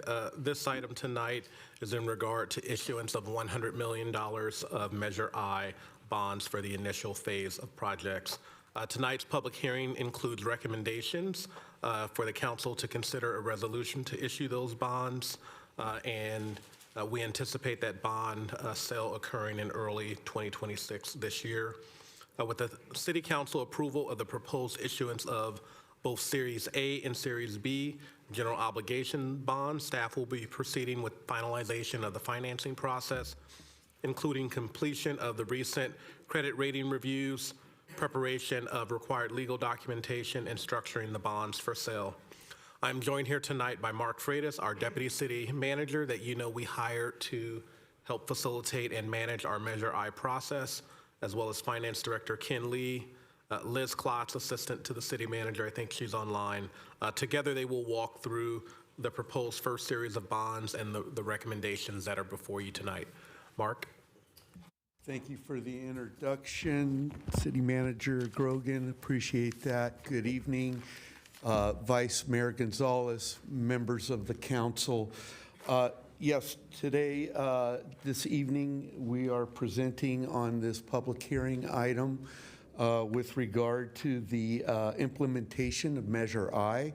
Tonight marks a significant step in that implementation. We come before this body to seek the approval of a resolution that allows our city manager and his designee to go to the marketplace to sell up to $100 million in general obligation bonds. Those bonds will be utilized to pay for the implementation of 27 different projects that this council approved back in September of 2025. And so this will go a long way into realizing the implementation of the measure. And so tonight we've prepared a presentation as well as a slide deck to cover the specific financing mechanics that'll be around the implementation. We're actually going out for 2 series of bonds that our city manager mentioned. That's 2026A and 2026B series bonds. And there's reasons as to why we split that up for financing purposes, and it has to do with our partners at a couple of facilities, the International Swim Center as well as the Triton Museum, because of the utilization by our nonprofit partners. With that, I'd like to go ahead and start the next slide, please. To discuss the agenda for tonight on this item, we'll do an overview. We'll talk about the bond structure and market factors associated with the release of these bonds for sale.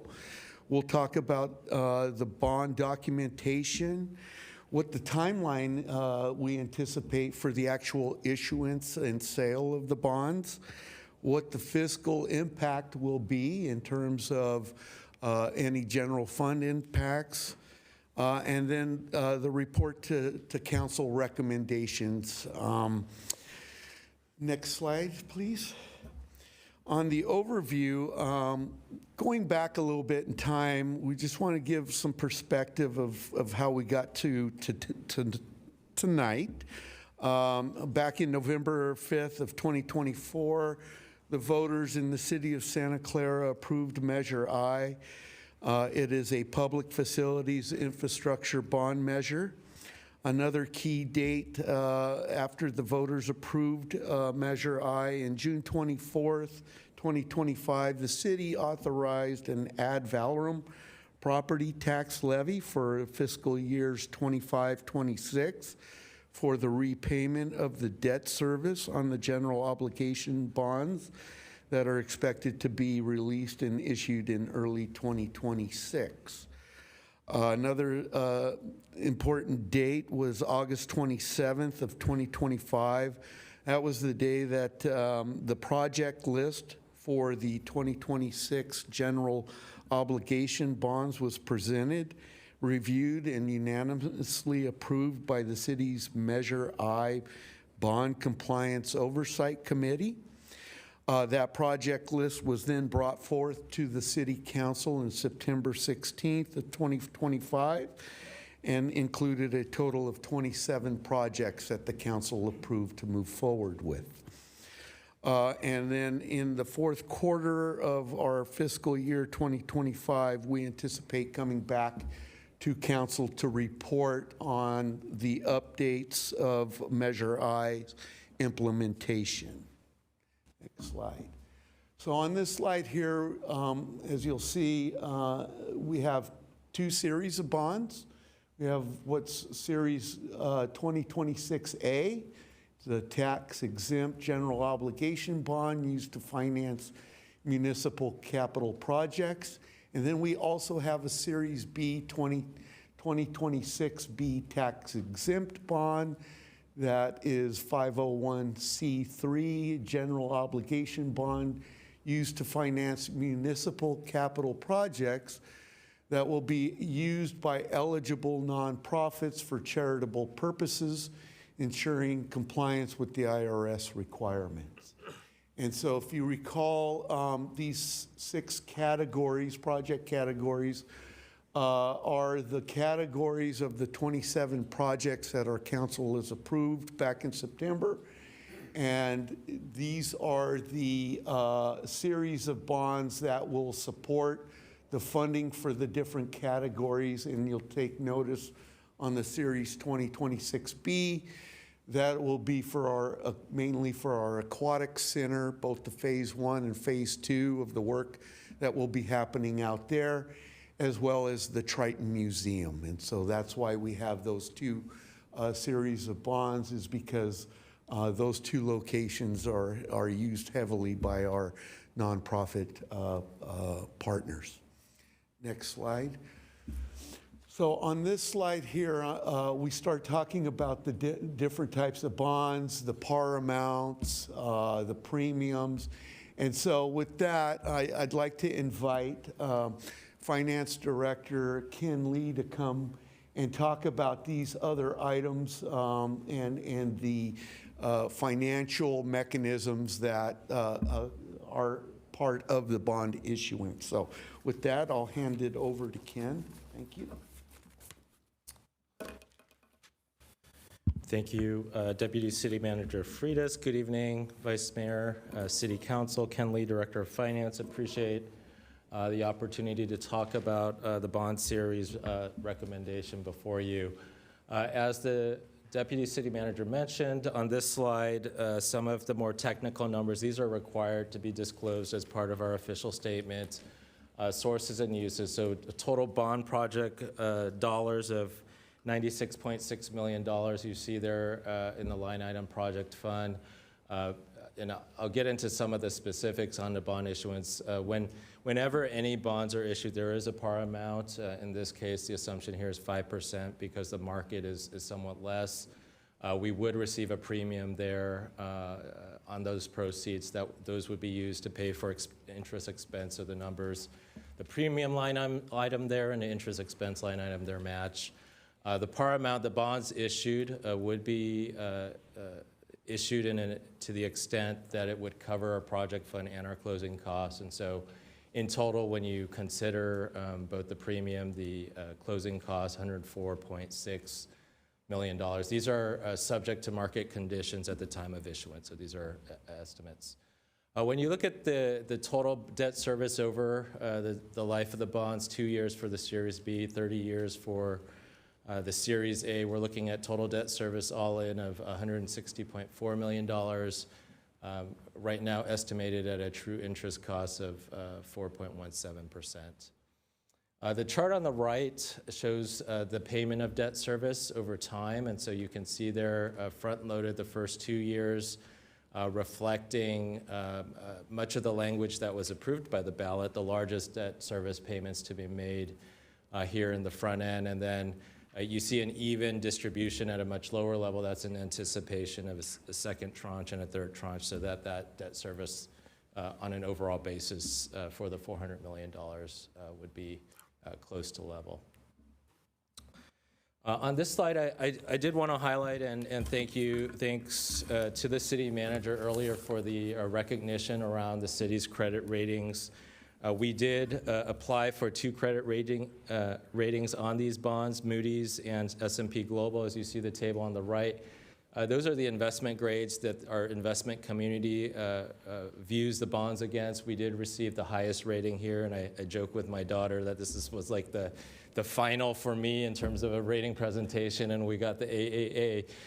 But no, it's something to be proud of as a city, as with your leadership, council members, with support and trust and staff, city manager as well, and for the staff behind me, just real strong team dedicated in our finance department around the management of our finances and ensuring that the trust and the public trust against the dollars that we manage.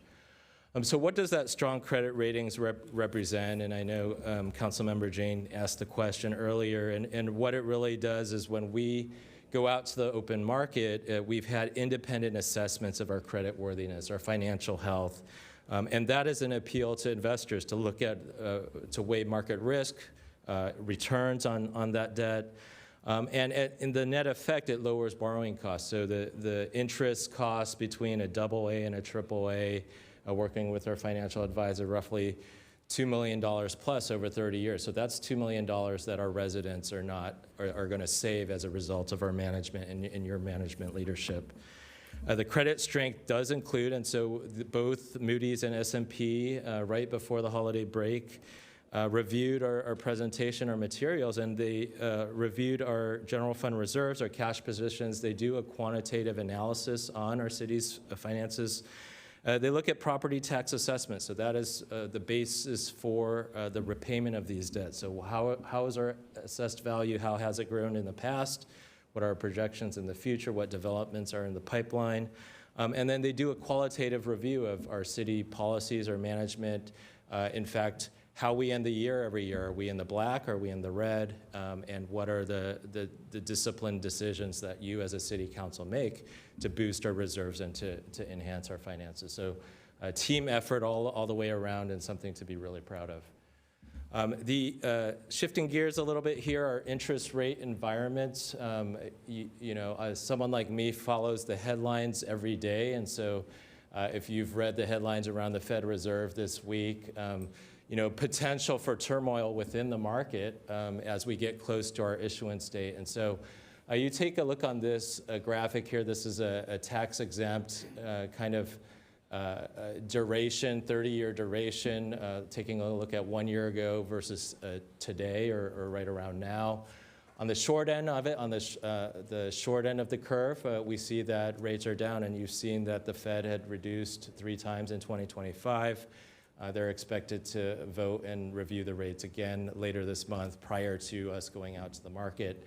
And then on the long end of the range there, slightly higher, 33 basis points compared to a year ago, largely reflecting that the investment community and the bond community anticipates rates on the long-term horizon closer to our historical averages. And then in brown, they're just the range of our 10-year historical average when you look at duration. So we are within that range, and we'll continue to monitor interest rates and the headlines and as we head into the very day that we're going to issue, because that could change very quickly and very drastically. In your packets, there are several technical documents before you. Some of those are governed by the federal SEC. Others are agreements. I want to talk through them on this slide. Paying agent agreement, the dollars are deposited in and paid out to the bondholders through a trust, and so that is an agreement between a U.S. bank and our city as the bond paying agents. So that is in your packet. A preliminary official statement. You heard earlier last year a training from our bond counsel around the official statement and what you as city council representatives to the investment community, what your role and responsibilities are. We have included all the details around our city, the demographics, the financials, in accordance with federal securities law. So that is in your document before you. And then after the issuance of those bonds, our commitment to the bond community around continuing disclosures and certificates. You know, I mentioned the credit rating. Almost like this is the start of it. We now have to maintain that high credit for the next 30 years. And so our investment community is going to have eyes on us as a city, how we're doing financially. And then the fourth bullet here, official notices of sales, authorizes either a competitive or negotiated sale. Our intent is to conduct a competitive bond issuance if there's any drastic change in the market. The notice allows us to go to a negotiated sale if needed. And they are restricted to the parameters set in the resolution before you. As far as timeline, as city manager mentioned, we did receive our ratings Friday and yesterday actually from S&P. We're here before you for the approval of the bond issuance. We will post that official statement, finalize it, and that gets marketed to the investment community for a couple of weeks. Our target date currently February 10th to price and sell those bonds, and then they would close with those proceeds back to the city February 24th. So that's the calendar and the roadmap from here, looking forward the next couple months. Fiscal impact, as previously mentioned, this debt service are supported by property tax, so these are a line item on our property owners within the city. The first year of that debt service payment is estimated to total $16 million. It will be included as part of the upcoming budget, and that first payment is due August 1st, so less than a year away. That annual debt service decreases in 28-29 and levels off at $4.3 million, and then it allows capacity for that second and third series to be issued. Currently, our estimates assume a second tranche issuance 2 years from now in fiscal year 27-28. This is our financing team. It's a team across multiple city departments, Liz Klotz, Mark Freitas, Luis Haro from the Attorney's Office, my team in finance, our bond and disclosure counsel through Jones Hall, and PFM, our financial advisors. Just want to recognize them, a lot of hard work to get us here and toward the finish line, and it couldn't be done without all of these individuals here. So with that, our recommendation before you is to approve and adopt the resolution, which includes the authorization of $100 million of principal, or up to $100 million, approve the agreement for our paying agents, approve the preliminary official statements, approve continuing disclosure certificates, and then approves the sale of the bond, either competitive or negotiated as needed and as recommended by our advisor, and then the resolutions and those actions set forth in the resolutions. And so I'll pause there. That concludes our presentation, and happy to take any questions. We do have our full financing team here available if any specific questions come up. Thank you.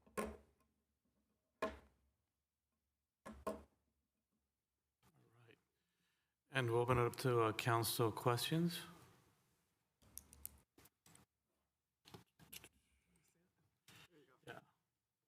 All right, we'll start with Councilmember Jane. Thank you, Ken. On slide 5, you show for the Series B that $26 million is going to be paid off in 2 years. And I know when you look at the payments there, the payments are, I think, 16 million for the first 2 years, then it goes down to 4.3 million. Obviously, all the money has to come from property tax. Is that money that we've been saving up from taxes this year? I'm trying to figure out why we only did 2 years versus doing 10 years to pay off the swim center and such. Yeah. I think some residents are complaining that their property tax was higher than they thought it was going to be. So, thank you. Oh, and another question, and this is probably for the city attorney. We're putting, let's see, right now, we're putting $27 million into streets and transportation. Some people have asked me, could some of that money be used to restore Franklin Street in the downtown? Is that legal under the measure that we put before the voters? All right, Councilwoman Cox. Thanks, Director Lee. I just had a few, and they kind of piggyback on Councilmember Jane as well. Because we issued the first levy in June of '25 and adjusted the tax rates then, but the first payment isn't due to February 26th, I also wondered, it looks like we're storing this money to make the first annual payment. So where is that being kept? We put approximately 13 to 20% contingencies in each category. I'm wondering if that money isn't spent, the contingency money, if that will then go to future payments of this. And then my last question, I think I'm going to struggle with just articulating this, but I understand that the 2026 A and B are public, and then one for private sector, basically. And B, like Councilmember Jane says, gets paid off within 2 years, but it's a much higher bracket. But when I look at the swim center, that's listed primarily as private use then. And so I'm wondering what discussion happened that made a public facility list as a private use and therefore at a higher bond level. Does that question make sense at all? And what determination took place? I think the Triton Museum is as well, which I would assume are public buildings and would be allocated under A, but they're both listed under B. Councilmember Hardy. Thank you. I wanted to make certain I understood the difference between competitive and negotiated. And also when you were showing the first 2 years and then said the second tranche was approximately 2027, 2028, if we superimpose those, would we still have those high bills right at the beginning of that and then have it drop off as well? I just want to make certain I understand the long-term plan. Thank you. Councilmember Shahal. Thank you, Vice Mayor. Thank you for the presentation, Director Lee. Question, underwriter discount, like we are taking 0.5% for both Series A and Series B. Is that a standard, or like for Series B, being a nonprofit, does that go down? I know you took up to 0.5, but my question is, can that be lower for Series B? I have the same question, like, would we have enough ad valorem tax of payment of $16 million? Are we saving that and to pay off the debt before August 1st, 2027? And follow-up question on that, is there a condition like Series B has to be paid within 2 years, or can we extend that to 3 or 4 years and then pay off the higher interest Series A bond first and then pay off Series B within, say, 4 years. That way we are saving on the higher interest rate repayment versus a lower interest rate payment. So those are my questions. Thank you. Councilmember Park?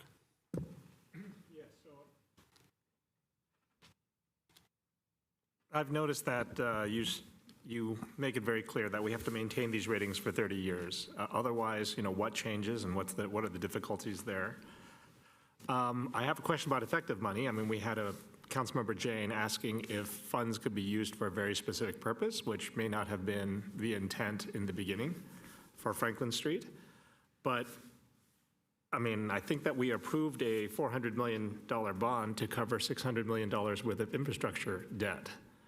And every year that we work on something else, the cost of the stuff that we're not working on goes up. In terms of effective money,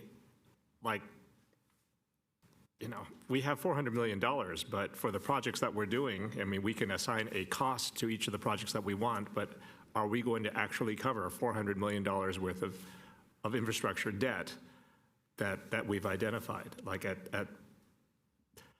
what is the value of $400 million bond compared to the $600 million infrastructure debt that we have, and what will the final result be after the bonds are all issued and the money is spent? Thank you. All right. The only question I had was, it's just kind of, I know we've had this conversation on the school district side as far as competitive versus negotiated, and Council Member Hardy mentioned that. I think in my experience just talking to underwriters and such, usually it's similar. You negotiated, you're still negotiating competitively with the folks, what they're making the market. So sometimes you kind of have a certain date when you're going to sell them, and they sell on that date.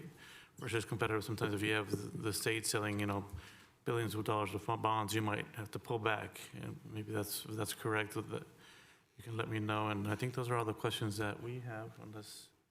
Yeah. Great, thank you for the question. So I'll take most of the questions. I'll probably need some assistance from our financial advisor with some of them. So there were some questions around, I think, the chart on slide 5. So I do want to talk through the assumptions here and why it's structured as such, and then if our financial advisor has anything to add later, can do so.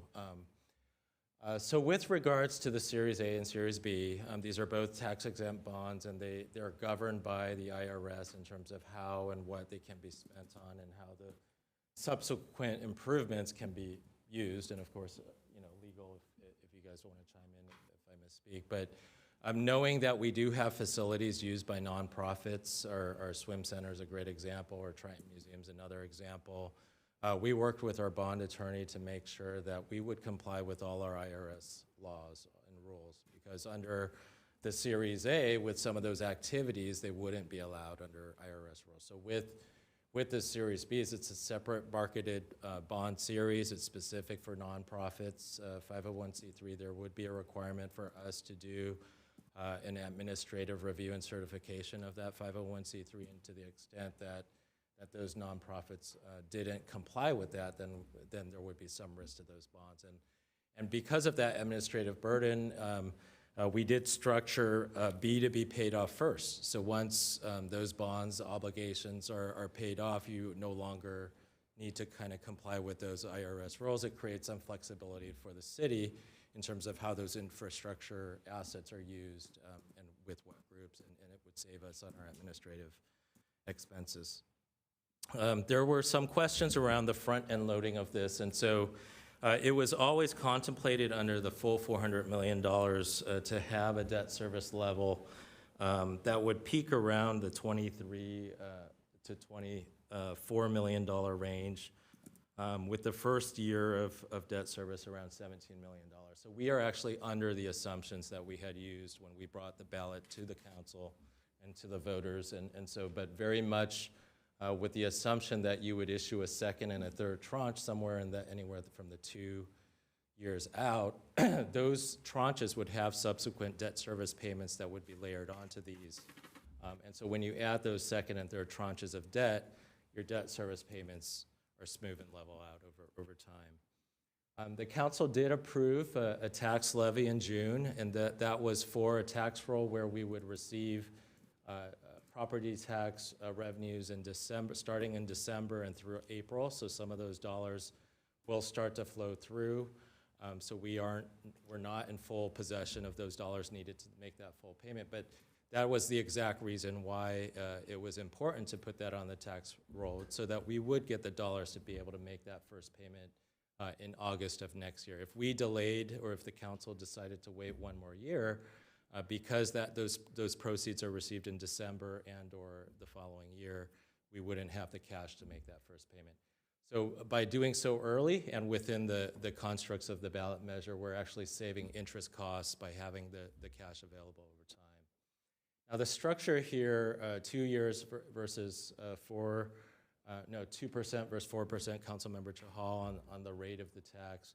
So as you have short-term bonds and in terms of duration, those shorter-term bonds are going to cost us lower interest and also reflect that lower amount. And then as you go out, I mentioned, on average we're at 4.17, but if you look at the kind of the graphic on this slide here, when you go out into duration, over the course of 30 years, that average is 4.17. You're going to have some bonds issued on the shorter end that's a much lower yield here, anywhere from 2 to 3%. And then when you get out to the far end of the curve, a much higher rate. And so just based on the rates and the duration, when you look at this, if you have 2-year duration bonds, those costs are going to be lower and over kind of an average of that duration of time.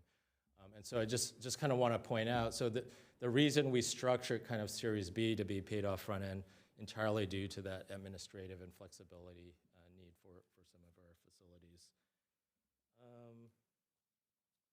Question, Councilmember Cox also asked about contingencies, 13 to 20%. So as there's uncertainty kind of in the construction market, and we have cost around administration and anything else that might come into play, it is a best practice from a public work construction delivery to include contingencies around projects.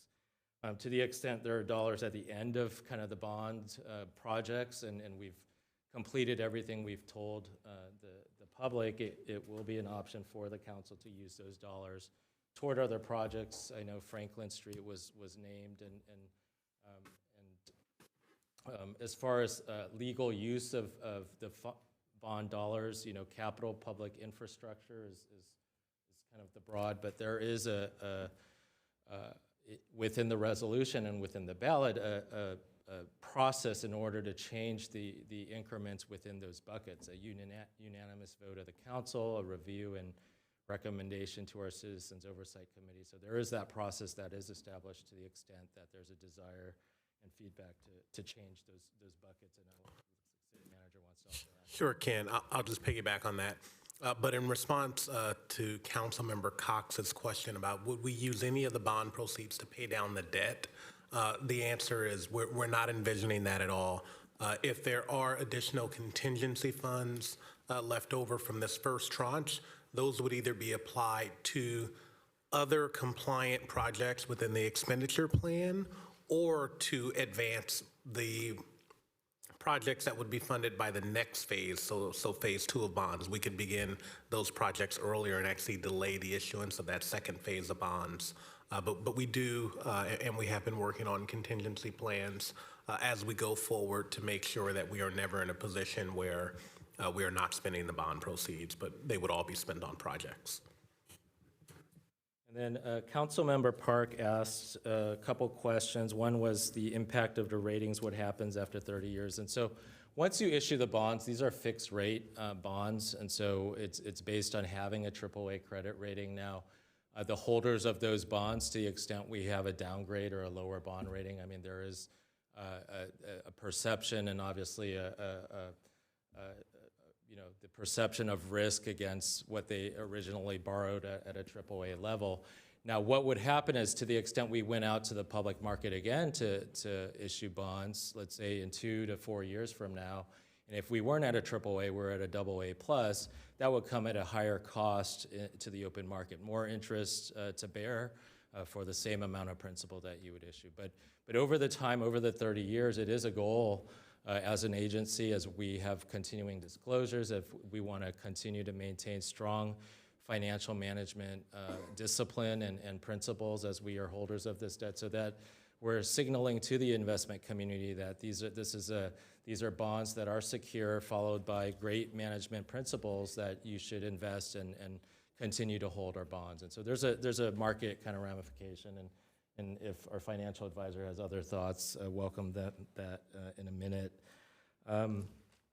There was also a question about competitive versus negotiated, and I know that within the Government Finance Officers Association, kind of our network of national finance directors, competitive sales are best practice in terms of what the group believes is the most efficient from a cost perspective. I know there are pros and cons to both in terms of timing, the need to get to market, and savings, but I'll let our financial advisor address that one. And then there was also the question of the underwriter's discount. I believe that assumption will be dictated by our final issuance, whether that's different between A and B, also one I hope you can cover. I think I had everything. Is there any, I think I missed any? I want to introduce Jaime Trejo with PF. There were questions around issuing $400 million of bonds for $600 million of projects. So I think important to note for the public that may be joining in, the context around that, right? And so when we being staff, started talking about the city's unfunded fiscal needs, there was a figure of approximately $600 million. In council's policy deliberations, it was eventually decided that the bond or the ballot measure at that time that the city council would support would be at the $400 million level. And so council supported putting that on the ballot, and as we all know, that passed. Now that means that we do have unfunded, still projects that are not going to be funded by this bond program. City Hall, probably prime example of that. And so what it means is that we need to, as we've talked about during our budget process, continue our prudent financial management and start carving out additional money during our annual budgeting process for capital, so that we're not always relying on bonds. One of the things we talked about is we issued bonds because the city had not saved money over time for its capital projects, and we oftentimes relied on those end-of-year surpluses. And we've been fortunate enough to end our operating budget with end-of-year surpluses, but that, there's some amazing quote about, luck is not a strategy, right? And so I know Councilmember Park, you've articulated that a lot, which is we need to carve out additional resources within our normal operating budget to fund that additional amount that's not covered. But we are looking to cover as many projects as we can with this bond issuance. One of the things we know, sort of not really connected to this effort, but there is an existing charter review going on by the city attorney. One of the things that project is looking at is allowing us to do design build that would increase our efficiency, and so we could actually do more with the money we have. And as we all know with these capital projects, the more you do, the sooner you do, the less it costs, and so you can apply some of those future bonds to actually projects that, because we've been able to save money. And so I'll stop there. We can talk a lot about that, but we are certainly looking to advance as many projects as possible with this bond. And so I wanted to introduce Jaime Trejo with PFM. He is our financial advisor, the real expert around the numbers, to talk about competitive versus negotiated, the underwriter's discount, and then to add any other color that I might have missed. Good evening or good night, and thank you for the introduction. No, I think Ken did a great job. So for the underwriter's discount, the underwriter's discount is about $3 a bond is what we estimated in in the preliminary numbers. That could change. It can be a little bit higher, it can be a little bit lower, but that's a pretty, round or common number for underwriter's discount for a GO bond. So that's that, and it's the same for the Series A and the same for the Series B. In terms of the competitive negotiated and the competitive sale, what we're going to do is, we'll set a time on 9:30 a.m. at February 10th. We're going to invite investment banks to bid. They'll have a chance to bid, so we'll get about 10 bids. They'll come in about 9:30 a.m. We can change the time, and the bank with the lowest true interest cost will be awarded the bonds. Whereas in a negotiated sale, you pick an underwriter beforehand, and the underwriter kind of finds investors to buy the bonds on the day of pricing. So it's a little bit different process. You kind of end up in the same place, but the idea is with a competitive sale, hopefully you get a true lower interest cost. The last comment about the ratings, you have kind of promised investors you would maintain a rating on the bonds for 30 years. You did not promise you'd maintain a AAA rating, but that you would have a rating on it. In about 10 years, we'll have an opportunity to refund these bonds. So that kind of obligation goes away and kind of creates a new one if you get a new rating. But the idea is you have to have a rating on these bonds while they're outstanding.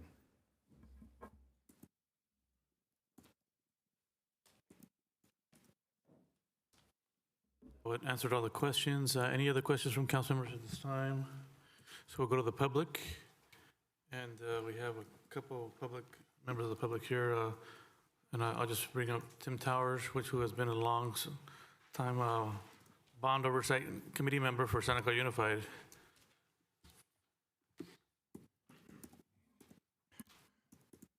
Members of the council and staff, I made it to 11 o'clock. My name is Tim Towers. I've been a resident for 38 years. I have past experience with the School District Oversight Committee. I'm not on the Oversight Committee at this moment, but I am very pleased with what I've seen, and I just would like to see that I'm available to help in any way I can, and I urge approval of this item. That's all. Any questions? Thank you. You're welcome. Thank you for your service for the school district. We'll move on to Betsy Megas. So I guess if she can. Thank you. Good evening, Betsy Megas, speaking for myself. I voted for Measure I, and I hope you'll approve the issuance of these bonds. I really look forward to seeing these projects completed. And I wanted to thank the staff who did all of the legwork and earned our high grades and then explained it to all of us how that was done. I'd like to remind everyone on the council and the staff that the other way to be fiscally responsible in this case is to make this funding go as far as possible. As Councilmember Park noted, infrastructure debt is a different kind of debt, and keeping up with maintenance can be more economical than catching up with deferred maintenance. The city has a complete streets policy.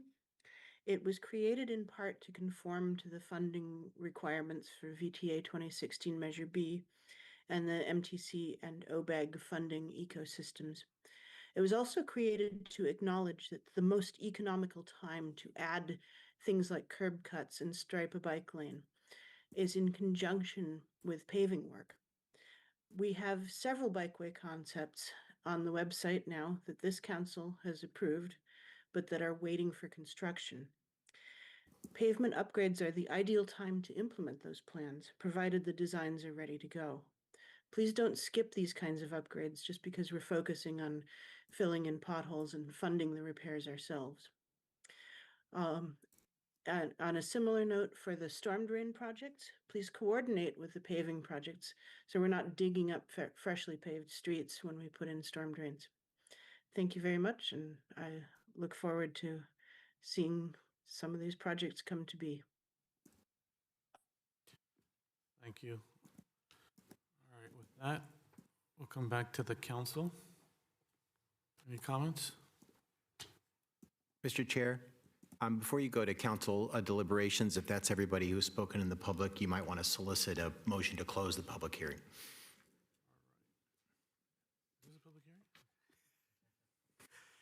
Yeah, if we can get a motion to close public hearing? I'll make a motion to close the public hearing.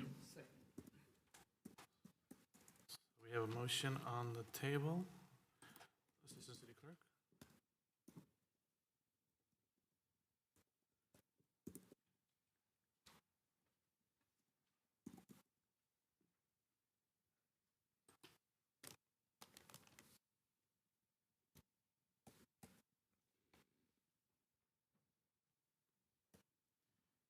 That motion carries unanimously with our mayor not being present. So with that, we'll go to deliberations and comments, motions. All right, Councilmember Jane? Motion to approve staff's recommendations 1 through 6. We have a motion and a Second. second. Any further comment? All right, we do have some speakers. Councilmember Park? Yeah, so I heard what the public had to say. I liked what Betsy Megas had to say, and thank you very much for your offer to help. I think that we could use all the help that we can get. But again, when we issued the bond, we did an allocation for where the monies would be used. I think that a lot of people would not have voted for the bond if there were not an allocation of where the monies would be used. At some point, I think the Oversight Committee was to do oversight, make sure that we're spending the monies where they were intended and that we're doing it in the right way. But I feel that the next step that we need to do is identify the specific projects. I mean, if we're going to, in 5 years, 10 years, have questions about can we do this, can we do something else instead, then we are actually not addressing the infrastructure debt that we targeted, when the bond measure came up. We were targeting different problems. Not to say that that is a bad thing. Sometimes there are more immediate needs that come up that are better to be addressed at the time before it gets too bad. That may save us costs. But I really like the idea of planning, having an idea of where the monies are going to be spent before that. I think our Oversight Committee would probably help or do some of that, so I await their responses. But the other thing that I want to say is that all the work in the city needs to be scheduled, needs to be coordinated. As Resident Megas mentioned, I look at it down my streets, my neighborhoods, you'll see that I have filed a lot of pothole and street problems after the big rains because of resident comments to me in my neighborhood. So I filed a lot of my Santa Clara app issues. But I see so many places where we have freshly paved streets that have just been cut up again for I don't know what. I don't know, for storm drains, for other things. But I feel that in some cases, things were just paved or there was just a seal put over something and then immediately it was cut up for other work. And I feel that if this were just planned, if people actually talked to each other, if people didn't just look at their individual work plans, but we looked across the city, we had a tool for doing that, that would be good too. And without this kind of planning, I have even more concerns for how the bond measure money will be spent. Again, I think that we can spend the money lots of different ways, but we need to look at not just spending the money where we intend to spend it, but saving it, making it go as far as it can go. So, I'd like to know if how we intend to do these, because I don't even know that I have this kind of confidence with the street work that I see. Thank you. Councilmember Hardy? I would just like to celebrate again that our report card came back with all A's. Most parents would wish their students would do that, and I'm thrilled that we have been so responsible and staff has been so good about this because I supported Measure A and I feel like we have a direct responsibility to our residents. And I'm hoping that the Oversight Committee will understand also this design build, that it can help us go further with what we have projected and that we do a good job of explaining to our residents so that we could have that option. I will tell you, on our water treatment plant, when something failed and it was in the design build, that was on the construction company and not on us to fix something because of the way the design build works, and it makes a difference. And I really want to see us have those options within the city so that we can do the very best with what we've asked our residents to give us. Thank you. Councilmember Shahal. Thank you, Vice Mayor. I would like to start with thanking the residents, first of all, who did all the groundwork, putting us in a situation where we could get $400 million to improve the city. So thanks to all the residents and the voters. Next, thanks goes to all the staff and our consultants who put in a lot of efforts and putting all the reports into this thing. And the AAA rating is for A for residents, A for our staff, and 1A is left for our implementation. How good we implement all this money that we are getting from the residents. So that's how we will complete our AAA rating and have to maintain that rating. So once again, thank you everyone for appreciate all your work. Thank you. Just a quick comment. As far as sometimes you don't always have the resources needed to address the issues or facility needs that are needed. I know the school district, we had a facilities report that came back with $1.2 billion in need. The last bond was for $720 million, so it was definitely not enough. And the city, it's similar where we have $600 million that was identified. The bonds for $400 million. So as long as we do what we say and make sure that we fiscally look after these monies appropriately and refinance when we need, when they're callable and we have a lower rate out there, things like that. I think the public is going to look at this as a positive, and they'll see the swim center and other facilities come up to speed and be happy, hopefully, with what they're experiencing. And with that, this is City Clerk. We do have another speaker. Okay.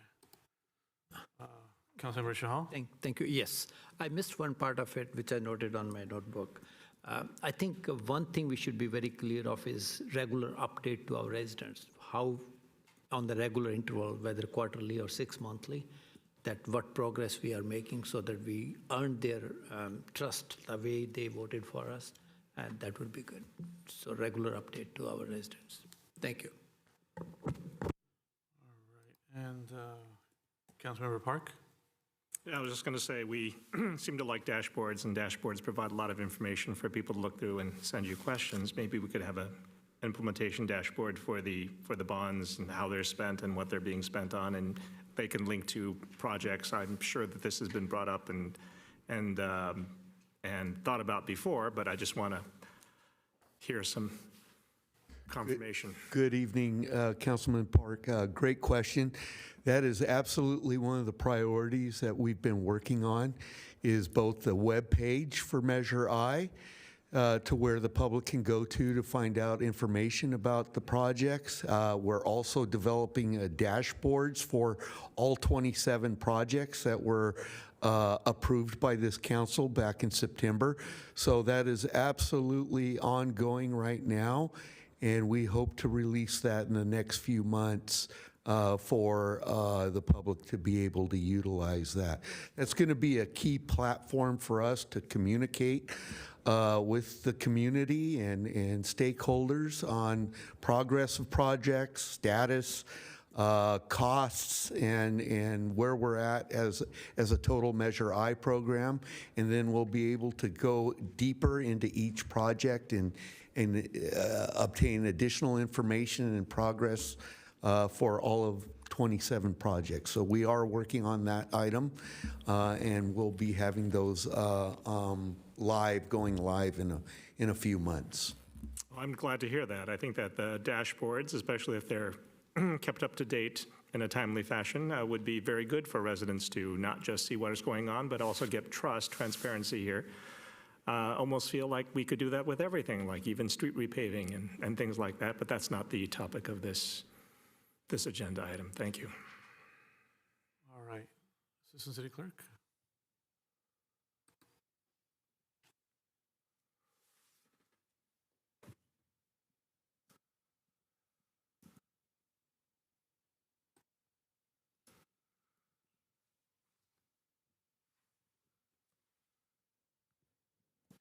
So the motion carries unanimously, 6 with one, our mayor being absent.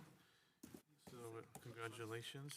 With that, we're going to move on to item 7, which is a study session on the Santa Clara Station Area Specific Plan.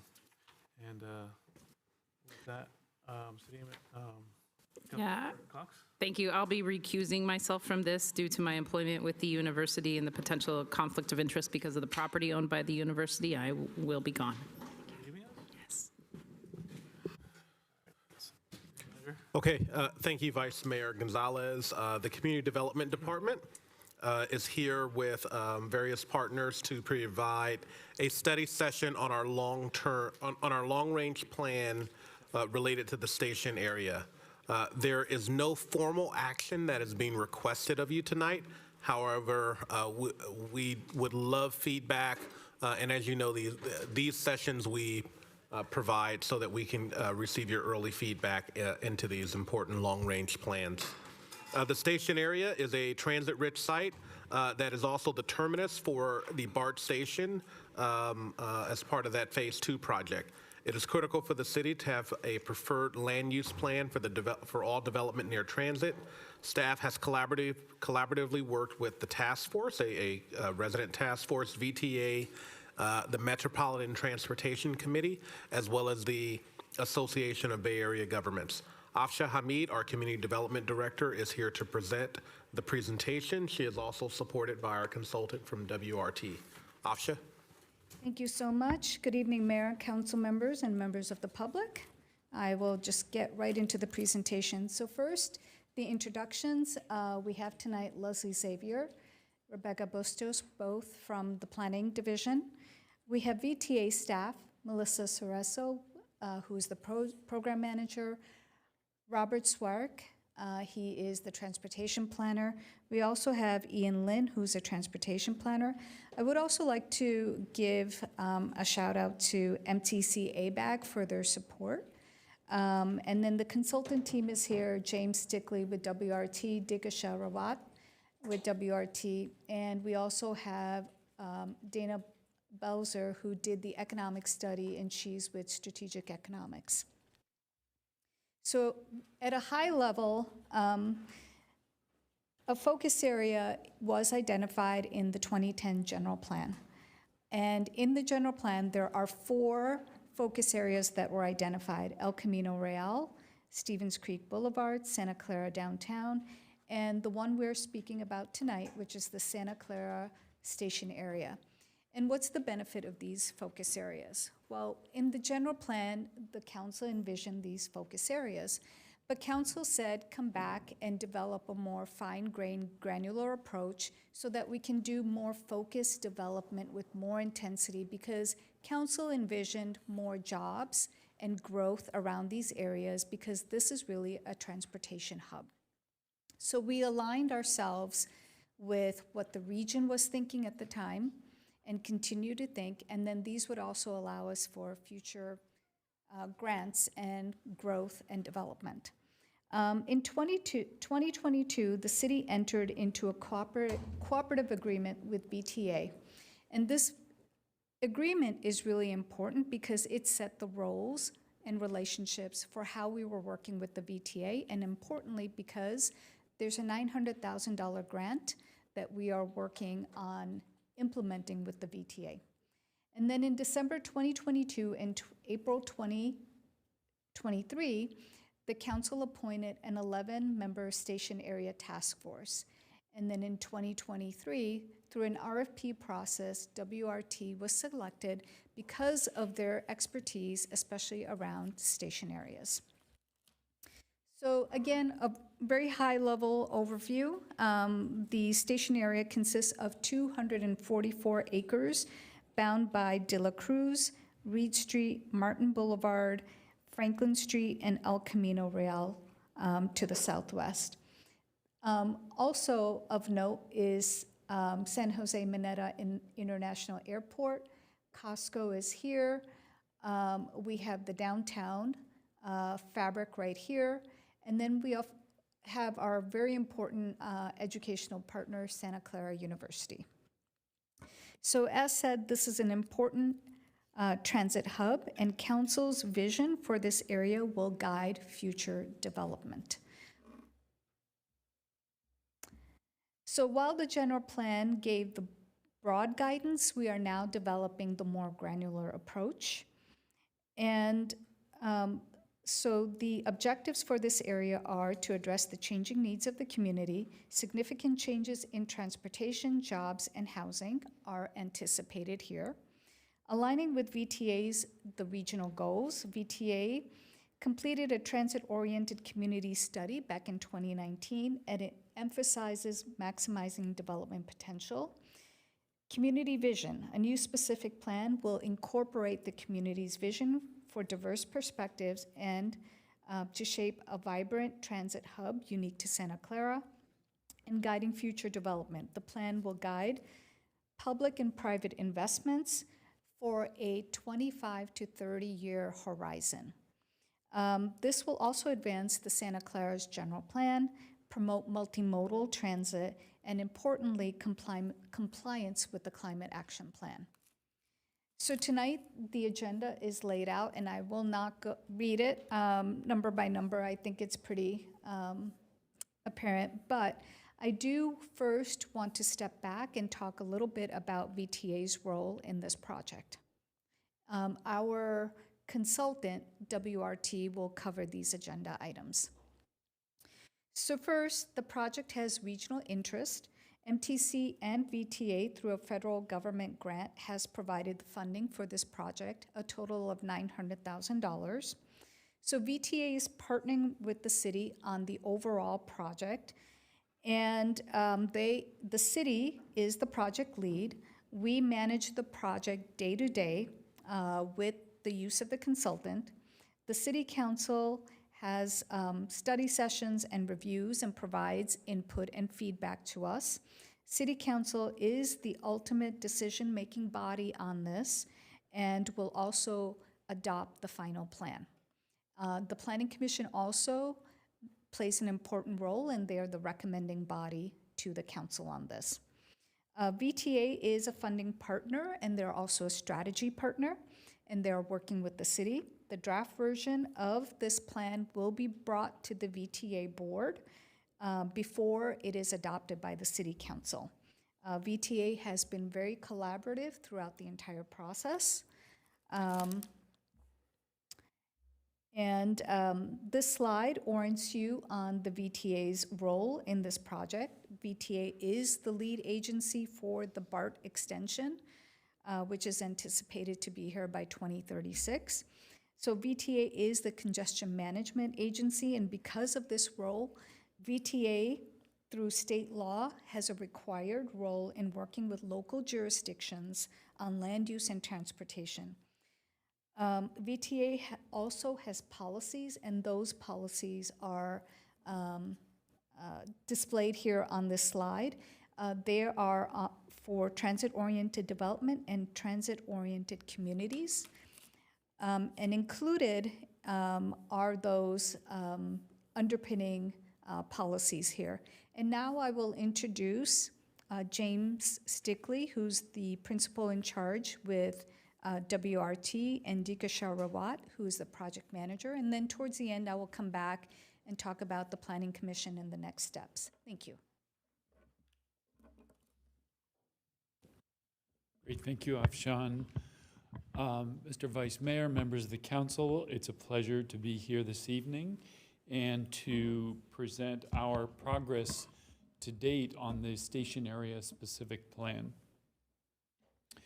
So I'm going to go through the vision and guiding framework, as Afshan mentioned, and starting with our timeline.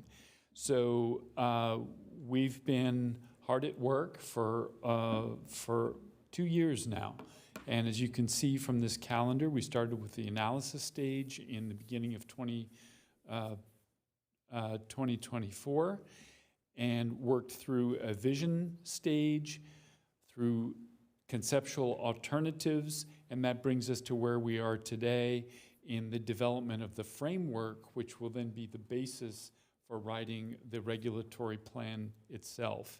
And you can see the various events that have happened along the way, stakeholder interviews, community workshops, and then a consistent and regular rhythm of meetings with the station area task force in the dark blue dots.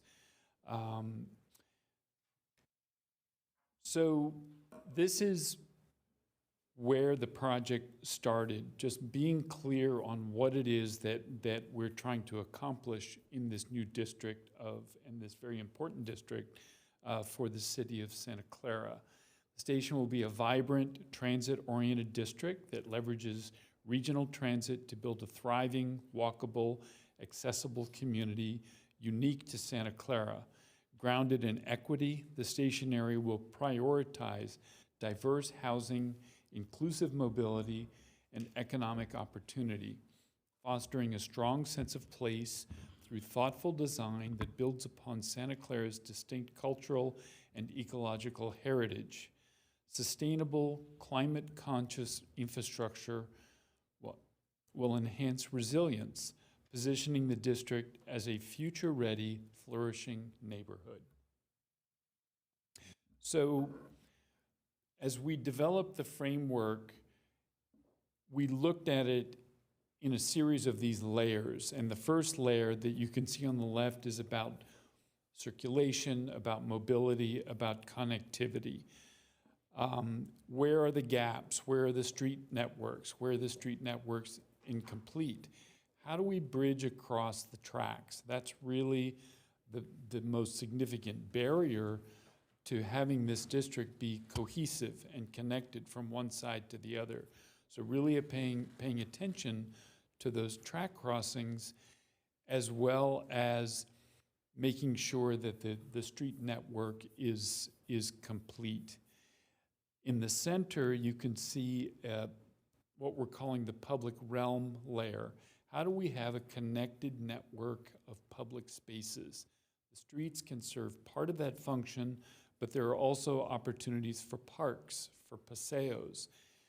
And how do we make sure that those are accessible to the residents and workers of the districts and work together as a network of public space? And then lastly, in the third layer, what are the land uses? What are the little sub-districts that make up this overall station area plan? And what is the mix of uses that happen in each of those sub-districts? So, for example, you can see near the top, the gray area where we're maintaining an industrial, what we're calling an innovation district, as something that can build on existing uses that are already in that area, but also serves as a buffer from to the airport for residential uses that will occur further to the south. And then what is that land use makeup around the station itself?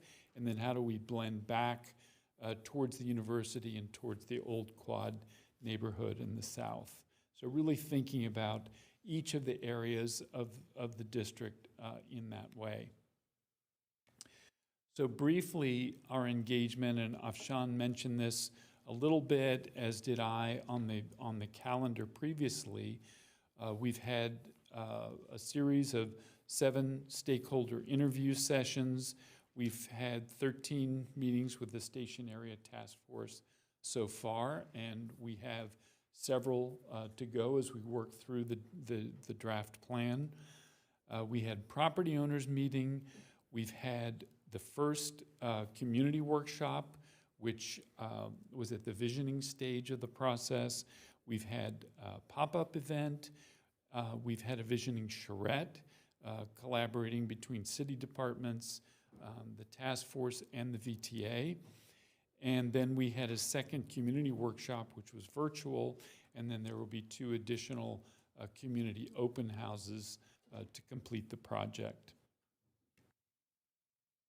I think one thing I didn't mention and is worth mentioning is what's ahead. So the adoption of the plan is anticipated about a year from now. Why so long? The CEQA process is really what's driving the schedule from this point forward. If we have sort of general green light to proceed on the framework, then we begin the project description and to draft the detailed plan itself, and that'll be the basis on which the CEQA process is begun. As we get that plan defined to a certain level, we'll come back to the community in an open house. We'll get final comments from the community, and then that will go into the final plan, which will come back to Planning Commission and Council for adoption. So what are the key priorities that we've heard from the community and from the stakeholder, from the task force throughout the process? And I'm going to go through these very briefly in the categories that you see here. So the first is mobility and connectivity. There was a strong desire for safer pedestrian crossings along El Camino Real and near Caltrain, separated bike lanes potentially buffered by trees and safe student routes, better last mile connections through shuttles, buses, micromobility, and bicycle, bike and pedestrian bridges or underpasses to bridge across the tracks, either under or over, and then maintaining some parking near the historic depot for visitors that would continue to use that in its current use as a museum. For placemaking in public realm, a desire for wide, shaded, green, and well-lit sidewalks, active plazas and gathering spaces with art and amenities, restrooms, seating, and senior-friendly design, connections to nearby parks and family-oriented spaces, and civic or community uses that add identity and activity. And then lastly, in the district development and economic vitality, a mix of mid and high-rise housing near transit, retail that complements rather than competes with the downtown, housing opportunities along Coleman and Reed Street and Dela Cruz Boulevard. Some industrial property owners want flexibility to continue their current uses without redevelopment pressure, so in that area to the north that I mentioned before. And then retain Costco, potentially integrated with future mixed-use development. And we have a model for that in LA that we've been looking for. But to see Costco as an important use as regional commercial for the district and also as a revenue generator for the city.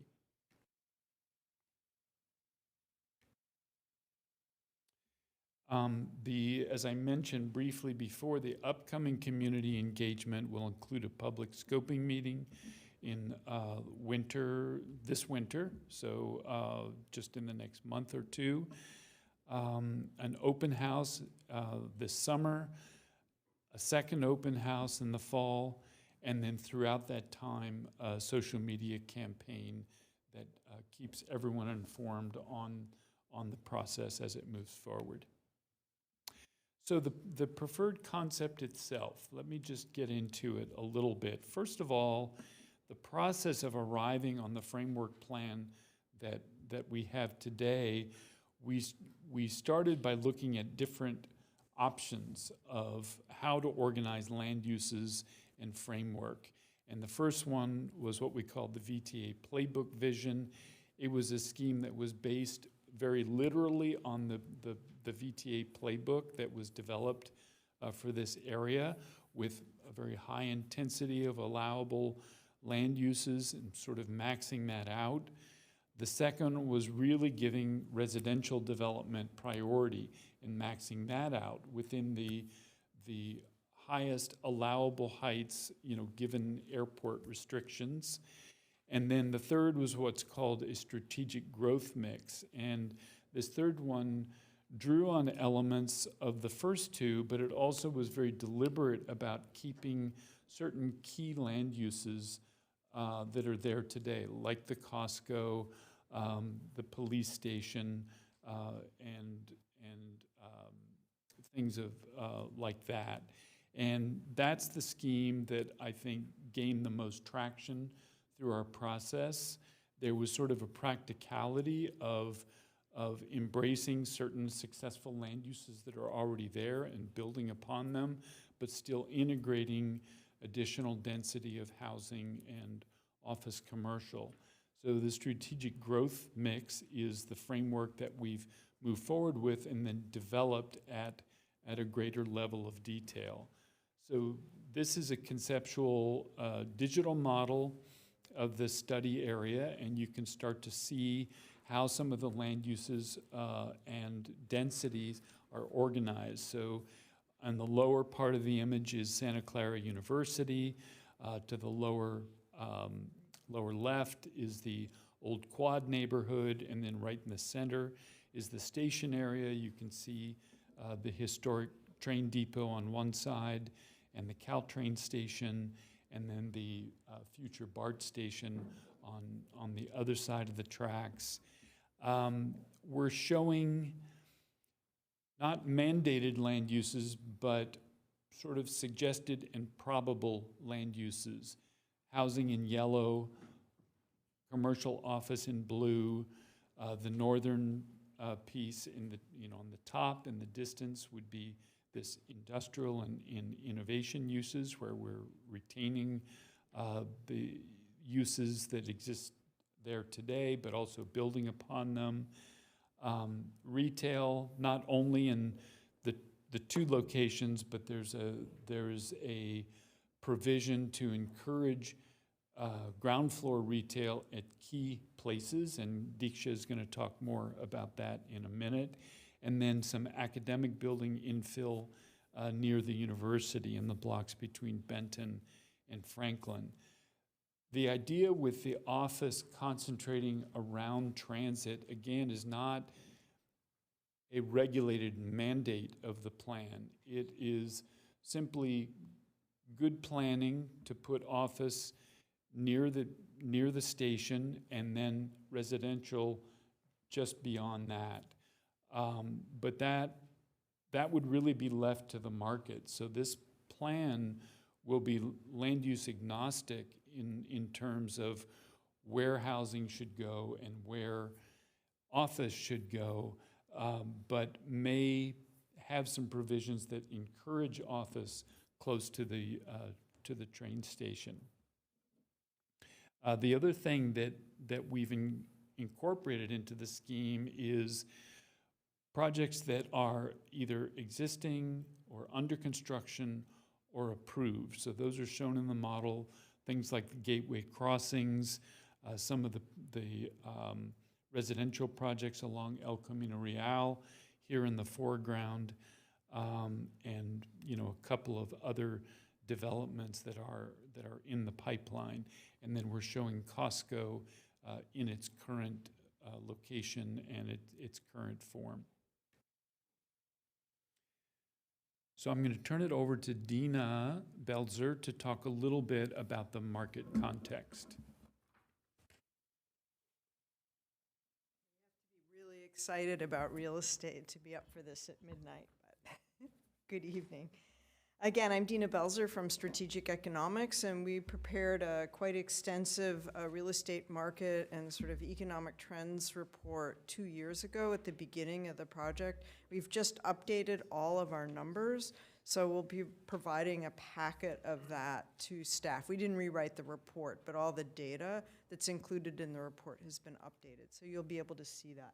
I'm just going to give you a quick update and overview. We started by looking at a larger market context so we could really understand the station area as, in its relative position vis-a-vis the city of Santa Clara, but also then where Santa Clara sits in the market area. So you have Mountain View, Sunnyvale, Santa Clara, and North San Jose. When you look at the brokerage reports, San Jose is usually a different area, but because there's so much activity in North San Jose, we thought we would include it. What we see is that today, despite the fact that there are job layoffs in the tech industry, there are concerns about people leaving California because of proposed wealth tax, the Bay Area still remains the center of global innovation and technology. And the region has more venture capital invested in AI than any place else in the world. So this is really driving a lot of the activity that's going on in the South Bay. And the Silicon Valley is sort of your side of the bay, even going up into Fremont, is having a moment. You all were looking at South San Francisco when life science was a big thing and thinking, why are we not getting that? And now life science is pretty much dead. And you all are getting all the resources related to AI that's really driving a huge swath of the semiconductor and high-tech industry. So it's not just AI, but there are a lot of ripples to that. So this is really sort of setting the stage for a recovery here in Silicon Valley. The office market is starting to stabilize, which really reflects pruning of the older supply. And you see this in your pipeline of projects here in Santa Clara. You have several older office buildings that are being demolished and they'll be replaced with high-density housing. About 15% of that Class B and Class C office space will be demolished and replaced. But at the very high end, office space is in demand. And you see that in the Coleman Highline Business Park, which is an asset that will also really help this study area, which I'll come back to. Multifamily residential had a huge year in 2025 in terms of construction, with a lot of units coming online. 2026, well, things will probably slow down a little bit. We'll let the demand catch up with the supply, but that's a very strong use. And as you'll see when you get the packet that we put together, we show all the housing development that's been built in Santa Clara in the last 5 years. And you see the station area pops because of the 3 projects you've had down there, including Gateway Crossings. Generally, the industrial market remains strong. And this is, again, another sweet spot of Silicon Valley, is that you are supporting tech industries and advanced manufacturing. A lot of cities that we're working in the East Bay are worried that their industrial space is being used for first and last mile delivery, various kinds of warehouse and logistics. And that market is definitely slowing down. That's not the case here in Santa Clara. And as Jim said, this bodes well for the idea of having an innovation park as part of the station area. Retail is probably the least bright spot on here. There's been no retail new construction at all in the market area in the last 5 years. And most of the leasing activity has focused on the ground floor of mixed-use buildings. And most of what's going into those spaces is not people selling stuff. It's mostly restaurants, fast casual dining, fitness spaces, personal and other kinds of personal services. And then hotel is also sort of an interesting use in the mix here, because it's really been in decline. But again, because of all of the events that you have coming up, your average daily room rates are going up and your occupancy rates are going up as well. So just quickly to go through the summary, and this is just now about the station area and not about the city as a whole. The multifamily rents in the station area are 13% higher than the rents in Santa Clara overall, and Santa Clara is considered one of the premium housing markets in the Silicon Valley market. So that's really talking about Santa Clara, Sunnyvale, Mountain View. So you're doing very well here. And when we talk about this multifamily market, we are not including townhouses. We're just looking at units, projects of 20 units or more. So really looking at these larger projects. Again, I think the ground floor shop space is not doing as well as one would hope. There's still some vacant space at the Benetton. We're looking to lease up the space at Gateway Crossings. So that space will be a little bit tricky to fill in terms of finding the right number of tenants to go in there. Again, the vacancy rates in the station area are low, but rents are also very low. So people are starting to sort of see the value of this as a transit-oriented location, but the rents are not high enough to warrant any new construction. So this is going to be an evolving market, I think, for office. I do think that, and this is where I really want to talk about the Coleman Highline Business Park, which is sort of just over the line and just down Coleman Street from you. And all those buildings are 100% leased, and they're leased at rental rates that are at the very top end of the market. So they're really demonstrating this principle that luxury, high-end office space is doing quite well. It's doing well in San Francisco. It's doing well here in Silicon Valley. And again, the tenants in Coleman Highline are big tech tenants. Roku, ByteDance, TikTok, and Yahoo are the main tenants down there. So important to note that that's market momentum that's pushing to the north in your way. And then on the industrial side, we see a huge amount of adaptive reuse in some of these older industrial buildings, maybe not so much in Santa Clara yet, but we've seen a lot of that happening in the East Bay. And then also, because Santa Clara has the power, it was very touching to hear the electricians speak earlier, because your thing that puts Santa Clara on the map is your power. And this is a huge problem in all of California, and you all have one of the best, most competitive power rates. And so that really helps you. It helps you with the data centers, but it also helps you with the R&D. And it helps build the ecosystem that comes around the data center. So I think that the industrial activity in this area may really begin to flourish as the area begins to reinvent itself. And then finally, just talking about hotels, this is a use that I think is going to creep back very slowly. And I think when you look at all the market reports, you look at the trends, there's a lot of discussion about the importance of the Super Bowl, the importance of the FIFA event, but you also have PayPal Stadium right there. And they also are really looking at ramping up their events and activities, so that too in the long run could bode well for the hotel market in the station area. So I'm going to mercifully stop there and hand it over to Deeksha.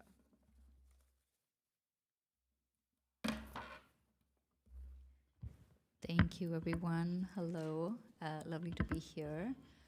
So then, taking from that economic trend that we talked about, we had multiple conversations with the task force and the community in terms of what are the kind of heights and development density that we're looking at in the station area. And the consensus was on the other side of El Camino. No one lives there right now. Gateway Crossings has already come up, and there's a precedent for a more high-intensity product. So let's go high. Let's allow for as much as possible. The market is not going to maybe deliver to that height. So we looked at the airport regulations that are required, and based our max heights based off of that. So that's roughly around 13 floors for residential. So that's why you're seeing like a large swath of red, because the community really wanted to move development away from having pressure on the old quad neighborhood, but wanting to capitalize on the idea of transit-oriented development really close to a train station and future BART station.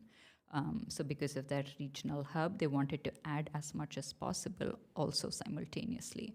And so then we really talked about, yes, we can have a lot of height allowance, not as much will get built because of just market generally building 7 to 8 stories. That's like the type that gets maxed out. But if a few developers are able to go higher than that, then we allow for that.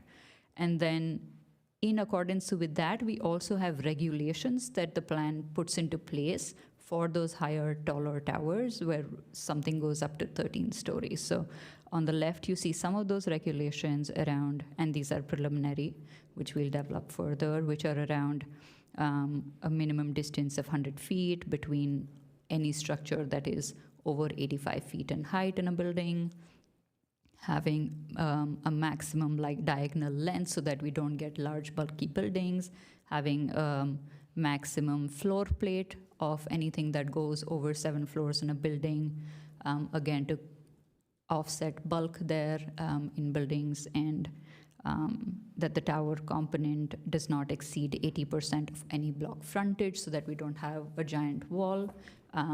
The number 80% might be a little on the higher side, but we were trying to not disincentivize smaller blocks in this situation. So these are all under workshop, and we welcome your feedback in relation to them. The next thing that we wanted to talk about and really dive into was looking at where we want active frontages. So as Dina mentioned earlier, retail is not doing that well, but we also want a plan for the next 20, 30 years. So the plan wants to look at that. So we started with the idea of 3 nodes of activity. There's the downtown node, which was defined by the downtown specific plan. Then we want a certain level of activity to come at the station itself so that that becomes like a hub. And then also activity near Brokaw, Coleman, like that area where there would be a new neighborhood that comes up altogether. So we took these 3 nodes and then we tried to highlight where we want like essential retail frontages. So anywhere else on this plan, there would be flexibility to have retail if a developer wants to put retail. But these are the areas that you're seeing the solid lines, which is where we would require retail frontages to happen. So we're really trying to hold the line along Brokaw and make that an active street as you approach the BART station, and then sort of turn the curve into a large like neighborhood park area so that that then flows up all the way to Costco. Then you see another type of line, which is a dotted line. Those are areas where we're not requiring retail to be, but we're requiring the ground floor frontage to mimic retail in its development. And then they can have other kinds of uses. And that is, if the retail activity at some point picks up and there is demand for the area, those areas can turn over into retail in the future. So we prepare for that, but we don't require them to fill them up with retail right now. They can choose other activities, active uses on the ground floor. Then coming to placemaking and public realm itself. So having adequate public open spaces when we're thinking of such large numbers of housing was really important. So some public area near the station, having a station plaza itself so that it can be an active hub of people coming in, out, and generating activity. And then a neighborhood park in the new like Brokaw neighborhood. So there's a large park that we have identified in that area. And then the linear park that you see north of Coleman, that one is essentially buffering residential uses from industrial uses as well. So it sort of plays a double role. So those are the way, and then we try to have like trails connecting between them. So having some sort of linear pathways that go maybe from the linear parkway in the north all the way to the Brokaw neighborhood park, a little more inside. So we're trying to create connections. And then also the idea of greening Coleman, greening El Camino, and really changing their character from maybe just throughput traffic corridors right now to more neighborhood-oriented streets, especially for Coleman. Like it's 100 feet wide in many places right now in that corridor. And that might not be very well suited if you're adding that much residential density. So really looking at the character of that street, which we will be working with our transportation consultant moving forward. They're going to test traffic counts and capacity and then look at the kind of street sections we're proposing and see whether there's some sort of slight reduction in lane and hence greening as a result of that is possible or not, along with buffered bike lanes on that corridor, along with along with bike lanes coming on El Camino, which is something that we've specifically heard about and that the city is already implementing. There is also the idea of a community recreation center. So we spoke with the Parks Department, and there was a park system plan that's being worked on right now. So we coordinated with that team, and one of the key things that was a high priority for the park system update was a community recreation center. So we deliberated a number of locations in the planning area. That team also felt like it would be a good use to add into this space. We haven't identified a clear location as of now. A few floater locations were if we redevelop the parcel where the station plaza is right now, where the Caltrain parking lot is, into a mixed-use building in collaboration with VTA, like a portion of that could be a community center, or maybe somewhere near the Brokaw neighborhood park that we have in the north. That could again be like a good location for a community rec center. So that's a little floating piece right now, but we felt like it was good to think about. Then a key thing that we've been talking extensively with the task force as well about is the station plaza itself. A lot of back and forth conversation on that piece because it felt like that's going to be the entry point. And also like the entry point for anyone like coming out of the train station into Santa Clara. And it is co-owned by the city and VTA. So there's also that aspect to think about. So the specific plan will not design the plaza right now.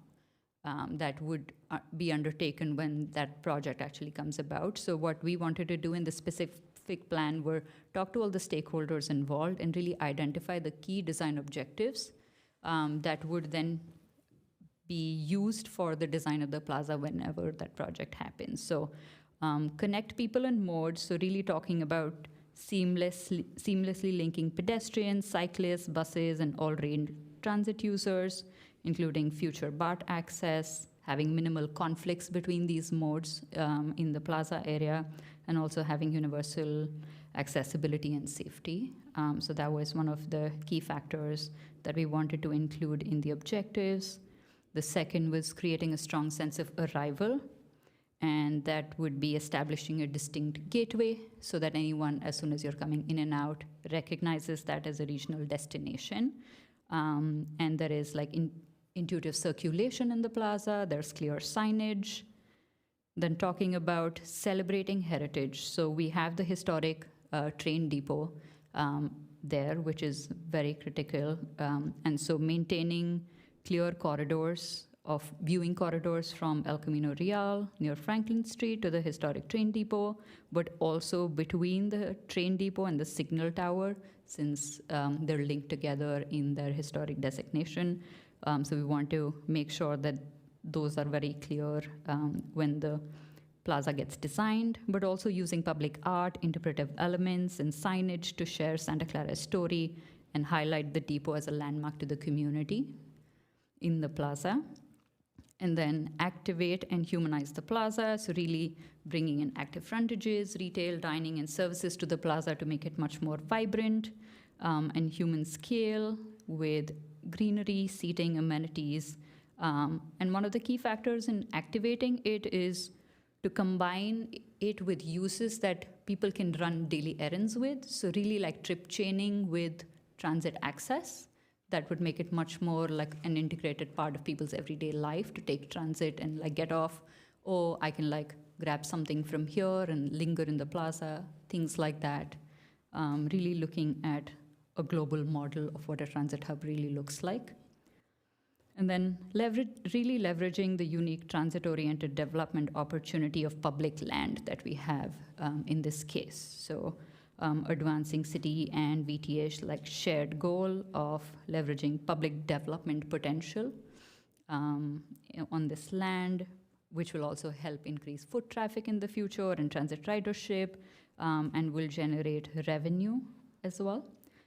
So having some sort of support for like mixed-use development on the publicly owned land would be a priority in the future, and then balancing that with having an open plaza as well in combination with it.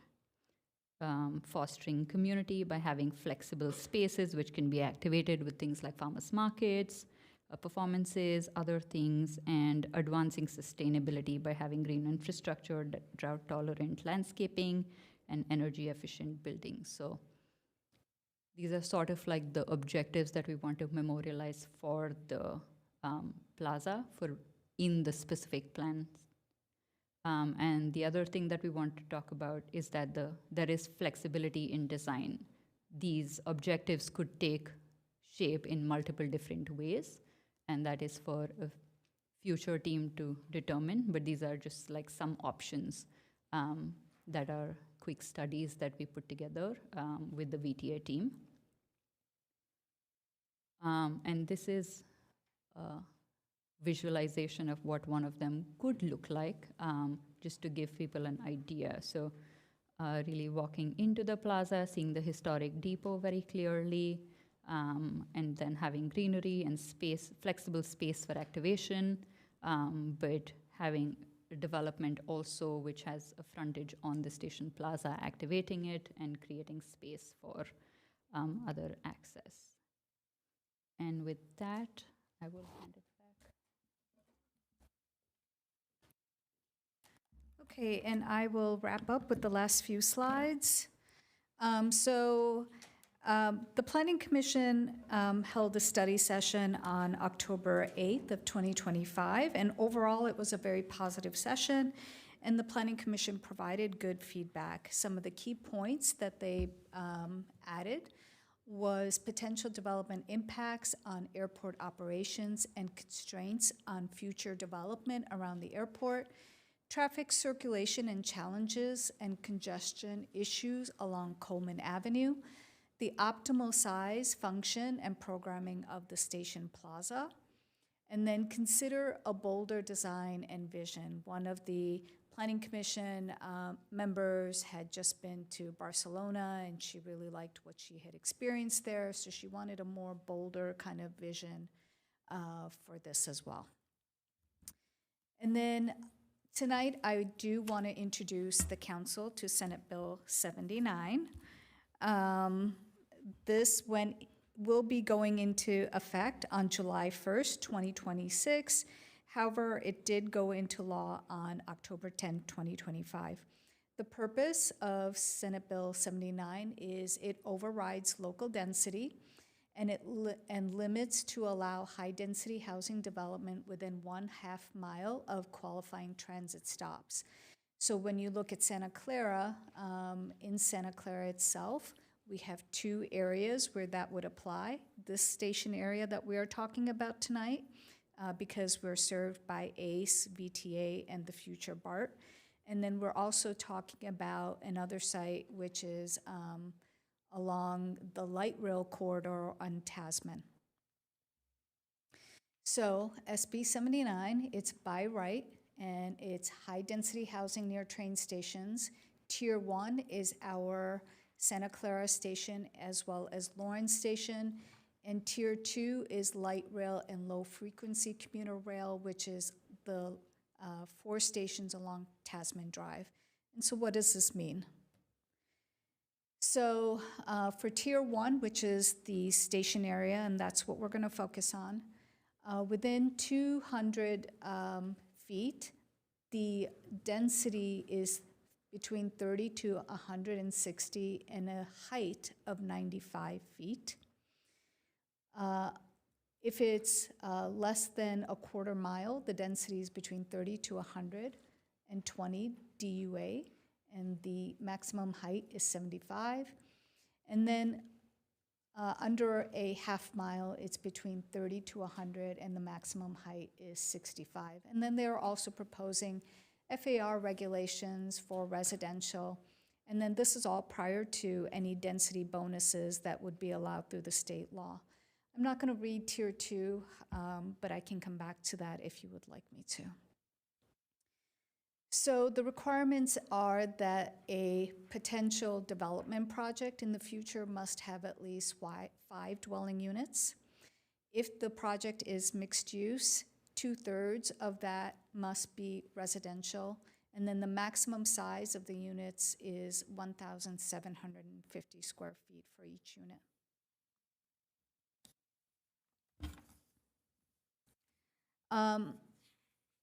So affordability requirements, 7% extremely low, 10% very low, or a total of 13% low.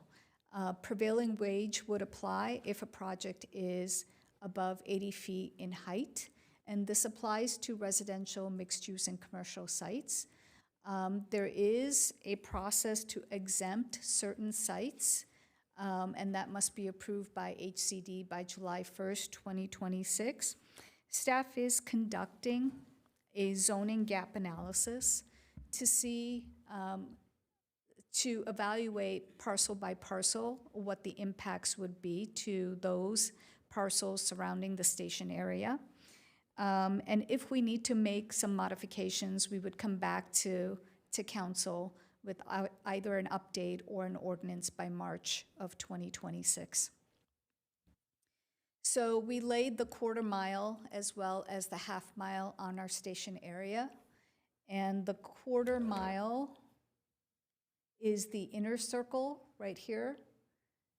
So for most of the 1/4 mile, the quick analysis that staff did is that we should be okay with the heights and the densities we are proposing, because the heights and the densities that we are proposing are greater than what SB 79 proposes.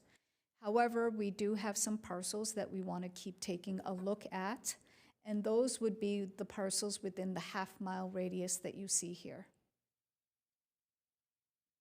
So this is the university. The downtown is here. And so we do want to look at some of those transition zones and buffer zones that would occur here. So we are doing a review and analysis, and we will come back to you.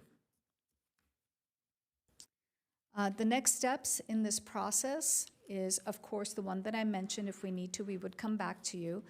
But we would start to do an environmental impact report under CEQA. We would continue to do Planning Commission and City Council study sessions, especially prior to the adoption of the specific plan. Our goal is to adopt by winter 2026, and our contract ends with the consultant in January 2027. Staff is requesting feedback on the draft vision statement, the preferred plan, the building heights approach, and the station plaza objectives for tonight. And we are here to take any questions. Thank you for the presentation. Before we take questions, I know that we're past our 12 a.m. deadline. I don't know if we want to have a motion to extend the meeting. Can we finish it? Okay. All right. Then we're good. Okay. All right. So with that, I do have some hands. So we'll start with council member input here. So Councilmember Hardy. Thank you. It sounds to me like staff has been kind of blindsided by this SB 79, and that makes that very difficult. In looking at this, I have some concerns with what is there already. And I'm wondering how much archaeological information staff actually has, because I will tell you, neighbors in those areas tell me that all they do is plant something in their yard and they get archaeological artifacts. And we do know that this is a very highly active area, and there are places that are part of the university where there are human remains, and we have to be very, very careful. And any going down even just a few feet, you find quite a bit. So I'm very concerned about that. I did talk with the city historian, and I sent you off some of those archaeological Thank you. maps. I'm concerned about the parking that is already there on the VTA/city land, right across from the police station and across there from the station. I appreciate that you highlighted it, but I will be even more clear. That station is the oldest operating still train station this side of the Mississippi. Yeah, that is a big deal. And that's another reason you are going to find a lot of archaeological items not very far under the ground, and I mean that. And on top of it, in the middle, VTA owns 2/3 of that property. The city owns about 1/3. Or is it the other way around? Okay. But our best well is right in the middle of it. And that 60% of our water for the city is from wells, and that is our best well. So I'm making that point, and that was a point of contention before when there was a proposal, because very cavalier people said, well, we'll just move it. That didn't fly very well. When I was listening very carefully to the office and the hand, because in the Heights and the Paseo that is being talked about there in front of the station, if you stand there today, and I went over and did this the other day, most of the parking on the VTA site is taken up every day. On the city side, it is for the police station, and about 1/3 to 1/2 of it is used, reality. But if you stand there, there are buses coming in and out every 5 minutes.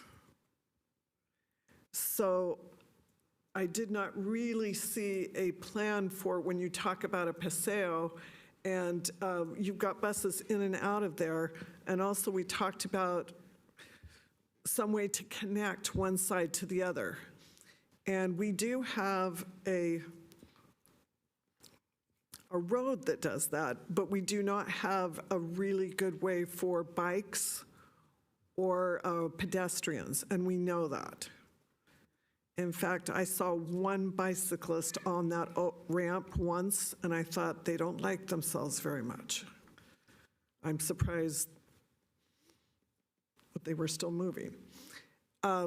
So this has been kind of the concern when we look at this area, that it's not a blank slate. And there is so much there, including the third mission site, archaeological dig. And that was in perpetuity is the agreement with the city and with the university and with the Native American tribes. There is not to be anything on there. So we have to be very careful, and I didn't see that called out to make certain that we are aware that that was in perpetuity. Thank you. It's just a study session, so I'll stop there. Thank you. Councilmember Jane?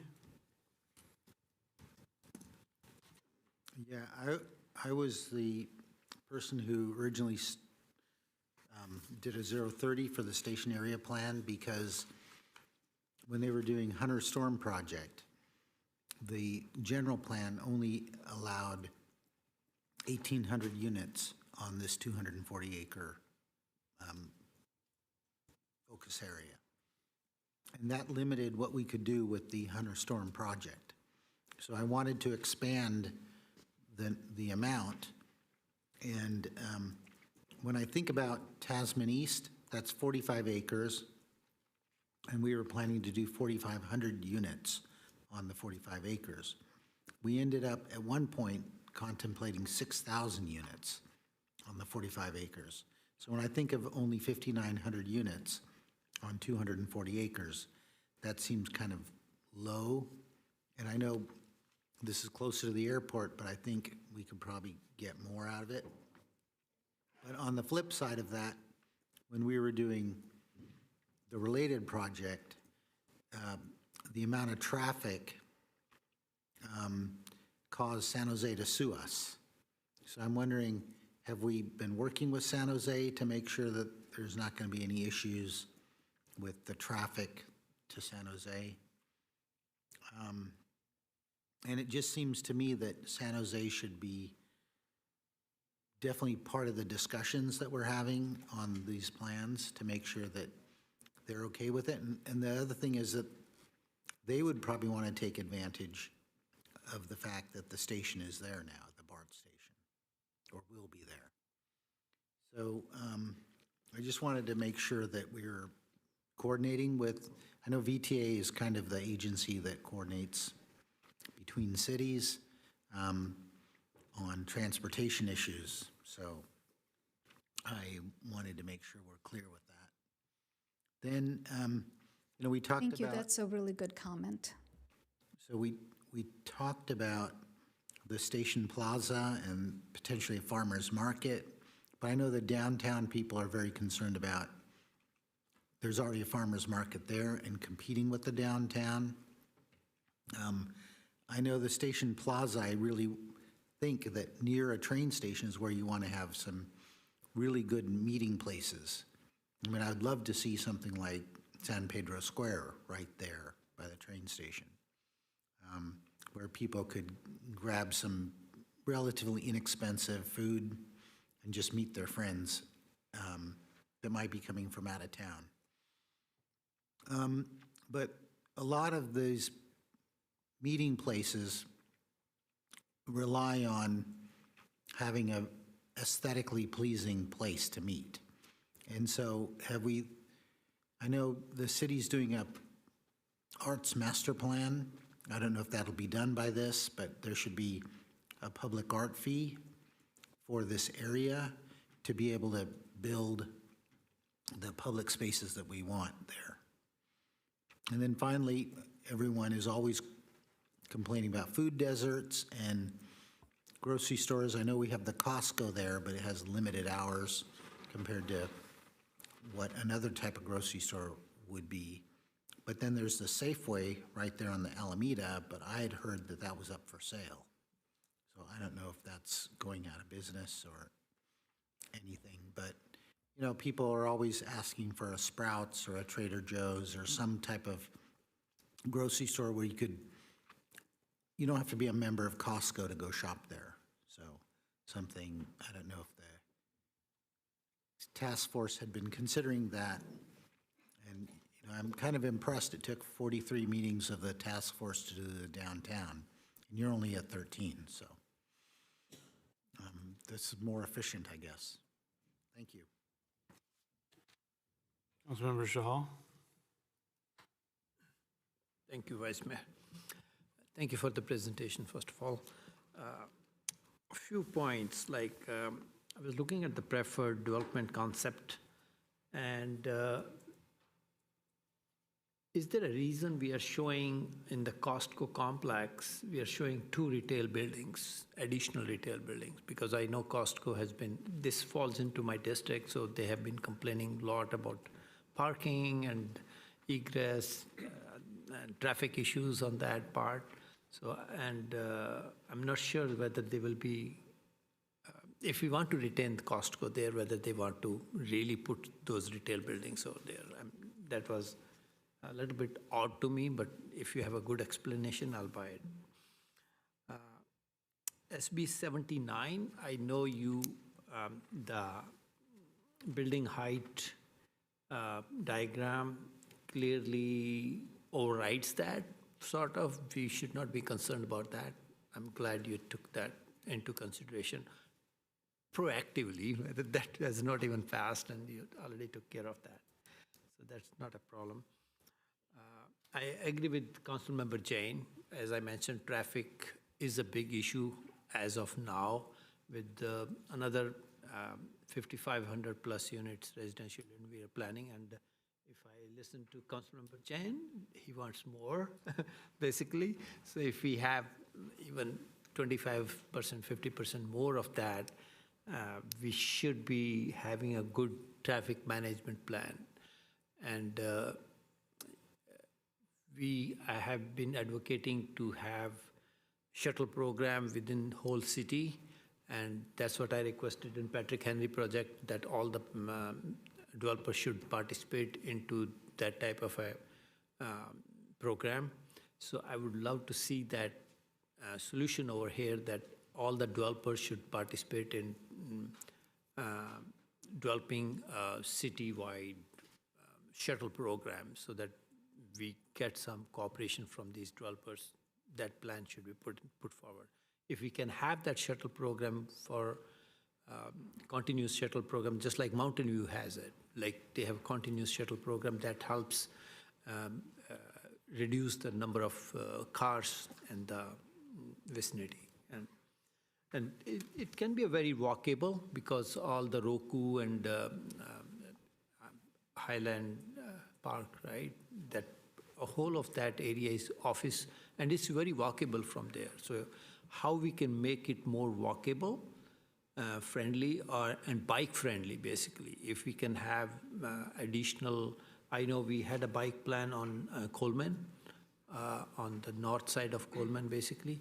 But with all these improvements, if we're going on, I think we should put some more attention to make it more bikeable and walkable solution. I'm concerned about the park space within this. I know you had some linear park spaces, but there is no real park space where you can have some pickleball or something like that. So that is another area which I would say if we can improve that or find out a space for that, because the nearest park from that space would be our Reed Park, which is quite far off, and Dog Park also, Reed Dog Park. So something close to this, if we can envision something like that, that would be good.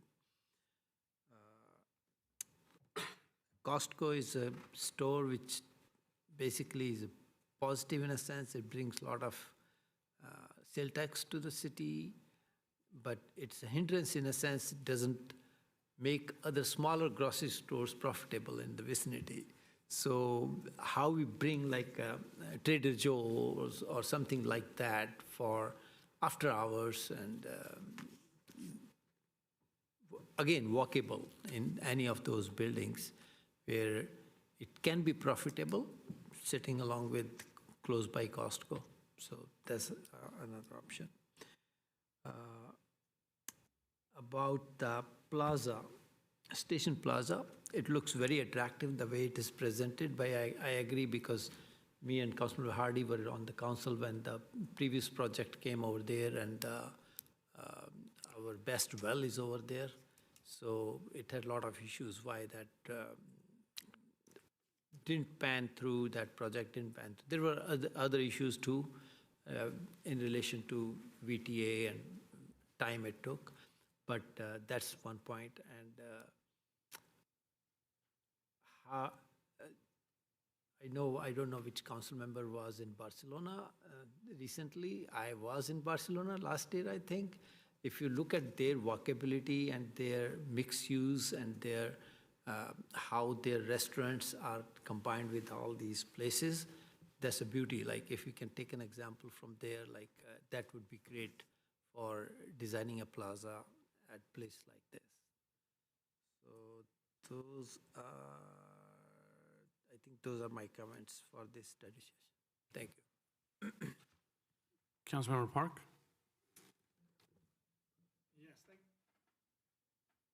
Thank you very much for the presentation. I think that this is one of the projects, the specific plan for the station area is one of the projects I've been waiting for years, literally years. You talk about SB 79 says 5 dwelling units, but you don't give like a per area. I don't know if that's per project, but that can be very sparse. depending on what that is, but I think the presentation simply says 5 dwelling units, 5 DU. You also talk about a lot of community outreach, a lot of meetings, a lot of online, a lot of, I think somebody's, it said something like 70, possible 70 people, but how many people did we actually reach? Like, do we have a note? Like, we had a lot of sessions, the people online, the virtual sessions, we should know exactly how many people logged in. The people, we had a lot of in-person sessions. Did we log the people that came in? Did we, write them down and keep them notified for any updates? The station area is actually the gateway to Santa Clara's historic downtown, and we talk about compatible uses, and we think about, well, this is what we'd like it to be compatible based on what we think is going to be there, but as other council members have said, there's a Costco already there, and Costco is not a grocery store. Costco is not a Trader Joe's. Costco is not. There are a lot of things that complement a Costco. There are a lot of things that fulfill needs that Costco does not do. Like, for example, I never buy milk at Costco. I just don't. My family just does not drink milk fast enough to do that. The funny thing is, I can actually buy those 2 large gallons of milk, and it's still cheaper than getting them someplace else, even if I waste half a thing, but I don't like doing that. It's an area-specific plan, and as some council members have suggested, but we need to think larger. We need to look at how it blends in with the rest. I really like Councilmember Jane's suggestion that we talk to San Jose, because that's exactly what I wrote, which is, whenever I think about University Avenue in Palo Alto, like, I used to work there. I used to go there quite often. I used to, after work, stop by city council meetings in Palo Alto because, well, it's right above where I parked. But it's near a school, very similar, near a train station, very similar, lots of stores, not just restaurants, not just high-end restaurants. I think that where retail fails, where I see it recently, is that we're putting food stores, we're putting fancy dining places where people want to go once a month or on special occasions, but we need places where people can go every single day or maybe twice a week. If we don't have places like that, if we don't have places that people want to go to often, tailor shops, clothing stores, convenience stores, supermarkets, educational places, educational resources for children, places for children to be or children to look at toy stores while parents are doing something else.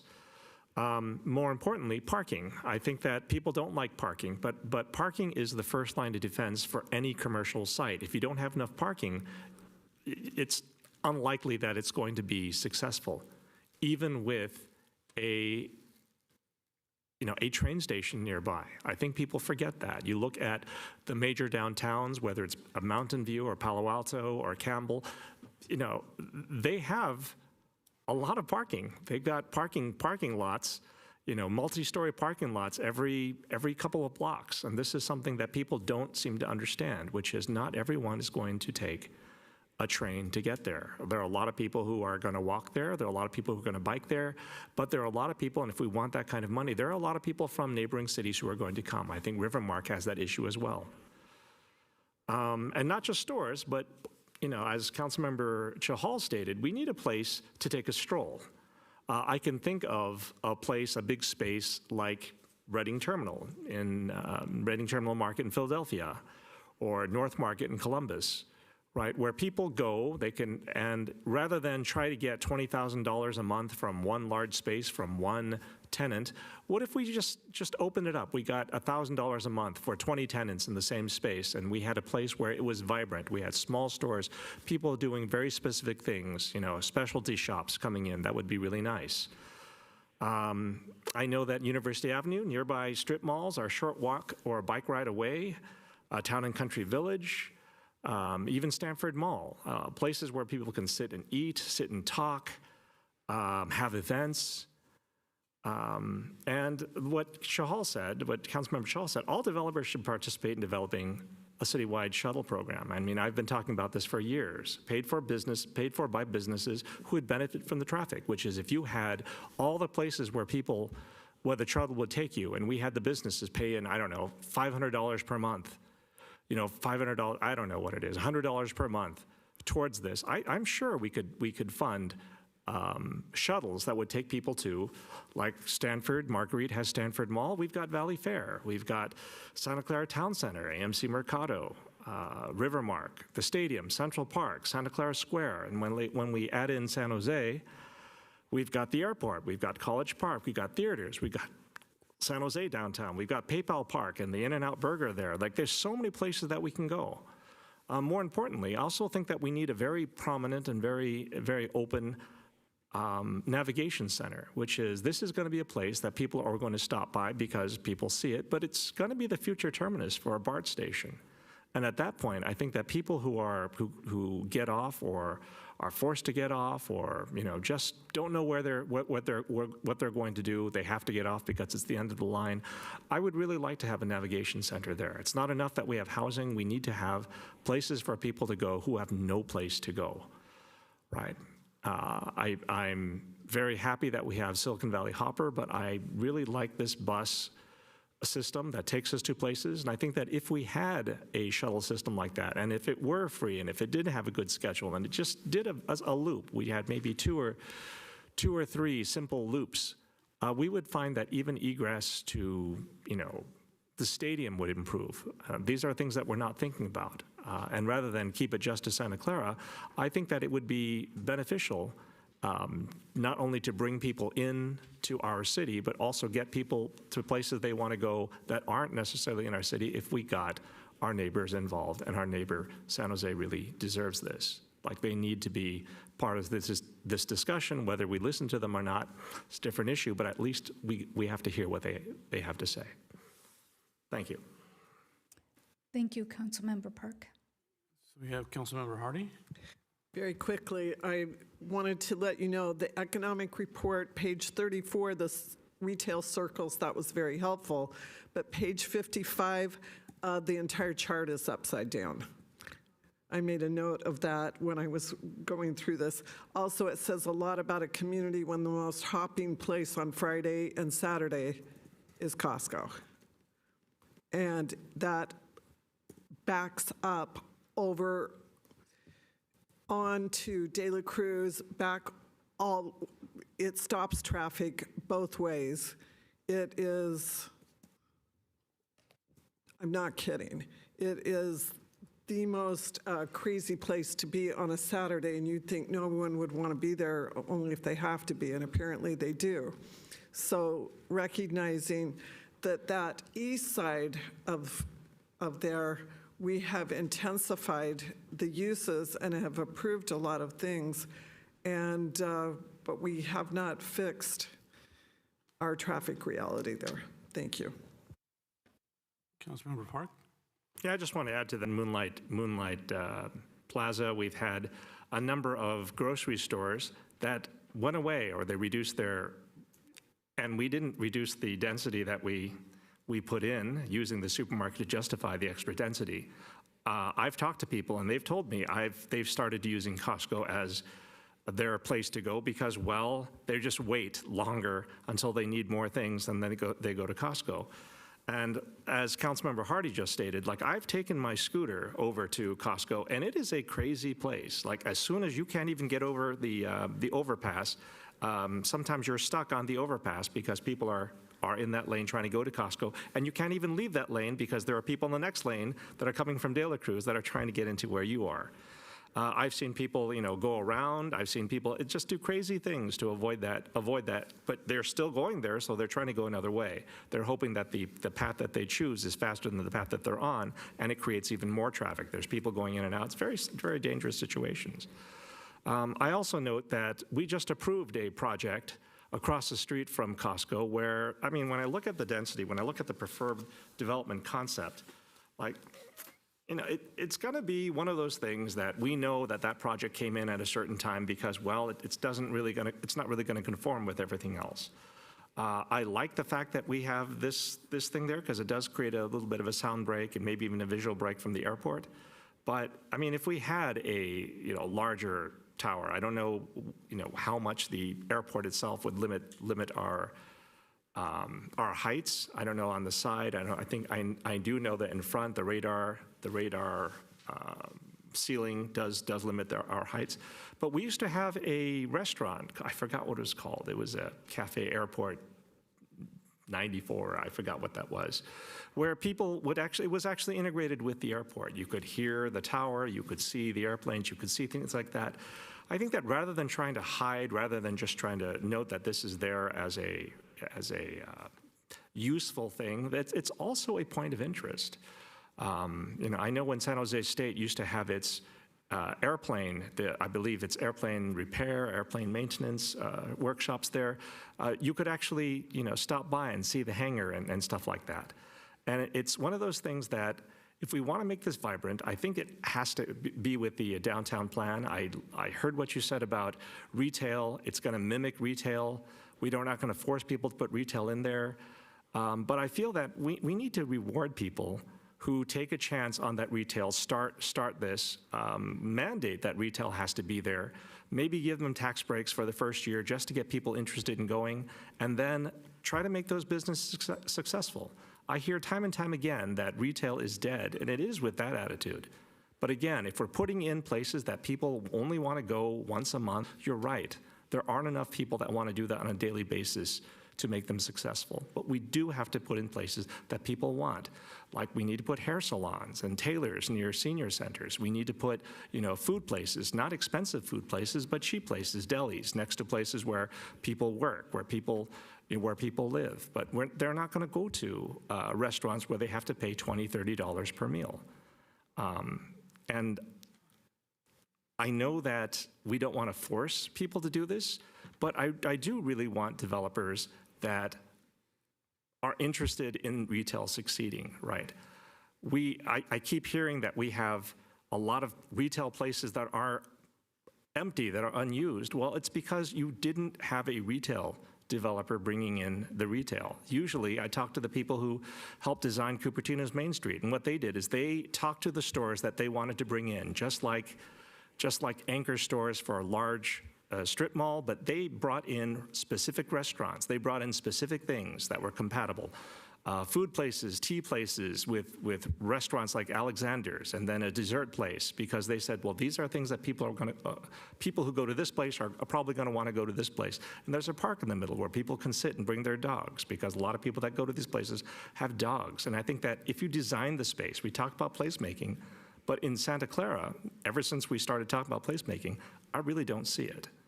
And I would like to see it, and I'd like to see that placemaking open up into a vibrant downtown where people who don't even know that that historic downtown is there will walk down, they're led by Benton Street, and they come to a place where, oh my goodness, I did not know this is here. Now I'm going to go here every single day after work. Thank you. All right, just a couple comments that I want to make as far as, I think we've had great comments and questions that have arisen. I was at Costco today. I got to get rid of that roundabout. Maybe it's going to improve things. I'm not sure if that's the solution, but I think as far as, I wouldn't want to see the Costco because of the sales tax that it brings to the city leave, but I had heard somewhere that there was a Costco that was contemplating having residential on top of the Costco. So if we have something like that, I mean, we could see a new Costco or something there, but definitely that would be something that I wouldn't want to see go away. I think that, pushing the height limits as much as we can in compliance with the FAA, I think is important, even though it was mentioned that most likely the developer would build less than that, but, having that expectation to have the developers build higher if it makes sense, I think it's something that we should push for. I wouldn't be too, I understand that sometimes if you have a farmer's market, we're a big city, and, as we bring on more housing online, having maybe competing areas where we have, maybe an entertainment center, entertainment district, and certain things in different parts of the city, that it's not going to take away from other areas. It's just going to be different, right, for these other areas. So definitely I wouldn't see, even though it is close to the downtown as far as farmers market, but there could be other things that can be attracting to those residences. The other thing I would mention is student generation rates. Obviously, being on the school district previously to this, that's something that the district looks at, where our students going to go to school. I know that there's been a lot of collaboration between the city and the school district in the past as far as community benefit and how that looks. But obviously in this area, there's not a lot of land that would be probably appropriate for the school site. But just kind of keeping that in the back pocket as far as where these students would be going to school. Coleman is a busy street typically around commute hours, especially, after 3 or so going southbound towards San Jose. How do you mitigate some of that? Hopefully the transit, would do that. But definitely, the more that we can do with this area, it would be beneficial for Santa Clara. And I think, we're on the right track. How do we get there? What tweaks do we need to make sure that we can help and not be an impediment to developers? It's something that's what we hire you for. So you guys are on the front lines of helping us with that. So thank you. And with that, we have another comment from Councilmember Park. I'm just very passionate about this issue. Like when we talk about retail, and again, every time I hear retail is dead, I'm like, oh my goodness. Like, you've not been to Asia. You've not been to places where retail is thriving. You have not been to places like, Reading Terminal. I just mentioned that. That is a very vibrant place. I think that's doing really well. And the fact that it's in the middle of so many other restaurants and it's doing just as well, we need to think about why that is. And I know that housing over Costco, they just decided to do that in South LA. I heard about this because LA is my hometown. That doesn't reduce traffic if there are no convenience stores, if there are no supermarkets, if there are no other places nearby, or even housing near a train station does not reduce traffic if the places that people need to go regularly are not within walking, biking, distance. If they have to take a car someplace, then they can take a car someplace interesting. They can take a car to Palo Alto downtown, to Mountain View downtown, to Campbell downtown, as I often do, because there is no place where you can go out and talk to people, have a drink, get lunch, watch a movie, pick up a loaf of bread and get a gallon of milk before you go home. I have to park in multiple places before I can do that. And if we're going to have a vibrant downtown, we need to think about what are the things that we can do to make people spend a day there. I always quote this planning commissioner. She was the planning commission chair, and she says, downtown, actually any place, any interesting place is a place that you want to go and you want to take a picture. And I think that we need to think about things like that. We need to think about the feel of what this is, not just, well, technically we've got housing, technically we've got some parking, technically we've got all these different things, but if it doesn't, mix together well, it's not going to work. And we've got to stop thinking about this as a technical problem. We've got to start thinking about this as a social issue, that we care about people and we want to fulfill their needs, not simply give developers options on what they can build. All right, so we're going to go to our city manager and then we're going to go out to the public.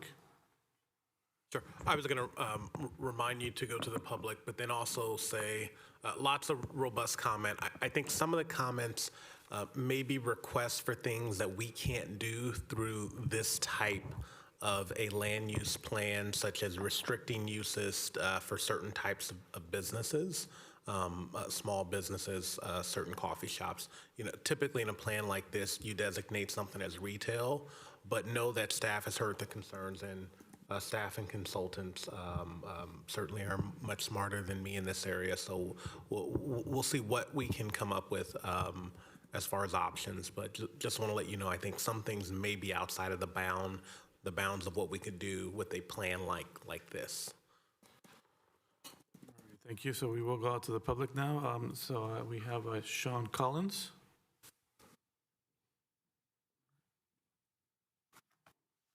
Thank you, council members, for this opportunity. Council members, vice mayor, and staff for this opportunity. I'll keep it very short. My name is Sean Collins. I'm the Associate Vice President of University Operations at Santa Clara University, so I'm here speaking on their behalf. I'm also a member of the Station Area Task Force. On behalf of SCU, I'd like to express our appreciation for all the work city staff and Station Area Task Force members have contributed to the Station Area Plan to date. SCU supports the recommendation of the Strategic Growth Plan as the preferred land use plan as presented tonight. Given this is a 30-plus year plan, We believe this will both allow for flexibility and increased developer interest in this mixed-use development model. Combined with SB 79, these will ultimately benefit the future downtown by adding a larger target population in close proximity, seeking amenities, dining, retail establishments, and others. Thank you. Thank you, and thank you for serving on that task force. We have Betsy Megas. Thank you. Good morning. Betsy Megas speaking for myself. In general, I like this plan, and I'm glad to see this update coming to council. This transit hub is really the ideal place for housing and destinations. I hope there will be some attention to scale and to style to honor the historical neighborhood and the station building and not overshadow or clash with them. None of the placemaking, walkability, vibrancy, transit, or environment goals will benefit from inviting more cars into or through the center of this station. Councilmember Park, before you insist on a city shuttle, please take a look at the transit map we have and encourage VTA to run Bus 53 more often, earlier, later, and on weekends. There's been a proposal to reconnect Benton to Brokaw with an undercrossing, and the initial proposal would put cars on that new undercrossing. I hope we don't do that. None of the I said that already. I timed driving the tri-level one time from Benton to Brokaw, from Benton and El Camino to Coleman and Brokaw, took 1 minute and 45 seconds. That's plenty fast. We have a pedestrian undercrossing, which I actually use to shop at Costco by bicycle. It's a little too slender, windy, and sometimes congested for bicycling, but our De La Cruz bike plans are expecting people on bikes to use that connection instead of the tri-level. If there's an opportunity to improve that undercrossing for bikes and pedestrians, please do so, especially on the Benton side, and make sure that any such undercrossing preserves the bus turnaround loop or results in an equally good alternative. Thank you. Thank you. So, Director Hamid, is there anything else that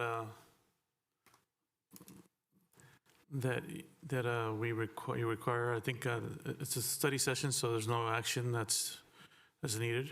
Correct. It's a study session, but in general, what I understand is that you are okay with the preferred plan that was shown tonight and also the draft vision statement.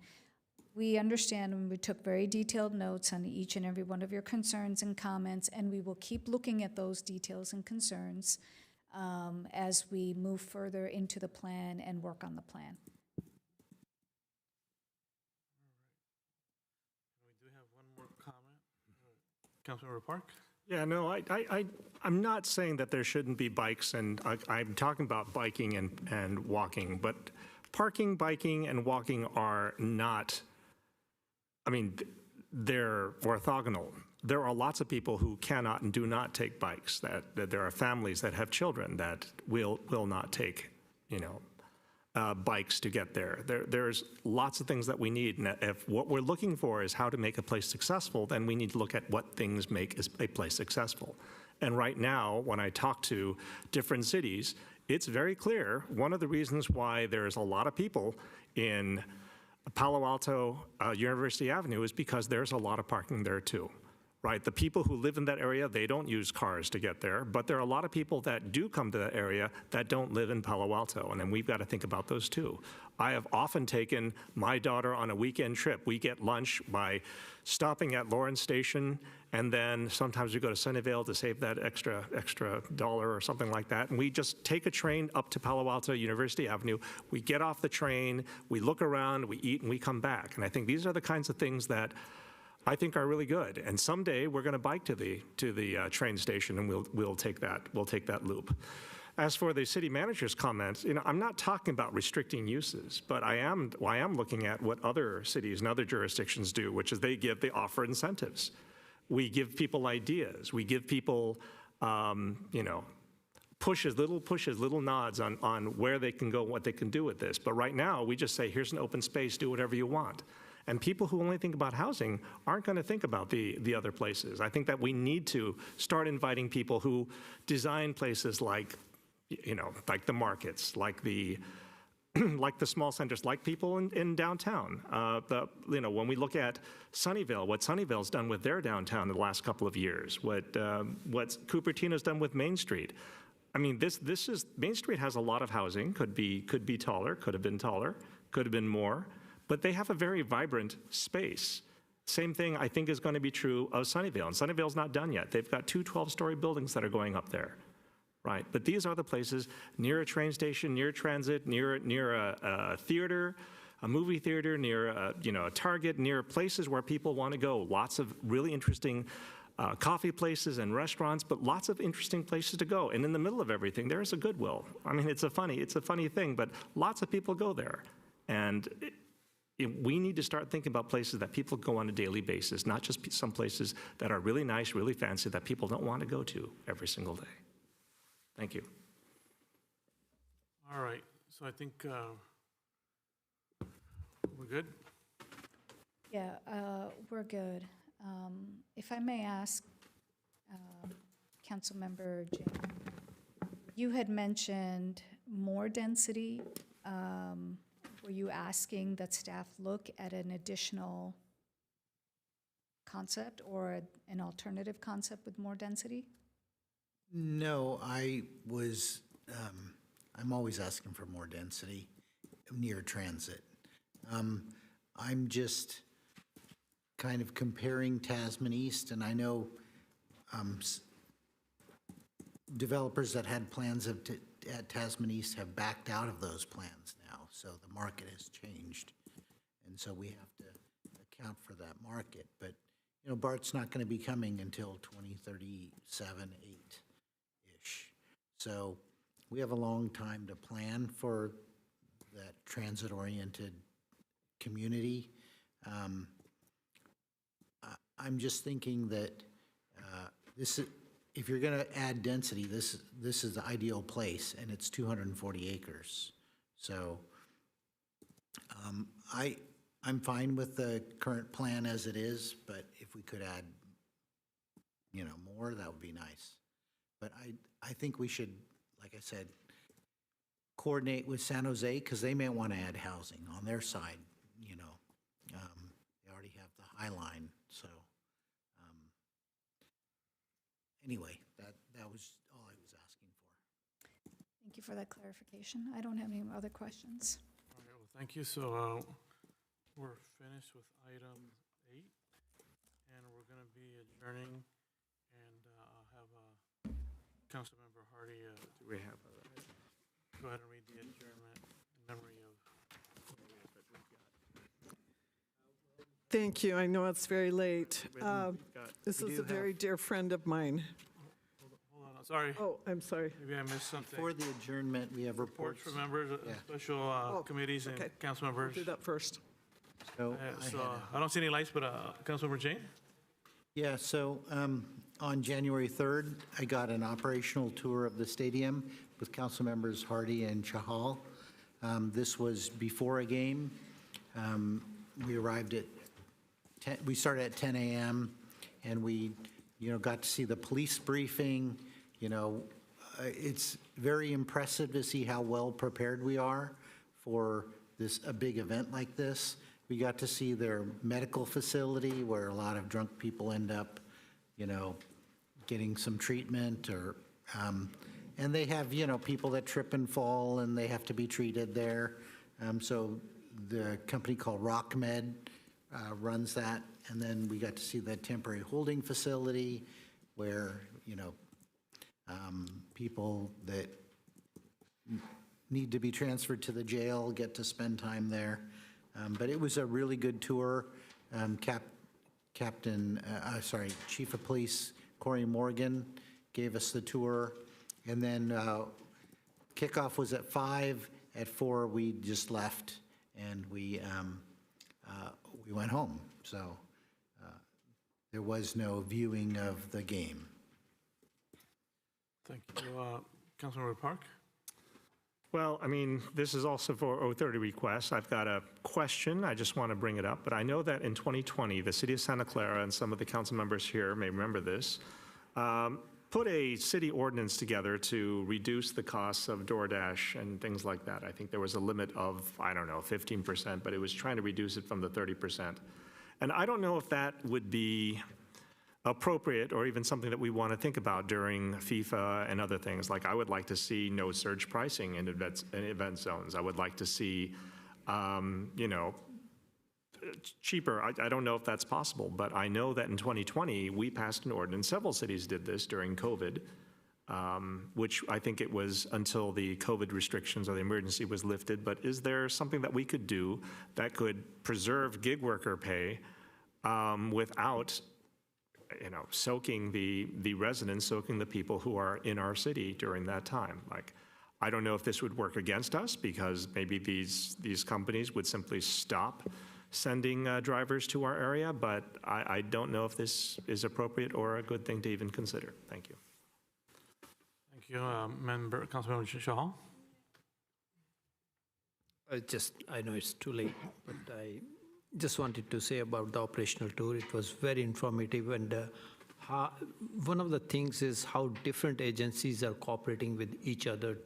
It's a big operation, and public safety, which is a big lift by City of Santa Clara with such a small force for such events, but we were very impressed with their operations and how they're managing along with other different agencies, right?